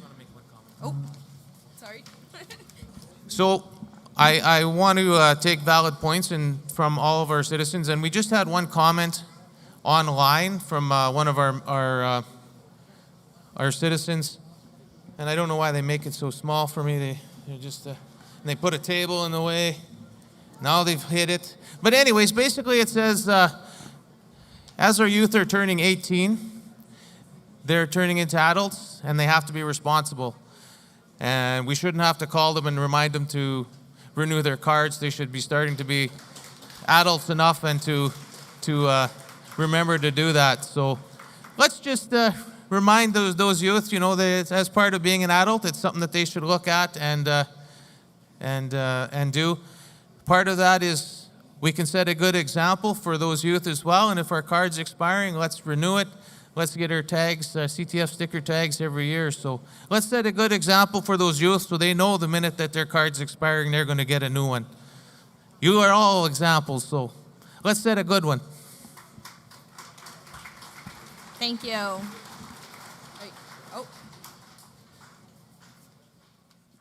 Thank you very much. Just to answer a few questions before I give you an update on Thomas. I've heard some people speak about the Jay Treaty. Actually, I'm listening to you, so I'm in the back room. I'm letting my ministers do all the answers, as they should do. Only come if necessary. So, but clearly, I want to give some good news.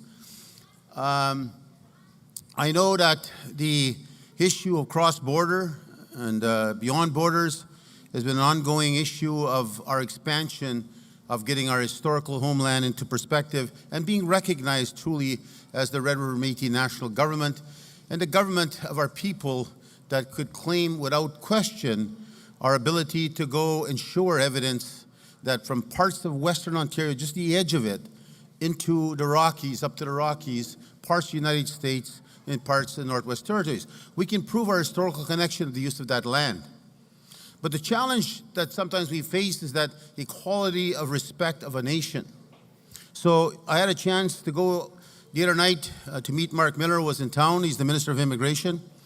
And of course, our team, Clement Charche, and my Chief of Staff, Al, and Zach, and the rest, have been working diligently. I've been meeting with the Ambassador of the United States. I have another meeting with the Ambassador on the 28th here in Winnipeg. And we're working on this cross-border issue because we do have a strong history in the United States of our people that went south because of the war and the battle and the terror and the reign of terror that happened to our people.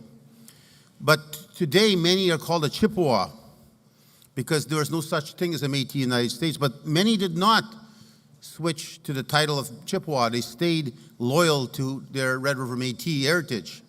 And those are the ones that want to come home today. And we open our arms in expansion of welcoming them home back into Canada. So we've been able now to convince Canada this. That is like, for example, the Mohawks. Mohawks have territory in the United States and in Canada. They can cross the border and go back and forth. What we've been able to negotiate with Canada now, and we're the only ones, is the Red River Métis, the citizen individual card that you carry, will give you the ability to use that card from the United States to come into Canada. Canada will accept that card as they would as a passport. That is so powerful. That is beyond. That's where they're recognizing the government of our nation. It'll give you an extension. For example, there's a limitation of how long you stay in Canada. That'll card, the MMF card, will now extend your stay back into Canada for up to three years. And you'll also have a chance to use that card to come in now, to come and work in Canada from the United States. Now, our task on this side is to turn the United States into recognizing the equality of what Canada's doing, and they too would recognize our card going into the United States. So that's why I have a meeting with the Ambassador on the 28th, and we're going to continue to push this agenda. But I am proud as the leader to recognize how important and how far we've come to this Jay Treaty that we hear talking about, but really applying directly to First Nations in Canada. And I'll be honest with you, it wasn't the Americans that stopped us from going and recognizing our place in the Jay Treaty. It was Canada. Our own country. Because at that time, they're still fighting us. They didn't have and would not recognize us as a people with rights. They kept on pushing back. They were afraid to recognize us, that there's a jurisdictional respect that must come in the protection of the Constitution of this country, the law. So now we're in the midst of a change where Canada's finally broken down to start recognizing this. But we still got a ways to go, and we're not just letting them go on this. We need to push more and push harder. But the premise of all this, really, at the end of the day, is when you look at Canada, Canada really needs to adopt the same rights. Because our rights are no lesser than the First Nations. I'll guarantee you that. Let no one tell you different. So, and as your president, I'll never, and the cabinet will never allow anyone to say your rights are lesser. You'll hear me tomorrow, maybe when I get all riled up tomorrow, when I speak about a lawsuit that's been presented to us by the Dakota Teepee, the Sioux, who's claiming that we don't have rights really here in the province we created. They're making it clear that their rights supersede our rights. They're taking us to court. And I tell you, I'm looking forward for that fight in court. We fought the Sioux in the United States in the 1800s and we beat them. And I guarantee we'll fight the Sioux again here in the new millennium and we'll beat them. So let's understand that very clearly. So what's going to be interesting on this case is there's a bunch of lawsuits as a Sioux is applied, even against the First Nations, against the Plains Cree who were here thousands of years, and also against the Anishinaabe who came from Ontario after. They're saying to those two First Nation groups, you don't have any rights here. I have the exclusive rights here as a Sioux. And the Sioux actually did come in and out, but they never came this way because of the population and the size of our Métis population and the clear indication, without question, we would go to war within the heartbeat of a drop of a pen, a drop of a penny, a drop of anything. We would go to war because we're buffalo hunters and we protect our homeland. So this shows you that the recognition that's so important of these Jay treaties are fundamental. And the Jay Treaty is really, I think, going to fade into the sunset. We need to get a new relationship with the United States, a new relationship with Canada, and I thank Minister Miller the other night for his vision of saying, and it's written right in black and white in the document, Manitoba Métis Federation. Nobody else, just us. So I'm sure that the Beyond Borders, the United States, will be very proud of that. They come to see their families here, that their citizenship card will prevail and have authority and powers to bring them to see their family here. So I hope the ones that are listening in the United States, there's some here today I want to mention tomorrow. But I want to also say this. The importance of the CRO department. It is growing rapidly. We went over our budgets yesterday. We used to be at $2 million expenditure every year. We're at $4.8 million a year in that department now, because there's so many people coming and coming and coming, which I'm very, very proud to open our arms, extend them to tell them to come home, because they finally can come home. But their home is just not here. It's from here all the way to the Rockies. So when we look forward to the future where we're going, we need to embrace that. And I do agree with Minister Fleming.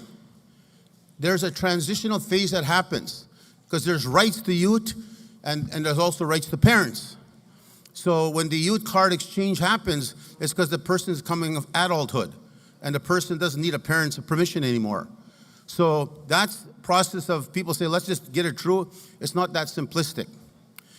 Our cabinet yesterday, for example, gave this, and I know every local here that's here, I know them well, I've been to a lot of your communities, is that we have an oath of office, including me, I have to sign. Every executive has to sign the same. Yesterday, our cabinet passed the policy making it very clear. If somebody doesn't want to sign an oath of office to assure themselves that they're there to represent the government, also to work with the privy of information that they receive, that they're there to ensure the protection of our people, don't deserve to be in office, they might as well resign, because we'll remove them. I'll tell you that right now. So let's be clear, these are the responsibilities we all have, especially executive. You're a powerful, powerful machine. And we need to make sure that people can trust us when they give us our information. We can trust now the next level of our government that they can trust you. So those that have not signed an oath of office, you better sign it quickly. There's only, I think, a few, but I'm sure there's just some misunderstanding, but I'm sure they'll sign it very quickly. If not, we'll expect them to resign. So when we go forward, these whole issues of privacies and rules that apply, everybody seems to follow the rules. There's only the odd one that doesn't for some whatever reason, but we'll deal with that. So again, it's a good day to know that your rights are expanding, they're developing, they're devolving, and there's no stopping us. I show you that. The way I feel right now, there is no stopping us. So before I talk about Thomas, you're on the microphone.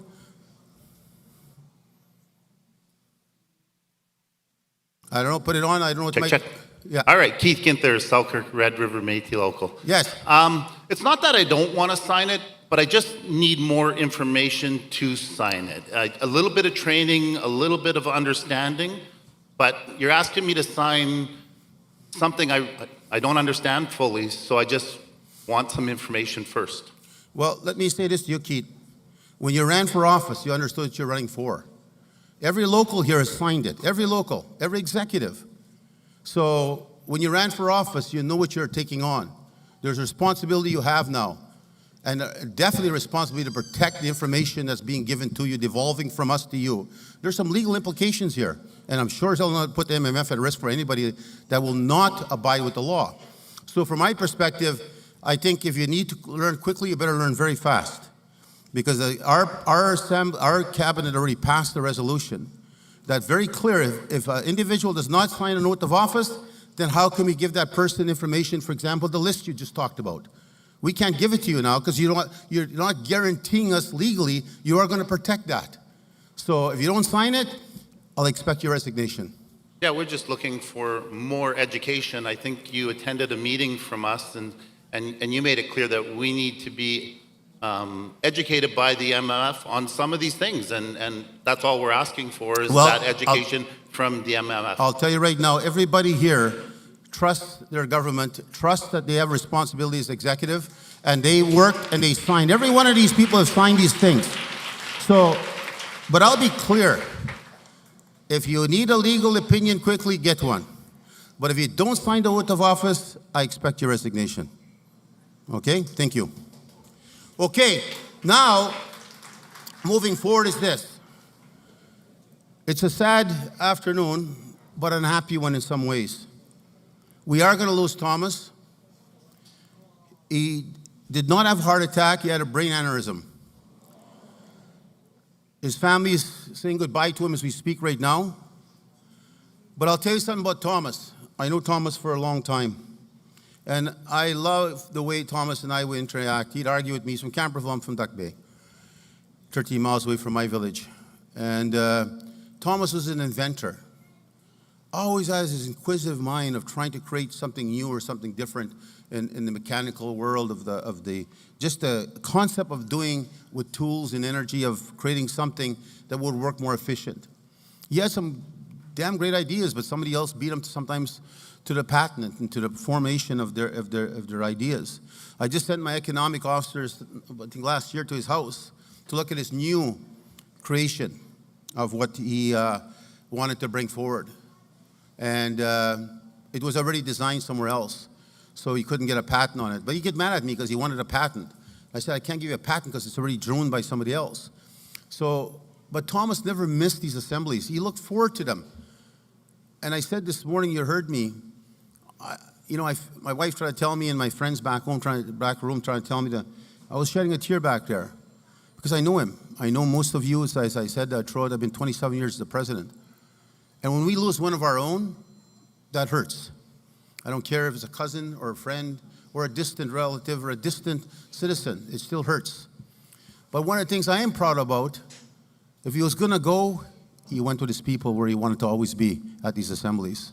So that's something I'm very honored to be able to know Thomas for what he stood for, what he was. And we'll do a prayer at closing.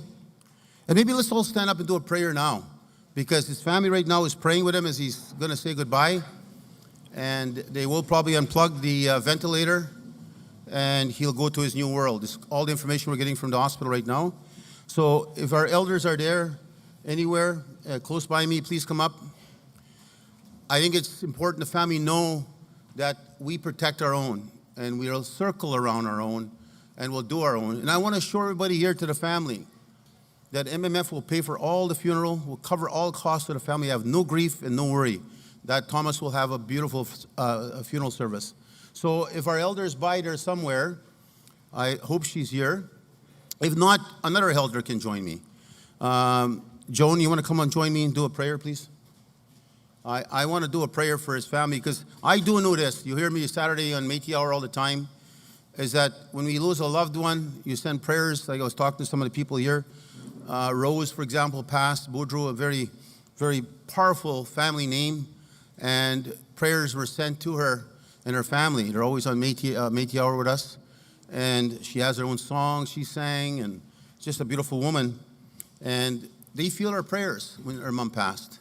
So I hope, and I'm sure that Thomas's family will feel our prayers, not only here, but those relatives in Camperville and around. So Joan, if you could do a closing prayer a goodbye prayer. As we gather today in recognition of our friend Thomas Gibosh, we think of the family, and we think of what he meant to the family and to our Métis family. And at this time, we just want to offer our prayers and our thoughts to the family as they start a new journey without Tom. But the good thing is when we lose someone, we have the memories. Those we'll have forever. So just keep them close in your prayers as they go through the next couple of days, which will be very difficult for them. And keep them close to your heart. Amen. Thank you very much. And if Shelley Glover is there, I'd like to thank her for helping out there. I don't know if she's left already. If not, Shelley, thank you very much. She happened to be, Thomas was actually talking to Shelley in the back when this all happened. So I'm sure the family will be very proud to know how much he mattered to our people, and so does his family. So again, thank you very much. I'll get off the stage. And I think there's somebody wants to ask a question over there on the microphone, so before I get off the stage. Way down here. I don't know what microphone you are at, ma'am. Hello. Yeah. I'm Jocelyn Bourbonnais Nee Campbell from the Southeast region. My question today is, I'm wondering if there's been any further updates regarding the challenge that MMF is putting forward with regards to the 60 Scoop survivors. Well, I think you're going to be quite proud tomorrow of the announcement we'll be making. We'll save that for tomorrow. I'm making an announcement tomorrow on the form of compensation that the government, Métis government itself, is going to be taking. But I'll get into detail on that tomorrow. Don't steal my thunder yet, so I got to have something to say tomorrow. So, okay, thank you. But 60 Scoop will be on my message tomorrow, and I'll give you an update clearly, legally, and financially. And the second question is, I'm wondering what is happening again for our brothers and sisters that are in institutions in terms of them being able to apply or having the opportunity to apply for their membership or citizenship cards. That's a good question. I'll have to ask the minister's not here right now. I'm sure they can apply. You can apply anywhere you are. So if there's a gap that prevents a citizen of our own that's in the institution, whether provincial or federally, I don't see why there's any gap that would disallow them. So if there is a gap, let me find a solution for it. I not have heard, thank you for a good question, by the way. I've not have heard of a problem on that, but if there's a problem, I'll find out. Is there a problem that you know of, a specific example? I don't know of a specific example, but I do know that there are a lot of our people that are in institutions that don't have a voice. Yeah. So I'm wondering if the justice program is involved in going to institutions to make sure that they have an opportunity to apply. Well, I'll assure you this. They will be definitely have the right to apply. But again, information will probably need to be support. We have supports that help. We do have a Justice Department that actually works with institutions, both provincially, I believe, and federally. So we do have a justice program, and we have workers that actually deal with inmates and others that are coming out. I think the short situation or unfortunate situation is a lot of these, and I spoke on this years ago in this assembly, is that when you look at the inmates, yes, they made a mistake. Yes, something went wrong. Yes, something happened that changed their life and did something wrong that forced them into jails. But when they come out, we need to have a place for them to start. And I introduced some time ago, years ago, the opportunity for them to get jobs before they leave the institution. So that offer is still there with the federal institution, provincial institution, that the federation is willing to actually invest money in this so that people coming out don't go back to a gang or don't go back to the street. They actually go back to a job when you get out. So we're still working on that with the federal government and the federal institutions. There's rules, however, that apply. I also offered the First Nation to join us on that initiative. I've not got approval or support from their side. But we'll focus on our own. But we do have a justice program, but no citizen will be denied the right to apply. I don't care where they are. It's what I'm referring to, though, is that while they're in the institutions. Yes, when they're institutions, they have the right to apply. Okay, and also, I'm wondering, with all this apparently new housing that's being built, is there anything going to be set aside in terms for those citizens that are returning back to their communities? So give me an example. Like, what do you mean? Who? You're talking about inmates? Yes, I'm talking about for people that are incarcerated, Okay. so that when they come out, that they actually have a place that they're able to move into. Yeah. Well, Because- right now, the institutions that are recognized by Canada, or the institutions like the John Howard Society, all those institutions that have housing, that have a place for a transformation. Like what happens, usually you go to Stony and you got to Rockwood, then from Rockwood you come out.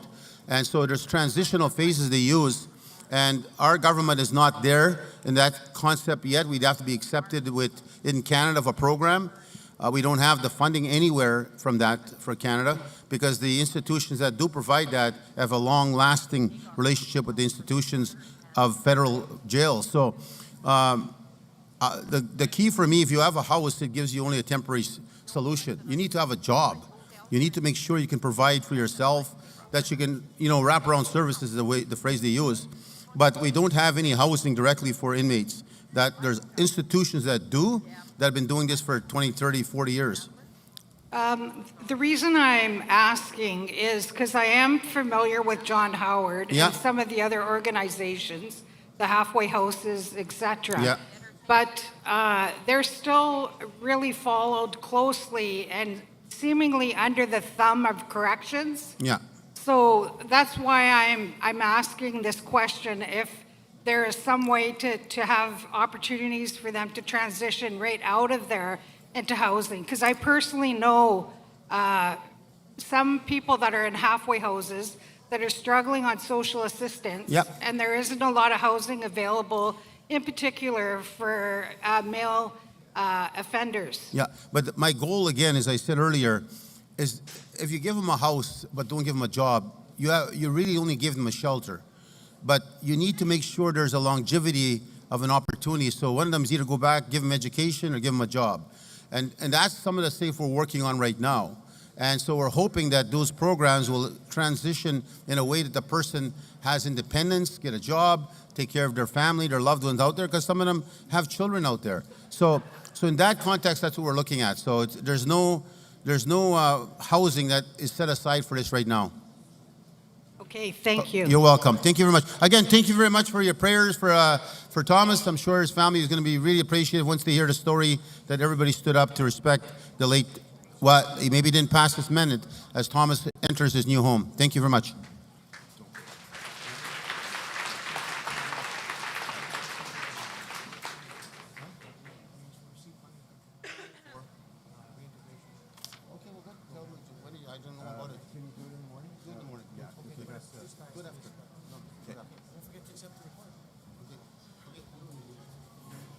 Thank you very much, Mr. President. Thank you, Acting Minister Fleming. We're getting on to 4 o'clock, so as I said before, we're going to need to shut down the assembly so that they can get ready for the bingo tonight. I'm sure everyone wants to come back and do that. Just so you know, 4:30, these doors will close in the back. They literally will close the cage, and you cannot stay in the room. The doors open for the bingo at 5:30 p.m. Ticket sales start at 6 o'clock p.m. Early bird games are at 7, and the regular games are at 7:30. Break opens will be on sale during the bingo at the General Information Desk. Before you go, there's a couple of things that we need to finish up here, so please just hang on for a second. I'm going to look for a motion to accept the reports that have been presented so far. The Acting Minister Fleming, he is not quite finished. He has another one that will be starting tomorrow after the opening ceremonies, and that will be on the natural resource issues, which I'm sure lots of people want to learn more about. So I'll just need a mover and a seconder to accept the reports that have been presented so far today. Microphone in the middle here. Hello. Heather Johnston, Winnipeg North Local. Thank you, Heather. A seconder? Scott Norquay, Vice Chair, Selkirk Red River Group. Yeah, I thought I recognized that good-looking guy there. So my moderators are telling me they're not set up for a motion, but I'm going to, I'm the chair, and I'm going to do what I want to do. The errors, just, I joke a little bit, but honestly, sometimes Robert's Rules of Orders don't really apply to us. We're a little, not quite as strict as, it's more like Will's Rules of Order here. All in favor, please raise your hands. Opposed, abstaining, I declare that motion carried. So thank you very much, Minister. Let's give him a round of applause for his presentation. He'll be back tomorrow.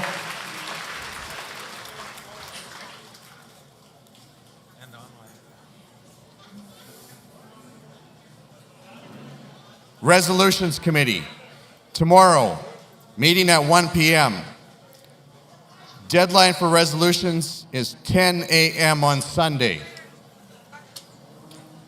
It gives me great pleasure to welcome back to the stage. Hey, everybody stop for a minute here. We got something important.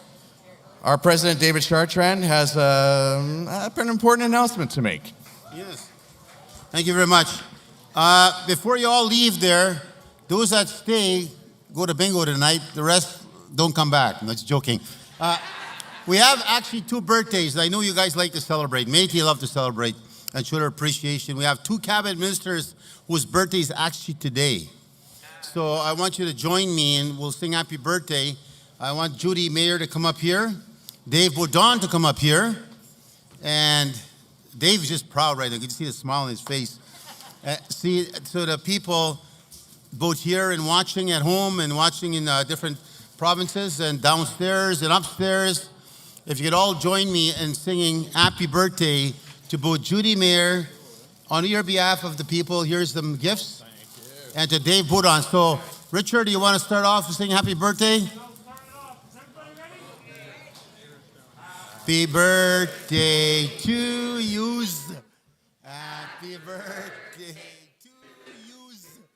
Happy birthday, dear David and Judy. Happy birthday to, and many, many more.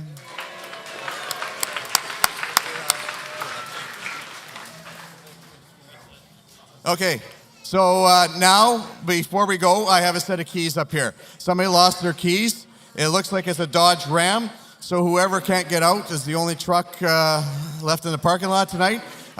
We're going to leave it up at the front desk here for the next 15 minutes. So you have, we already got a winner.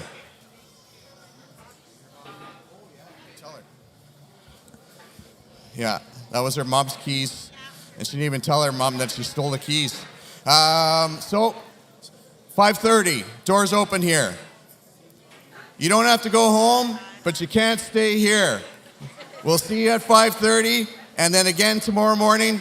Have a great evening. Good luck to everybody. Have a good night.